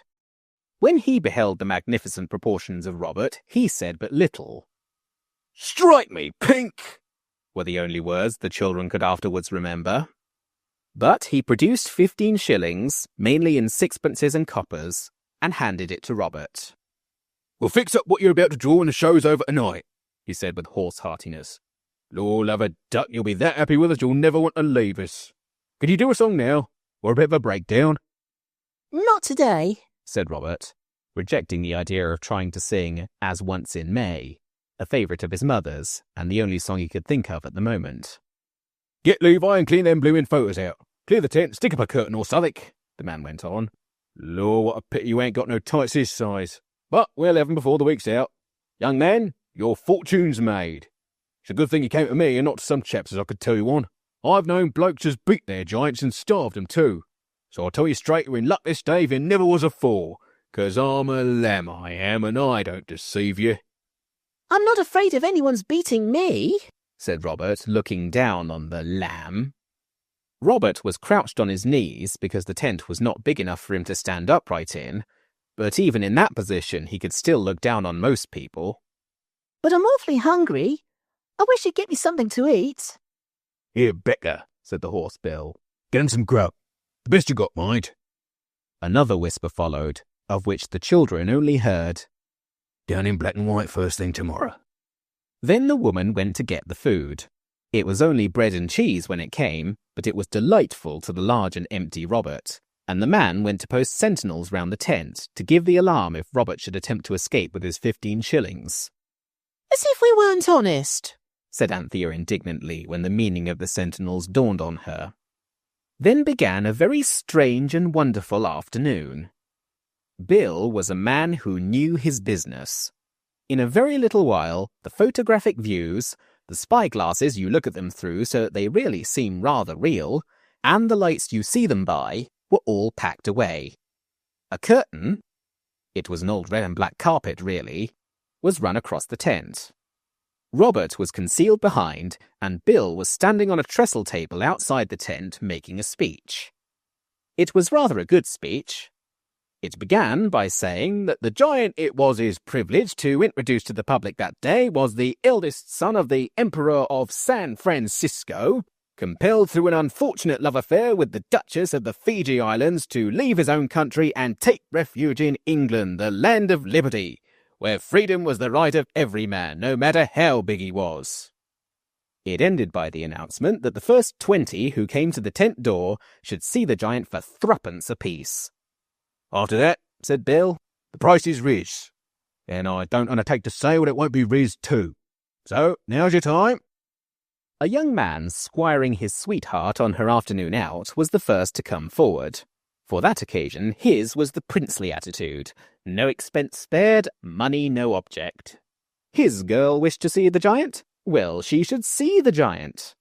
Even though seeing the giant cost threepence each and the other entertainments were all penny ones. The flap of the tent was raised. The couple entered. Next moment, a wild shriek from the girl thrilled through all present. Bill slapped his leg. That's done the trick, he whispered to Becca. It was indeed a splendid advertisement of the charms of Robert. When the girl came out, she was pale and trembling, and a crowd was round the tent. "What was it like?" asked a bailiff. "Oh, horrid, you wouldn't believe," she said. "It's as big as a barn and that fierce. It froze the blood in my bones. I wouldn't have missed seeing it for anything." The fierceness was only caused by Robert's trying not to laugh. But the desire to do that soon left him, and before sunset he was more inclined to cry than to laugh, and more inclined to sleep than either. For by ones and twos and threes people kept coming in all the afternoon, and Robert had to shake hands with those who wished it, and allow himself to be punched and pulled and patted and thumped, so that people might make sure he was really real. The other children sat on a bench and watched and waited, and were very bored indeed. It seemed to them that this was the hardest way of earning money that could have been invented. And only 15 shillings! Bill had taken 4 times that already, for the news of the giant had spread, and tradespeople in carts and gentlepeople in carriages came from far and near. One gentleman with an eyeglass and a very large yellow rose in his buttonhole offered Robert in an obliging whisper £10 a week to appear at the Crystal Palace. Robert had to say no. "I can't," he said regretfully. "It's no use promising what you can't do."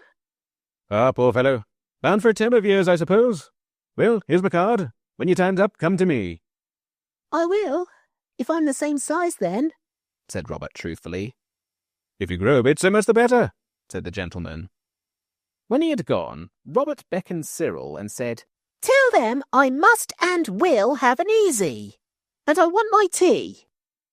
Tea was provided, and a paper hastily pinned on the tent. It said, "Closed for half an hour while the giant gets his tea." Then there was a hurried council. "How am I to get away?" said Robert.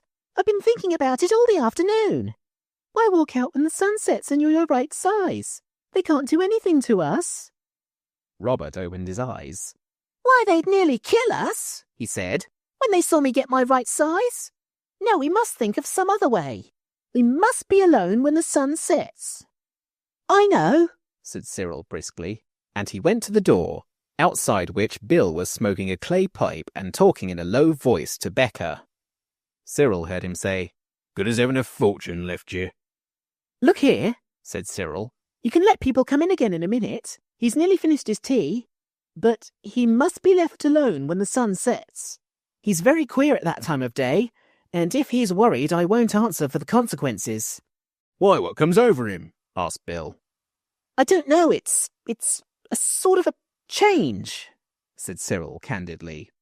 He isn't at all like himself. You'd hardly know him. He's very queer indeed. Someone will get hurt if he's not alone about sunset. This was true. He'll pull round for the evening, I suppose. Oh, yes. Half an hour after sunset, he'll be quite himself again. Best humour him, said the woman. And so, at what Cyril judged was about half an hour before sunset, the tent was again closed whilst the giant gets his supper. The crowd was very merry about the giant's meals and their coming so close together. Well, he can pick a bit, Bill owned. You see, he has to eat hearty, being the size he is. Inside the tent, the 4 children breathlessly arranged a plan of retreat. You go now, said Cyril to the girls, and get along home as fast as you can. Oh, never mind the beastly pony cart, we'll get that tomorrow. Robert and I are dressed the same. We'll manage somehow like Sidney Carton did. Only you girls must get out or it's all no go.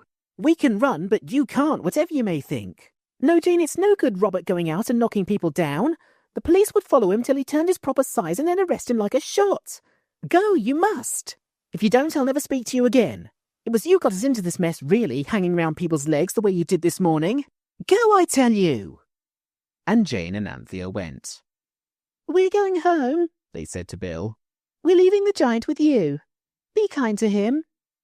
And that, as Anthea said afterwards, was very deceitful, but what were they to do? When they had gone, Cyril went to Bill. Look here, he said. He wants some ears of corn. There's some in the next field but one. I'll just run and get it. Oh, and he says, can't you loop up the tent at the back a bit? He says he's stifling for a breath of air. I'll see no one peeps in at him. I'll cover him up, and he can take a nap while I go for the corn.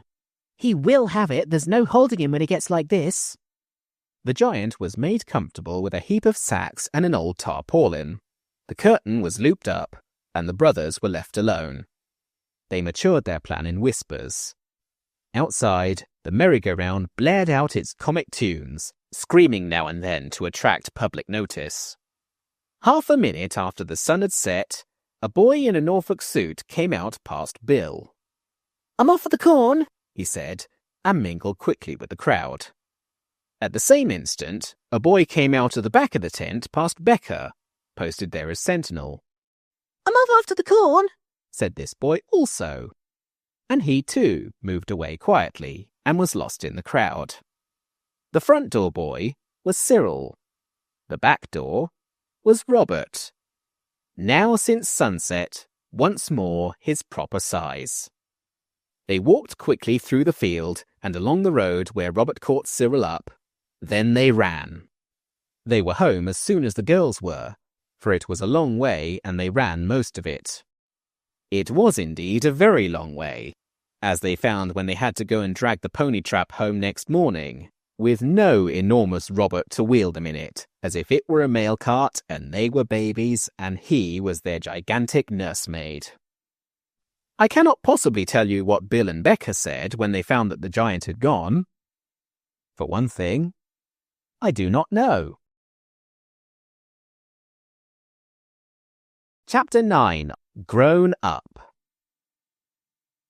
Cyril had once pointed out that ordinary life is full of occasions on which a wish would be most useful, and this thought filled his mind when he happened to wake early on the morning after Robert had wished to be bigger than the baker's boy and had been it.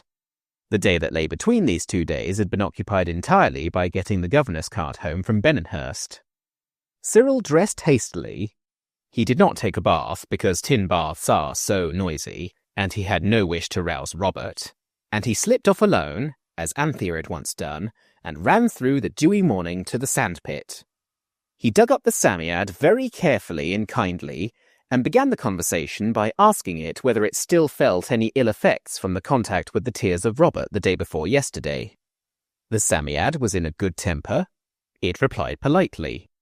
And now what can I do for you? it said. "I suppose you've come here so early to ask for something for yourself? Something your brothers and sisters aren't to know about, eh? Now do be persuaded for your own good. Ask for a good fat megatherium and have done with it." "Thank you. Not today, I think," said Cyril cautiously. "What I really wanted to say was, you know how you're always wishing for things when you're playing at anything?" "I seldom play," said the Psammead coldly. "Well, you know what I mean," Cyril went on impatiently. "What I want to say is, won't you let us have our wish just when we think of it, and just where we happen to be? So that we don't have to come and disturb you again," added the crafty Cyril. "It'll only end in your wishing for something you don't really want, like you did about the castle," said the Psammead, stretching its brown arms and yawning.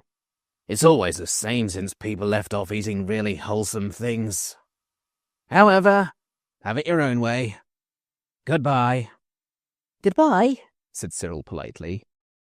"I'll tell you what," said the Psammead suddenly, shooting out its long snail's eyes. "I'm getting tired of you. All of you. You have no more sense than so many oysters. Go along with you." And Cyril went.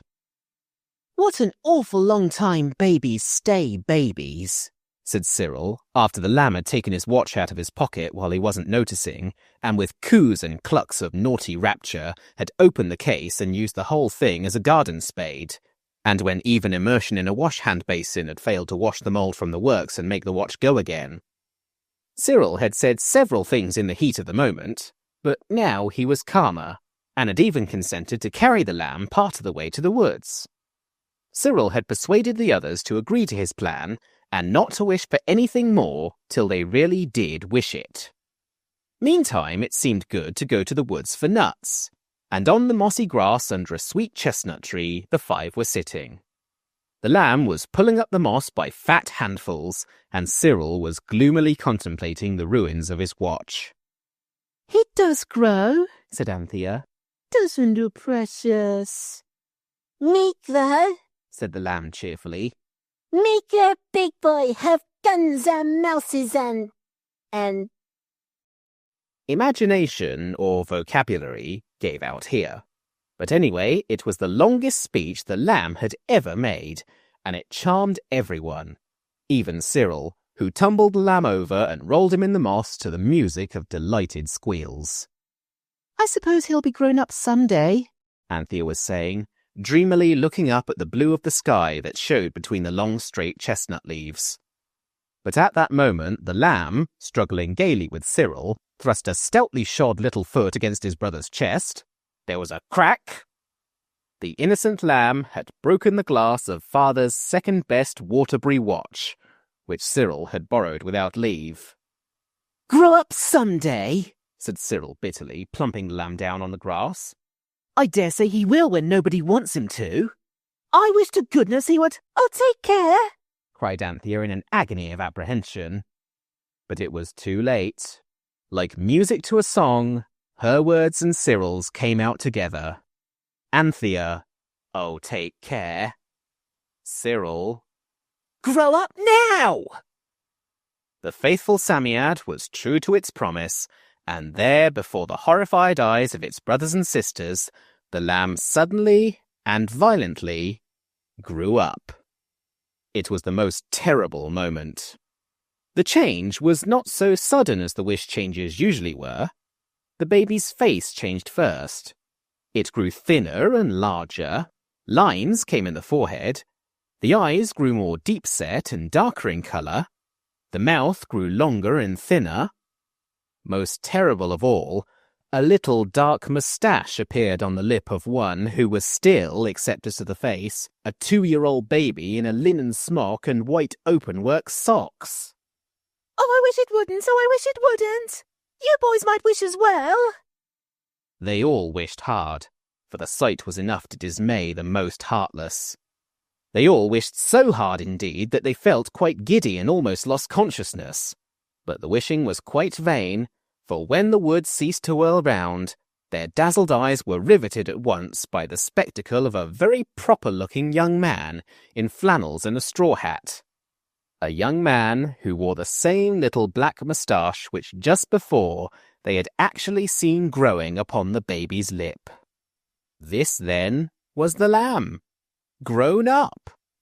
Their own lamb. It was a terrible moment. The grown-up lamb moved gracefully across the moss and settled himself against the trunk of the sweet chestnut. He tilted the straw hat over his eyes. He was evidently weary. He was going to sleep. The lamb, the original little tiresome beloved lamb, often went to sleep at odd times and in unexpected places. Was this new lamb in the grey flannel suit and the pale green necktie like the other lamb? Or had his mind grown up together with his body? That was the question which the others, in a hurried council held among the yellowing bracken a few yards from the sleeper, debated eagerly. "Whichever it is, it'll be just as awful," said Anthea. "If his inside senses are grown up too, he won't stand there looking after him. And if he's still a baby inside of him, how on earth are we to get him to do anything? And it'll be getting on for dinner time in a minute." "And we haven't got any nuts," said Jane. "Oh, bother nuts," said Robert. "But dinner's different. I didn't have half enough dinner yesterday. Couldn't we tie into the tree and go home to our dinners and come back afterwards?" "A fat lot of dinner we should get if we went back without the lamb," said Cyril in scornful misery. "and it'll be just the same if we go back with him in the state he is now." "Yes, I know it's my doing. Don't rub it in. I know I'm a beast and not fit to live. You can take that for settled and say no more about it. The question is, what are we going to do?" "Let's wake him up and take him into Rochester or Maidstone and get some grub at a pastry cook's," said Robert hopefully. "Take him?" repeated Cyril. "Yes, do. It's all my fault, I don't deny that, but you'll find you've got your work cut out for you if you try to take that young man anywhere. The lamb always was spoilt, but now he's grown up, he's a demon. Simply, I can see it. Look at his mouth." "Well then," said Robert, "let's wake him up and see what he'll do. Perhaps he'll take us to Maidstone and stand Sam. He ought to have a lot of money in the pockets of those extra special bags. We must have dinner anyway." They drew lots with little bits of bracken. It fell to Jane's lot to waken the grown-up lamb. She did it gently by tickling his nose with a twig of wild honeysuckle. He said, "Bother the flies," twice, and then opened his eyes. "Hello, kiddies," he said in a languid tone. "Still here? What's the giddy hour? You'll be late for your grub." "I know we shall," said Robert bitterly. "Then cut along home," said the grown-up lamb. "What about your grub, though?" asked Jane. How far is it to the station, do you think? I have a sort of notion that I'll run up to town and have some lunch at the club." Blank misery fell like a pall on the four others. The lamb, alone, unattended, would go to town and have lunch at a club? Perhaps he would also have tea there. Perhaps sunset would come upon him amid the dazzling luxury of clubland, and a helpless, cross-sleepy baby would find itself alone amid unsympathetic waiters and would wail miserably for panty from the depths of a club armchair. The picture moved Anthea almost to tears. "Oh no, Lamb Ducky, you mustn't do that," she cried incautiously. The grown-up lamb frowned. "My dear Anthea," he said, "how often am I to tell you that my name is Hilary, or Saint Maur, or Devereux? Any of my baptismal names are free to my little brothers and sisters, but not Lamb. A relic of foolish and far-off childhood." This was awful. He was their elder brother now, was he? Well, of course he was if he was grown up, since they weren't. Thus, in whispers, Anthea and Robert. But the almost daily adventures resulting from the Psammead wishes were making the children wise beyond their years. "Dear Hilary," said Anthea, and the others choked at the name. "You know Father didn't wish you to go to London. He wouldn't like us to be left alone without you to take care of us. Oh, deceitful beast that I am," she added to herself. "Look here," said Cyril. "if you're our elder brother, why not behave as such and take us over to Maidstone and give us a jolly good blowout, and we'll go on the river afterwards?" I'm infinitely obliged to you, said the lamb courteously, but I should prefer solitude. Go home to your your dinner. Perhaps I may look in about tea time, or I may not be home until after you are in your beds. Their beds? Speaking glances flashed between the wretched four. Much bed there would be for them if they went home without the lamb. We promised Mother not to lose sight of you if we took you out, Jane said before the others could stop her. Look here, Jane, said the grown-up lamb, putting his hands in his pockets and looking down at her. Little girls should be seen and not heard. You kids must learn not to make yourselves a nuisance. Run along home now, and perhaps if you're good, I'll give you each a penny tomorrow. Look here, said Cyril, in the best man-to-man tone at his command. Where are you going, old man? You might let Bobs and me come with you, even if you don't want the girls. This was really rather noble of Cyril, for he never did care much about being seen in public with the lamb, who, of course, after sunset would be a baby again. The man-to-man tone succeeded. I shall just run over to Maidstone on my bike, said the new lamb airily, fingering the little black moustache. I can lunch the Crown, and perhaps I'll have a pull on the river. But I can't take you all on the machine now, can I? Run along home like good children. The position was desperate. Robert exchanged a despairing look with Cyril. Anthea detached a pin from her waistband, a pin whose withdrawal left a gaping chasm between skirt and bodice, and handed it furtively to Robert, with a grimace of the darkest and deepest meaning. Robert slipped away to the road. There, sure enough, stood a bicycle, a beautiful new freewheel. Of course, Robert understood at once that if the lamb was grown up, he must have a bicycle. This had always been one of Robert's own reasons for wishing to be grown up. He hastily began to use the pin. 11 punctures in the back tyre, 7 in the front. He would have made the total 22 but for the rustling of the yellow hazel leaves which warned him of the approach of the others. He hastily leaned a hand on each wheel and was rewarded by the whish of what was left of the air escaping from 18 neat pinholes.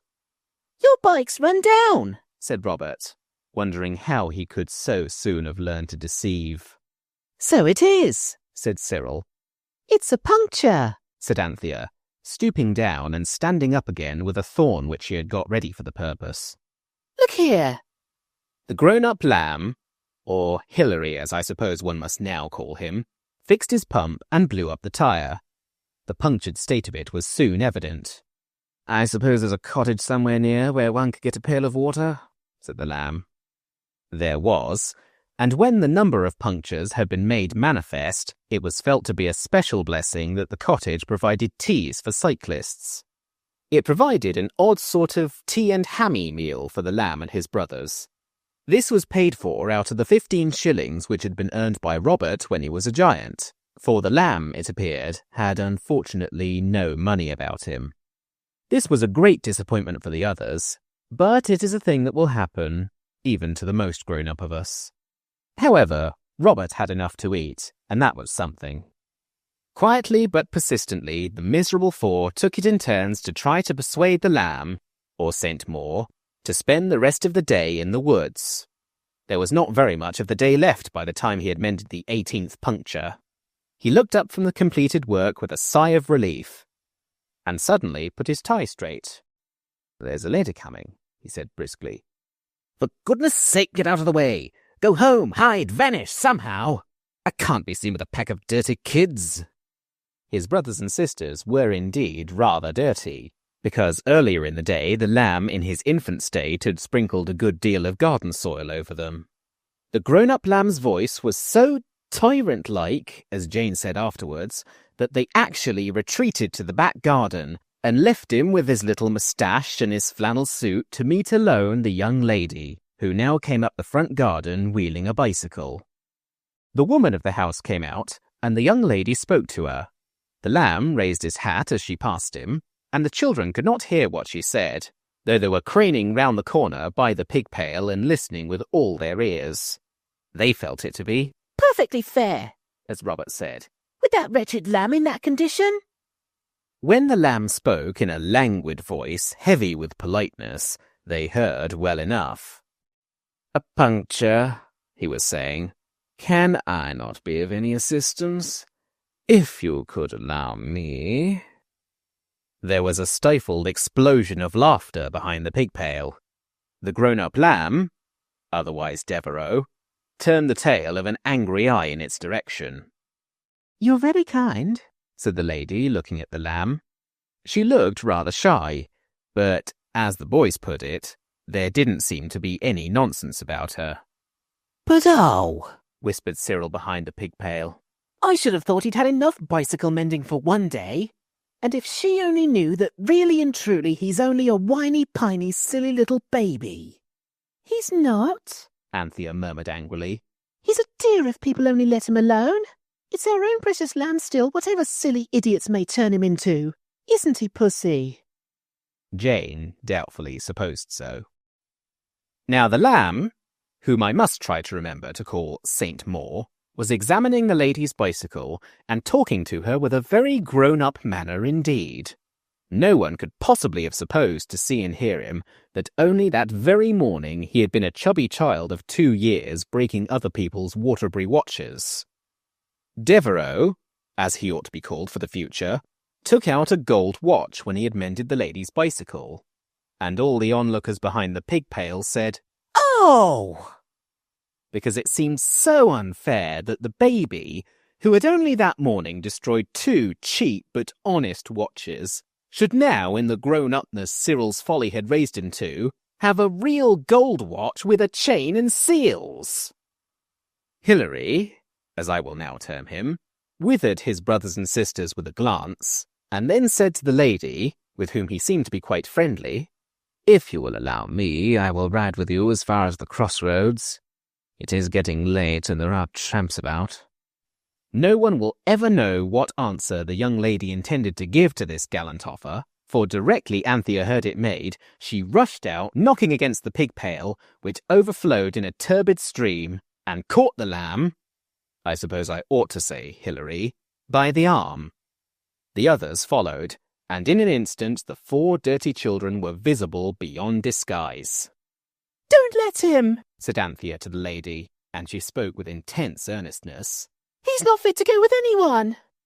"Go away, little girl," said Saint Maur, as we will now call him, in a terrible voice.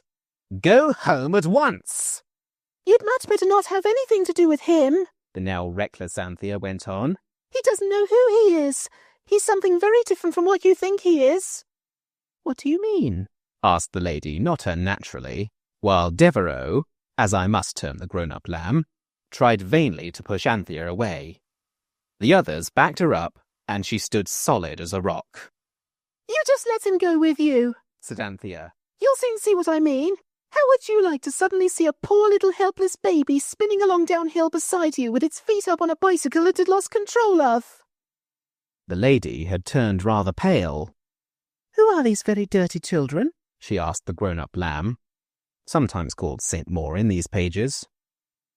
"I don't know," he lied miserably. "Oh, Lamb, how can you?" cried Jane. "When you know perfectly well you're our own little baby brother that we're so fond of.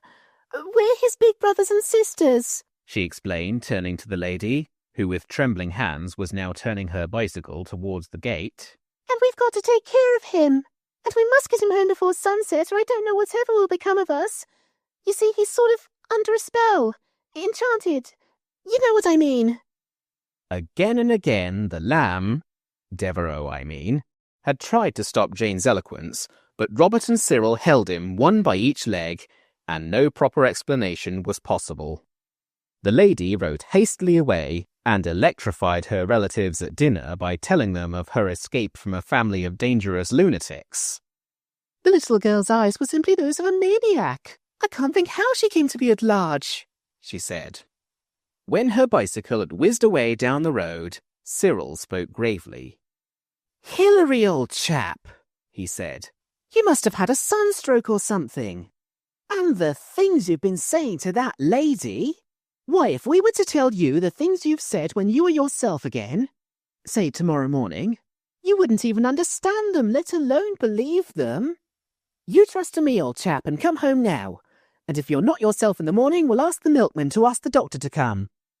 The poor grown-up lamb, St. Maur was really one of his Christian names, seemed now too bewildered to resist.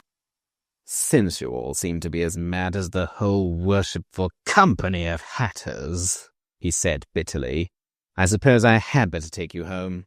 But you're not to suppose I shall pass this over. I shall have something to say to you all tomorrow morning." Yes, you will, my lamb, said Anthea under her breath. But it won't at all be the sort of thing you think it's going to be. In her heart she could hear the pretty, soft, little loving voice of the baby lamb, so different from the affected tones of the dreadful grown-up lamb, one of whose names was Devereux, saying, "Me love Panty, wants to come to Aunt Panty." "Oh, let's get home for goodness sake," she said. "You shall say whatever you like in the morning. If you can," she added in a whisper. It was a gloomy party that went home through the soft evening. During Anthea's remarks, Robert had again made play with the pin and the bicycle tire, and the lamb, whom they had to call St. Maur, or Devereux, or Hilary, seemed really at last to have had his fill of bicycle mending, so the machine was wheeled. The sun was just on the point of setting when they arrived at the White House. The 4 elder children would have liked to linger in the lane till the complete sunsetting turned the grown-up lamb, whose Christian names I will not further weary you by repeating, into their own dear tiresome baby brother. But he, in his grown-upness, insisted on going on. And thus he was met in the front garden by Martha. Now you remember that as a special favour, the Psammead had arranged that the servants in the house should never notice any change brought about by the wishes of the children. Therefore, Martha merely saw the usual party, with the baby lamb, about whom she had been desperately anxious all the afternoon, trotting beside Anthea on fat baby legs, while the children, of course, still saw the grown-up lamb. Never mind what names he was christened by. And Martha rushed at him and caught him in her arms, exclaiming, "Come to his own, Martha, then, a precious poppet." The grown-up lamb, whose name shall now be buried in oblivion, struggled furiously. An expression of intense horror and annoyance was seen on his face. But Martha was stronger than he. She lifted him up and carried him into the house. None of the children will ever forget that picture. The neat, grey flannel-suited, grown-up young man with the green tie and the little black moustache, fortunately he was slightly built and not tall, struggling in the sturdy arms of Martha, who bore him away helpless, imploring him as she went to be a good boy now and come and have his nice bread milk. Fortunately, the sun set as they reached the doorstep, the bicycle disappeared, and Martha was seen to carry into the house the real live, darling, sleepy, 2-year-old lamb. The grown-up lamb, nameless henceforth, was gone forever. "Forever," said Cyril. "Because as soon as ever the lamb's old enough to be bullied, we must jolly well begin to bully him for his own sake, so that he mayn't grow up like that." "You shan't bully him," said Anthea stoutly. "Not if I can stop it." "We must tame him by kindness," said Jane. "You see," said Robert, "if he grows up in the usual way, there'll be plenty of time to correct him as he goes along. The awful thing today was his growing up so suddenly. There was no time to improve him at all." "He doesn't want any improving," said Anthea, as the voice of the lamb came cooing through the open door, just as she had heard it in her heart that afternoon. "Me love Panty, wants to come to Aunt Panty." Chapter 10. Scalps. Probably the day would have been a greater success if Cyril had not been reading The Last of the Mohicans. The story was running in his head at breakfast, and as he took his 3rd cup of tea, he said dreamily, "I wish there were Red Indians in England. Not big ones, you know, but little ones. Just about the right size for us to fight." Everyone disagreed with him at the time, and no one attached any importance to the incident. But when they went down to the sandpit to ask for £100 in 2-shilling pieces with Queen Victoria's head on, to prevent mistakes, which they had always felt to be a really reasonable wish that must turn out well, they found out that they had done it again. For the Psammead, which was very cross and sleepy, said, "Oh, don't bother me, you've had your wish." "I didn't know it," said Cyril. "Don't you remember yesterday?" said the Sand Fairy, still more disagreeably. "You asked me to let you have your wishes wherever you happen to be, and you wished this morning, and you've got it."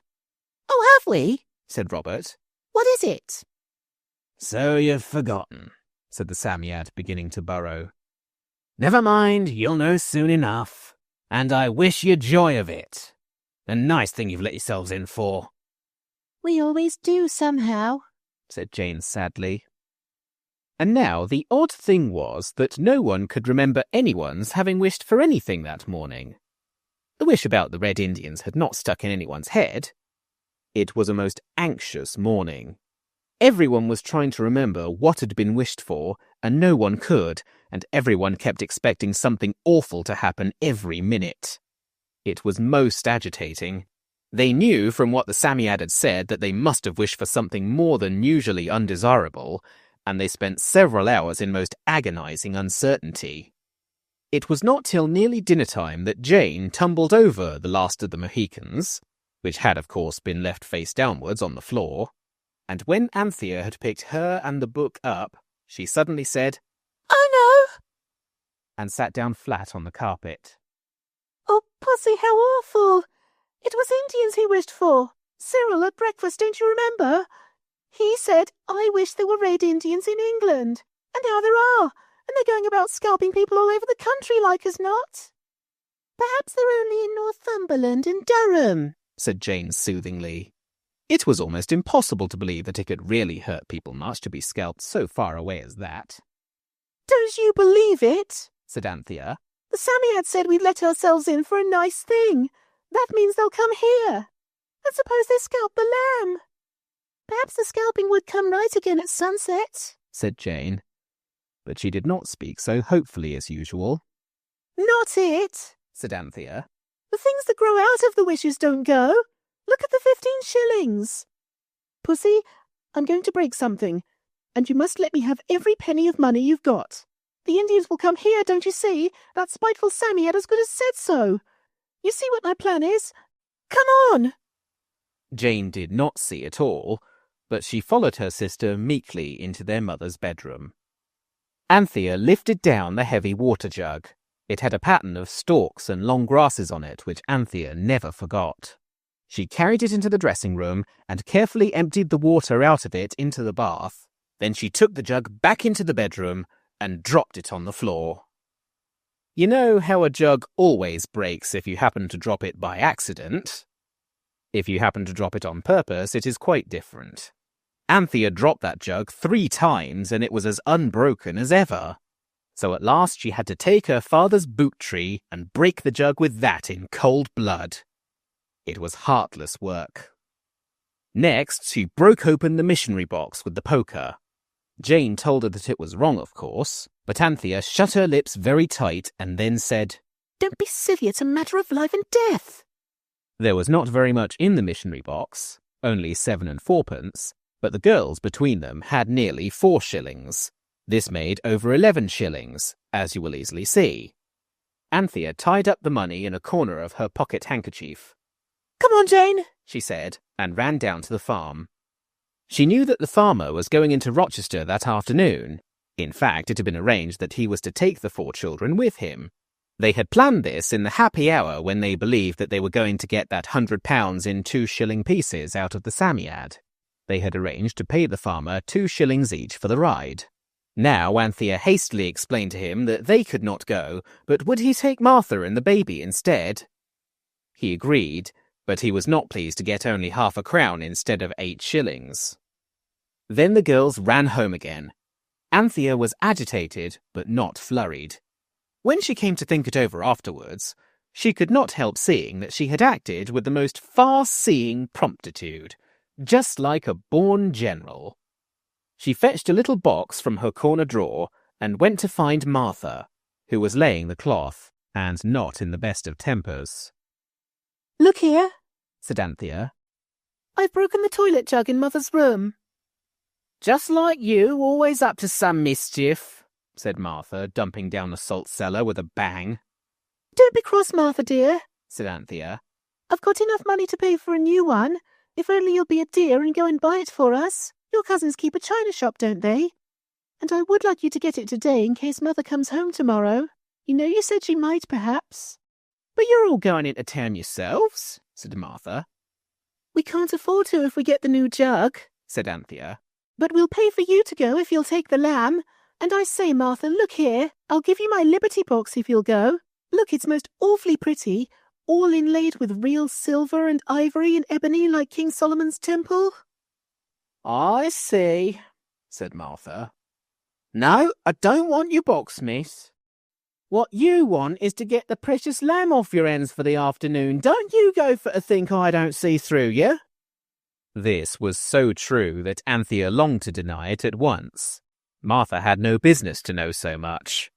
But she held her tongue. Martha set down the bread with a bang that made it jump off its trencher. "I do want the jug got," said Anthea softly. "You will go, won't you?" "Well, just for this once I don't mind. But mind you don't get into none of your outrageous mischief while I'm gone, that's all." "He's going earlier than he thought," said Anthea eagerly. "You better hurry and get dressed. Do put on that lovely purple frock, Martha, and the hat with the pink cornflowers and the yellow lace collar. Jane will finish laying the cloth, and I'll wash the lamb and get him ready." As she washed the unwilling lamb and hurried him into his best clothes, Anthea peeped out of the window from time to time. So far, all was well. She could see no Red Indians. When, with a rush and a scurry and some deepening of the damask of Martha's complexion, she and the lamb had been got off, Anthea drew a deep breath. "He's safe," she said, and to Jane's horror, flung herself down on the floor and burst into floods of tears. Jane did not understand at all how a person could be so brave and like a general, and then suddenly give way and go flat like an air balloon when you prick it. It is better not to go flat, of course, but you will observe that Anthea did not give way till her aim was accomplished. She had got the dear lamb out of danger. She felt certain the Red Indians would be round the White House or nowhere. The farmer's cart would not come back till after sunset, so she could afford to cry a little. It was partly with joy that she cried, because she had done what she meant to do. She cried for about 3 minutes, while Jane hugged her miserably and said at 5-second intervals, "Don't cry, Panther dear." Then she jumped up, rubbed her eyes hard with the corner of her pinafore so that they kept red for the rest of the day, and started to tell the boys. But just at that moment, Cook rang the dinner bell, and nothing could be said till they had all been helped to minced beef.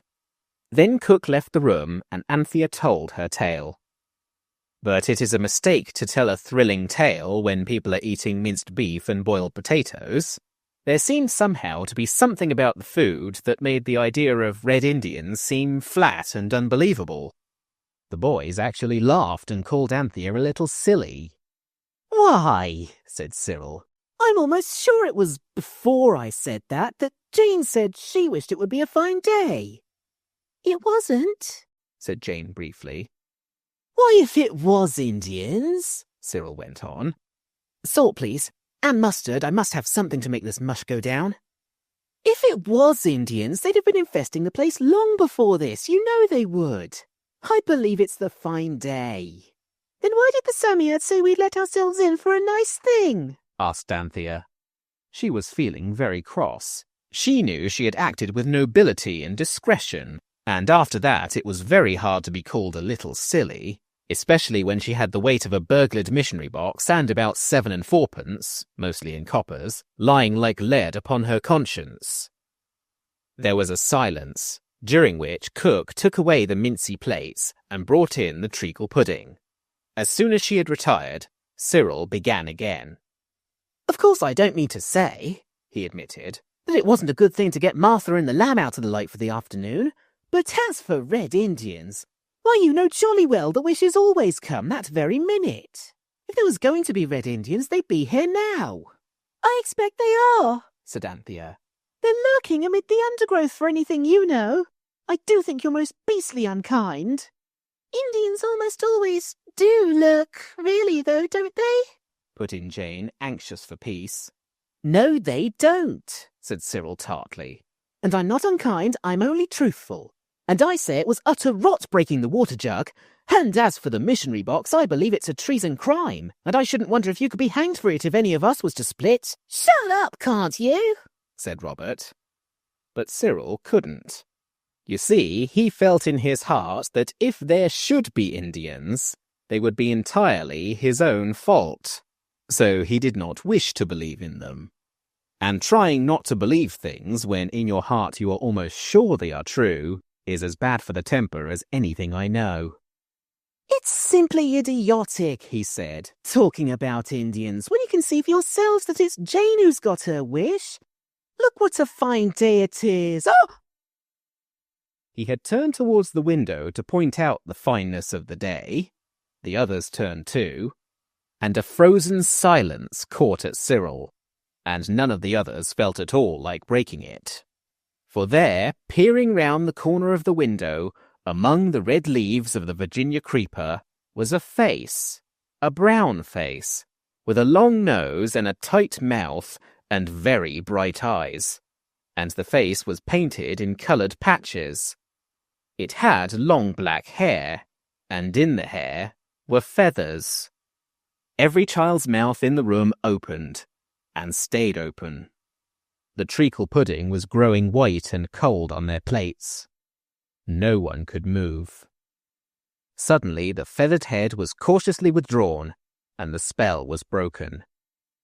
I am sorry to say that Anthea's first words were very like a girl. There now, she said. I told you so. Treacle pudding had now definitely ceased to charm. Hastily wrapping their portions in a spectator of the week before last, they hid them behind the crinkled paper stove ornament and fled upstairs to reconnoitre and to hold a hurried council. Pax, said Cyril handsomely when they reached their mother's bedroom. Panther, I'm sorry if I was a brute. All right, said Anthea. But you see now. No further trace of Indians, however, could be discerned from the windows. Well, said Robert. What are we to do? The only thing I can think of, said Anthea, who was now generally admitted to be the heroine of the day, is if we dressed up as like Indians as we can and looked out of the windows, or even went out. They might think we were the powerful leaders of a large neighbouring tribe and not do anything to us, you know, for fear of awful vengeance. But Eliza and the cook, said Jane. You forget they can't notice anything, said Robert. They wouldn't notice anything out of the way, even if they were scalped or roasted at a slow fire. But would they come right at sunset? Of course. You can't be really scalped or burned to death without noticing it. And you'd be sure to notice it next day, even if it escaped your attention at the time, said Cyril. I think Anthea's right, but we shall want a most awful lot of feathers. I'll go down to the hen house, said Robert. There's one of the turkeys in there. It's not very well. I could cut its feathers without it minding much. It's very bad, doesn't seem to care what happens to it. Get me the cutting out scissors. Earnest reconnoitring convinced them all that no Indians were in the poultry yard. Robert went. In 5 minutes he came back, pale, but with many feathers. Look here, he said. This is jolly serious. I cut off the feathers, and when I turned to come out, there was an Indian squinting at me from under the old hen coop. I just brandished the feathers and yelled, and got away before he could get the coop off the top of himself. Panther, get the coloured blankets off our beds and look slippy, can't you? It is wonderful how like an Indian you can make yourselves with blankets and feathers and coloured scarves. Of course, none of the children happened to have long black hair, but there was a lot of black calico that had been got to cover schoolbooks with. They cut strips of this into a sort of fine fringe and fastened it round their heads with the amber-coloured ribbons off the girls' Sunday dresses. Then they stuck turkeys' feathers in the ribbons. The calico looked very like long black hair, especially when the strips began to curl up a bit.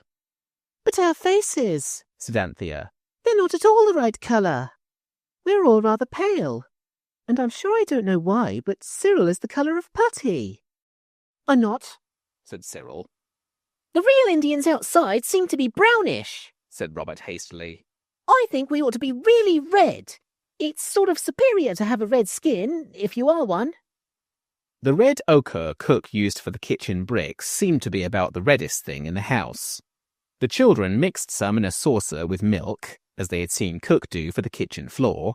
Then they carefully painted each other's faces and hands with it, till they were quite as red as any red Indian need be, if not redder. They knew at once that they must look very terrible when they met Eliza in the passage and she screamed aloud. This unsolicited testimonial pleased them very much. Hastily telling her not to be a goose and that it was only a game, the 4 blanketed, feathered, really and truly redskins went boldly out to meet the foe. I say boldly, that is because I wish to be polite. At any rate, they went.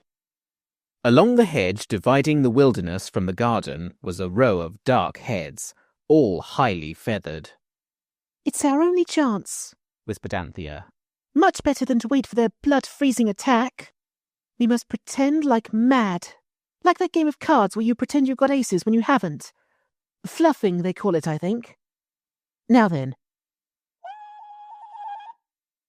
With 4 wild war whoops, or as near them as English children could be expected to go without any previous practice, they rushed through the gate and struck 4 warlike attitudes in face of the line of red Indians. These were all about the same height, and that height was Cyril's. I hope to goodness they can talk English, said Cyril through his attitude. Anthea knew they could, though she never knew how she came to know it. She had a white towel tied to a walking stick. This was a flag of truce, and she waved it in the hope that the Indians would know what it was. Apparently they did, for one who was browner than the others stepped forward. "Ye seek a powwow?" he said in excellent English. "I am Golden Eagle of the mighty tribe of rock dwellers." And I, said Anthea with a sudden inspiration, the Black Panther, chief of the Mazawathi tribe. My brothers, I don't mean, yes I do, the tribe, I mean the Mazawatis, are in ambush below the brow of yonder hill. "And what mighty warriors be these?" asked Golden Eagle, turning to the others. Cyril said he was the great chief Squirrel of the Moning Congo tribe, and seeing that Jane was sucking her thumb and could evidently think of no name for herself, he added, This great warrior is Wildcat, Pussy Ferox we call it in this land, leader of the vast Fatizi tribe. "And thou, valorous redskin?" Golden Eagle inquired suddenly of Robert, who, taken unawares, could only reply that he was Bob's, leader of the Cape Mounted Police. And now, said Black Panther, our tribes, if we just whistle them up, will far outnumber your puny forces, so resistance is useless. Return therefore to your own land, O brother, and smoke pipes of peace in your wampums with your squaws and your medicine men, and dress yourselves in the gayest wigwams, and eat happily of the juicy, fresh-caught moccasins. You've got it all wrong, murmured Cyril angrily. But Golden Eagle only looked inquiringly at her. "Thy customs are other than ours, O Black Panther," he said. "Bring up thy tribe that we may hold powwow in state before them as becomes great chiefs." We'll bring them up right enough, said Anthea, with their bows and arrows and tomahawks and scalping knives and everything you can think of if you don't look sharp and go. She spoke bravely enough, but the hearts of all the children were beating furiously, and their breath came in shorter and shorter gasps. For the little real Red Indians were closing up round them, coming nearer and nearer with angry murmurs, so that they were the centre of a crowd of dark, cruel faces. "It's no go," whispered Robert. "I knew it wouldn't be. We must make a bolt for the Psammead. It might help us. If it doesn't... Well, I suppose we shall come alive again at sunset. I wonder if scalping hurts as much as they say. I'll wave the flag again, said Anthea. If they stand back, we'll run for it. She waved the towel, and the chief commanded his followers to stand back. Then, charging wildly at the place where the line of Indians was thinnest, the 4 children started to run. Their first rush knocked down some half-dozen Indians, over whose blanketed bodies the children leaped and made straight for the sandpit. This was no time for the safe, easy way by which carts go down. Right over the edge of the sandpit they went, among the yellow and pale purple flowers and dried grasses, past the little San Martin's little front doors, skipping, clinging, bounding, stumbling, sprawling, and finally rolling. Yellow Eagle and his followers came up with them just at the very spot where they had seen the Psammead that morning. Breathless and beaten, the wretched children now awaited their fate. Sharp knives and axes gleamed round them, but worse than these was the cruel light in the eyes of Golden Eagle and his followers.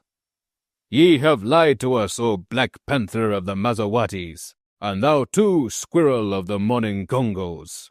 These also, Pussy Ferox of the Fetizi and Bobs of the Cape-Mounted Police, these also have lied to us, if not with their tongue, yet by their silence.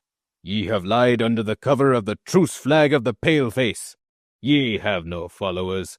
Your tribes are far away, following the hunting trail. What shall be their doom? He concluded, turning with a bitter smile to the other Red Indians. Build we the fire, shouted his followers, and at once a dozen ready volunteers started to look for fuel. The 4 children, each held between 2 strong little Indians, cast despairing glances round them. Oh, if they could only see the Psammead. Do you mean to scalp us first and then roast us? Asked Anthea desperately. Of course. Redskin opened his eyes at her. It's always done. The Indians had formed a ring round the children, and now sat on the ground gazing at their captives. There was a threatening silence. Then slowly, by 2s and 3s, the Indians who had gone to look for firewood came back, and they came back empty-handed. They had not been able to find a single stick of wood for a fire. No one ever can, as a matter of fact, in that part of Kent. The children drew a deep breath of relief, but it ended in a moan of terror, for bright knives were being brandished all about them. Next moment, each child was seized by an Indian. Each closed its eyes and tried not to scream. They waited for the sharp agony of the knife. It did not come. Next moment they were released and fell in a trembling heap. Their heads did not hurt at all. They only felt strangely cool. Wild war whoops rang in their ears. When they ventured to open their eyes, they saw 4 of their foes dancing round them with wild leaps and screams, and each of the 4 brandished in his hand a scalp of long, flowing black hair. They put their hands to their heads. Their own scalps were safe. The poor untutored savages had indeed scalped the children, but they had only, so to speak, scalped them of the black calico ringlets. The children fell into each other's arms, sobbing and laughing. Their scalps are ours, chanted the chief. Ill-rooted were their ill-fated hairs. They came off in the hands of the victors. Without struggle, without resistance, they yielded their scalps to the conquering rock-dwellers. Oh, how little a thing is a scalp so lightly won.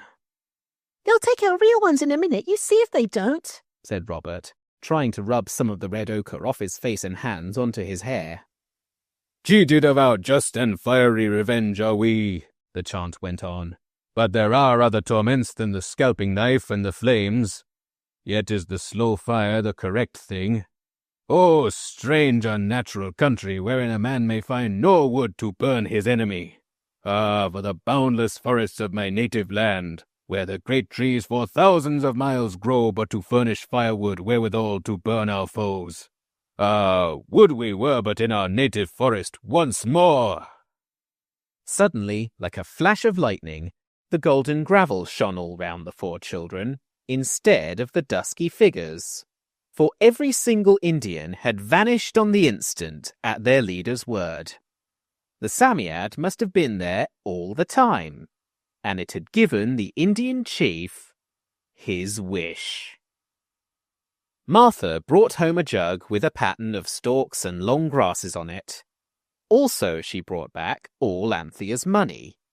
My cousin, she give me the jug for luck. She said it was an odd one what the basin of it got smashed. Oh, Martha, you are a dear, sighed Anthea, throwing her arms round her. Yes, giggled Martha. You better make the most of me while you got me. I shall give your ma notice directly minute she comes back. Oh, Martha, we haven't been so very horrid to you, have we? Asked Anthea aghast. Oh, it ain't that, miss. Martha giggled more than ever. I'm a-going to be married. It's Beale, the gamekeeper. He's been a-proposing to me off and on ever since you come home from the clergyman's where you got locked up on the church tower. And today I said the word and made him a happy man. Anthea put the 7 and 4pence back in the missionary box and pasted paper over the place where the poker had broken it. She was very glad to be able to do this, and she does not know to this day whether breaking open a missionary box is or is not a hanging matter. Chapter 11. The Last Wish.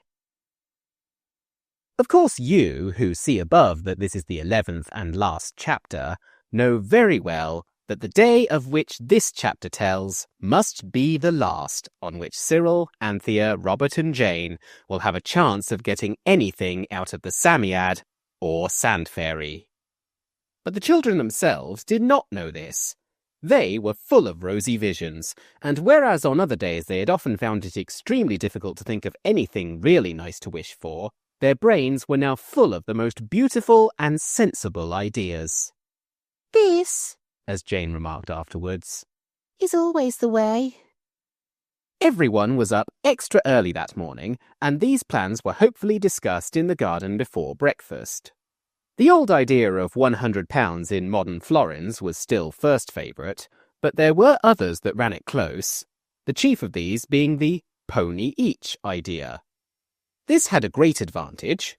You could wish for a pony each during the morning, ride it all day, have it vanish at sunset, and wish it back again next day, which would be an economy of litter and stabling. But at breakfast, 2 things happened. First, there was a letter from Mother. Granny was better, and Mother and Father hoped to be home that very afternoon. A cheer arose. And of course, this news at once scattered all the before-breakfast wish ideas, for everyone saw quite plainly that the wish for the day must be something to please Mother and not to please themselves.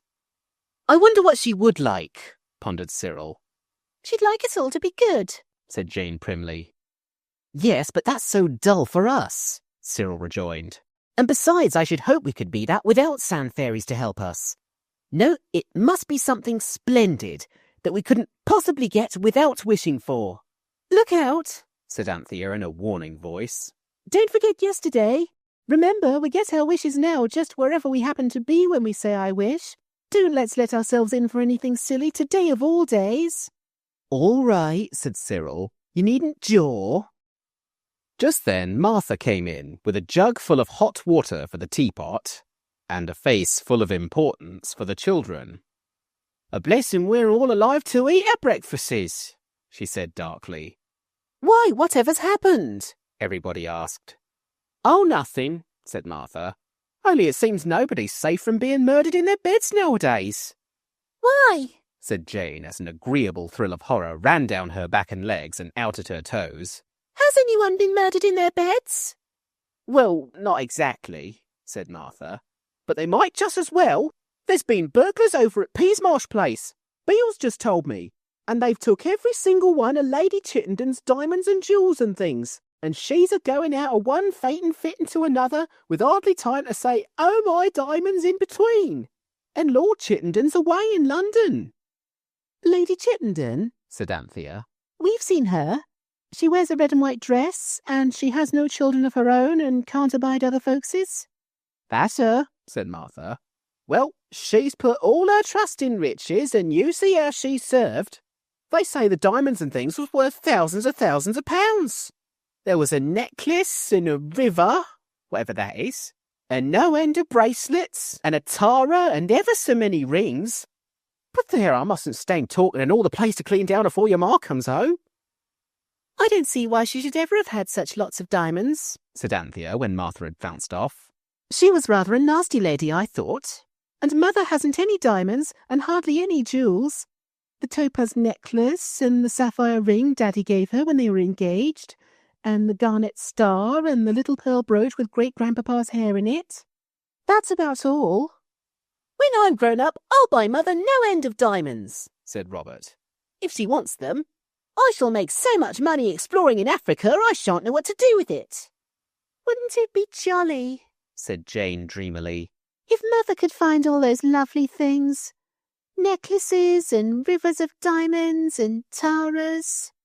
Tiaras, said Cyril. Tiaras, then, and rings and everything in her room when she came home. I wish she would. The others gazed at her in horror. Well, she will, said Robert. You've wished, my good Jane, and our only chance now is to find the Psammead, and if it's in a good temper it may take back the wish and give us another. If not, well, goodness knows what we're in for. The police, of course, and don't cry, silly. We'll stand by you. Father says we need never be afraid if we don't do anything wrong and always speak the truth. But Cyril and Anthea exchanged gloomy glances. They remembered how convincing the truth about the Psammead had been once before when told to the police. It was a day of misfortunes. Of course the Psammead could not be found, nor the jewels, though every one of the children searched their mother's room again and again. Of course, Robert said. We couldn't find them. It'll be Mother who'll do that. Perhaps she'll think they've been in the house for years and years, and never know the other stolen ones at all. Oh, yes. Cyril was very scornful.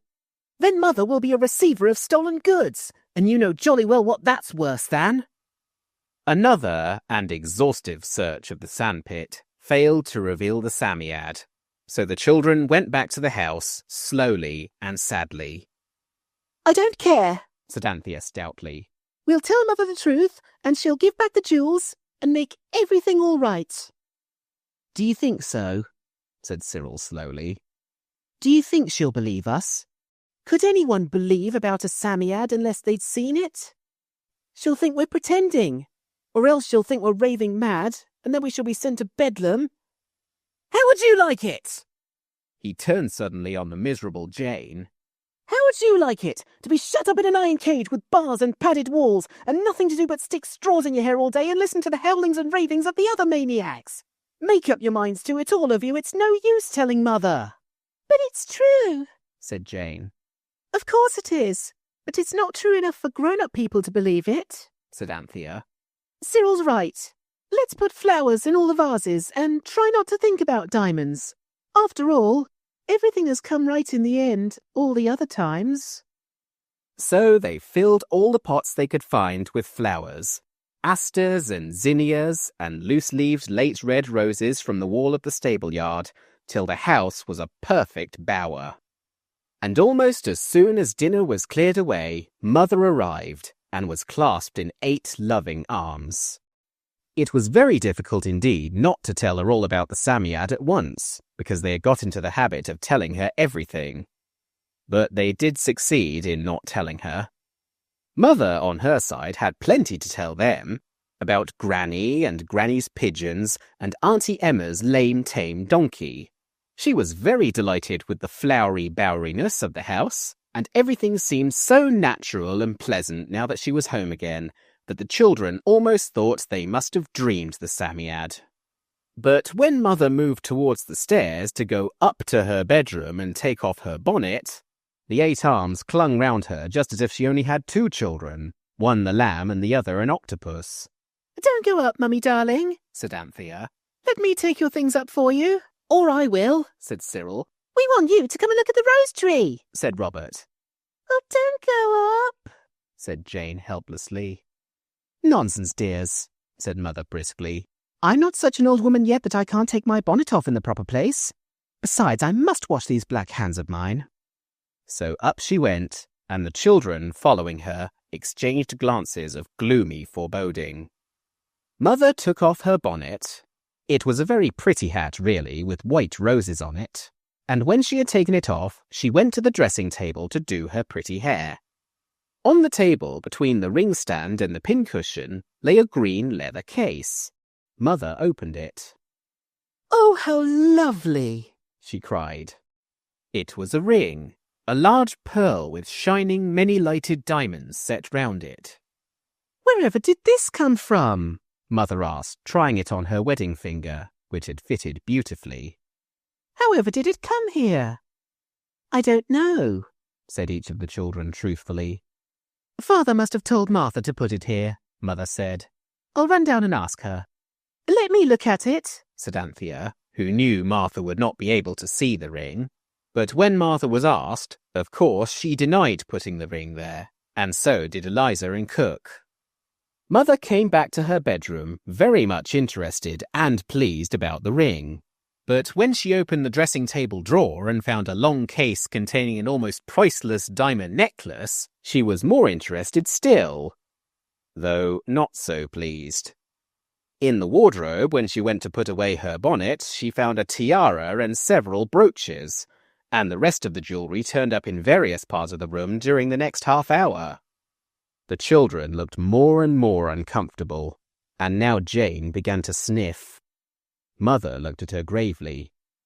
Jane, she said, I'm sure you know something about this. Now, think before you speak, and tell me the truth. We found a fairy, said Jane obediently. No nonsense, please, said her mother sharply. Don't be silly, Jane, Cyril interrupted. Then he went on desperately. Look here, Mother, we've never seen the things before, but Lady Chittenden at Peasmarsh Place lost all her jewellery by wicked burglars last night. Could this possibly be it? All drew a deep breath. They were saved. But how could they have put it here? And why should they? Asked Mother, not unreasonably. Surely it would have been easier and safer to make off with it. Suppose, said Cyril, they thought it better to wait for sunset, nightfall, I mean, before they went off with it. No one but us knew that you were coming back today. I must send for the police at once, said Mother distractedly. Oh, how I wish Daddy were here. Wouldn't it be better to wait till he does come? Asked Robert, knowing that his father would not be home before sunset. No, I can't wait a minute with all this on my mind, cried Mother. All this was the heap of jewel cases on the bed. They put them all in the wardrobe, and Mother locked it. Then Mother called Martha. Martha, she said, has any stranger been into my room since I've been away? Now answer me truthfully. No, Mum, answered Martha. Leastways, what I mean to say... She stopped. Come, said her mistress kindly. I see someone has. You must tell me at once. Don't be frightened, I'm sure you haven't done anything wrong. Martha burst into heavy sobs. I was a-going to give you warning this very day, Mum, to leave at the end of my month, so I was, on account of me being going to make a respectable young man happy. A gamekeeper he is by trade, Mum, and I wouldn't deceive you, of the name of Beale. And it's as true as I stand here, it was your coming home in such a hurry and no warning given. Out of the kindness of his heart it was, as he says, Martha, my beauty, he says. Which I ain't and never was, but you know how them men'll go on. I can't see you a-toiling and a-moiling and not lend a helping hand, which mine is a strong arm and it's yours, Martha, my dear, says he. And so he helped me a-cleaning of the windows, but outside, Mum, the whole time, and me in. If I never say another breathing word, it's the gospel truth. Were you with him the whole time? Asked her mistress. Him outside and me in I was, said Martha, except for fetching up a fresh pail and the leather that slut of Eliza had hidden away behind the mangle. That will do, said the children's mother. I am not pleased with you, Martha, but you have spoken the truth, and that counts for something. When Martha had gone, the children clung round their mother. Oh, Mummy, darling, cried Anthea. It isn't Beale's fault, it isn't really. He's a great dear, he is, truly and honourably and as honest as the day. Don't let the police take him, Mummy, or don't. It was truly awful. Here was an innocent man accused of robbery through that silly wish of Jane's, and it was absolutely useless to tell the truth. All longed to, but they thought of the straws in the hair and the shrieks of the other frantic maniacs, and they could not do it. Is there a cart hereabouts? Asked Mother feverishly. A trap of any sort? I must drive into Rochester and tell the police at once. All the children sobbed. There's a cart at the farm, but... Oh, don't go, oh, don't go. Wait till Daddy comes home. Mother took not the faintest notice. When she had set her mind on a thing, she always went straight through with it. She was rather like Anthea in this respect.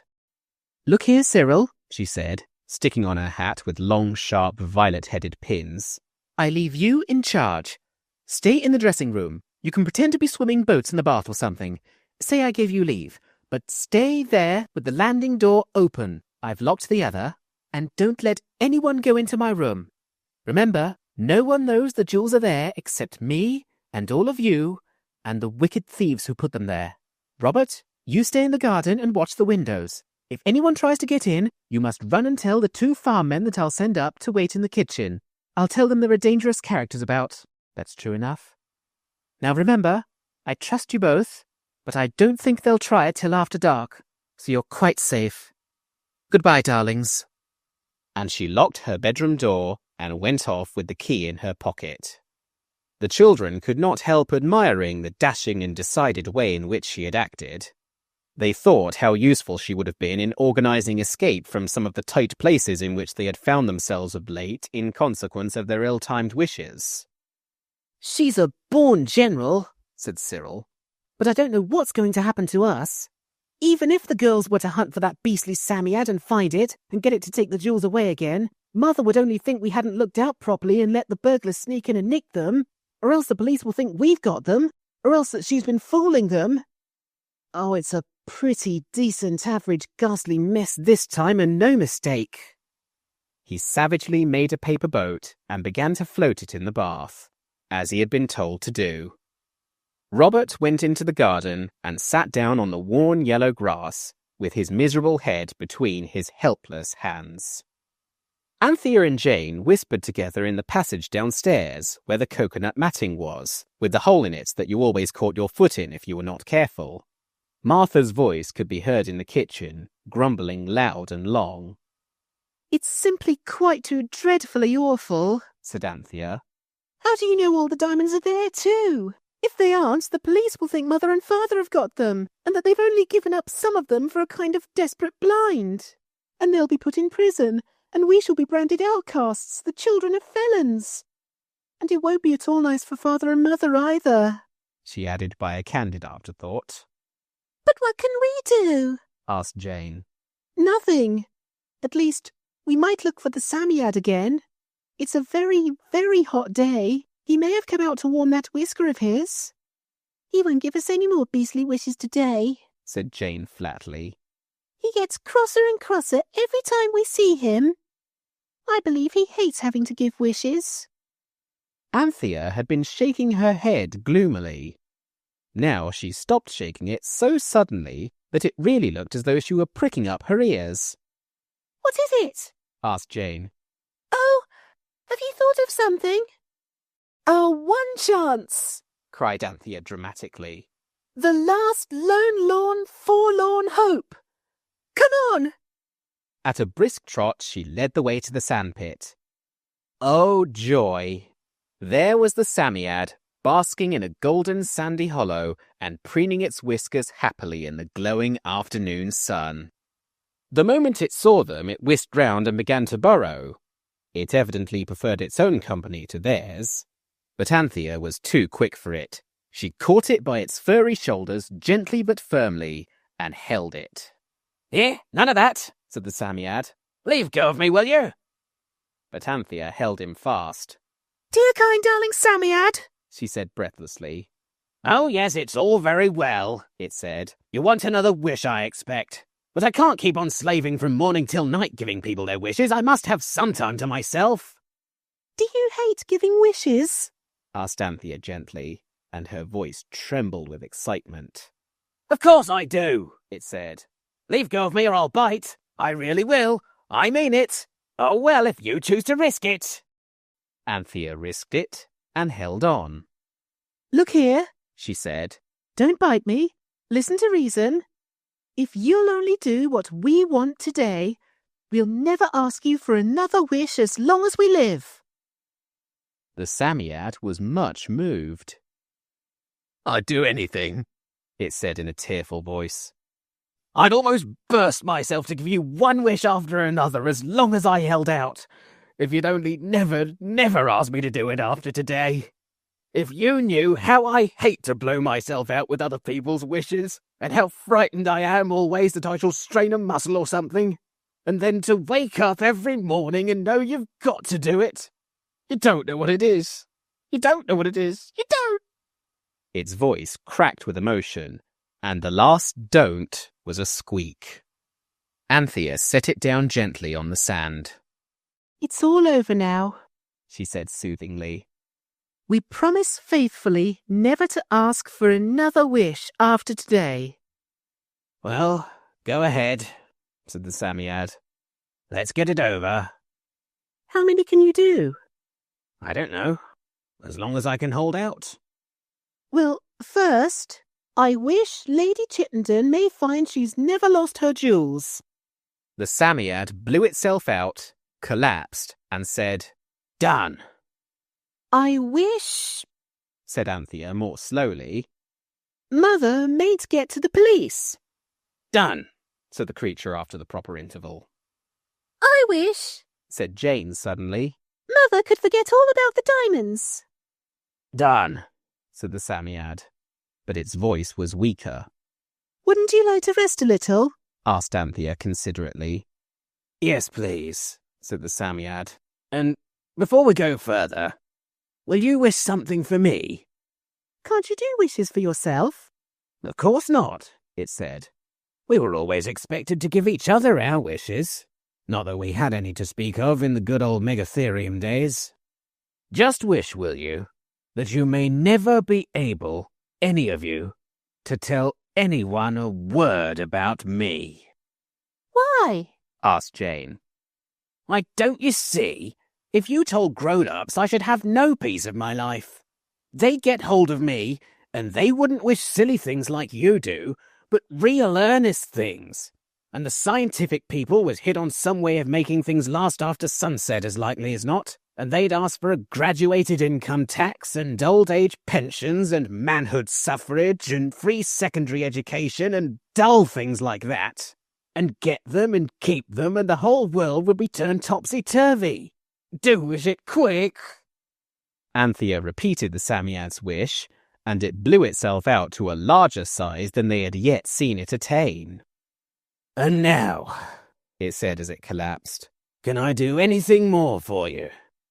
Just one thing, and I think that clears everything up, doesn't it, Jane?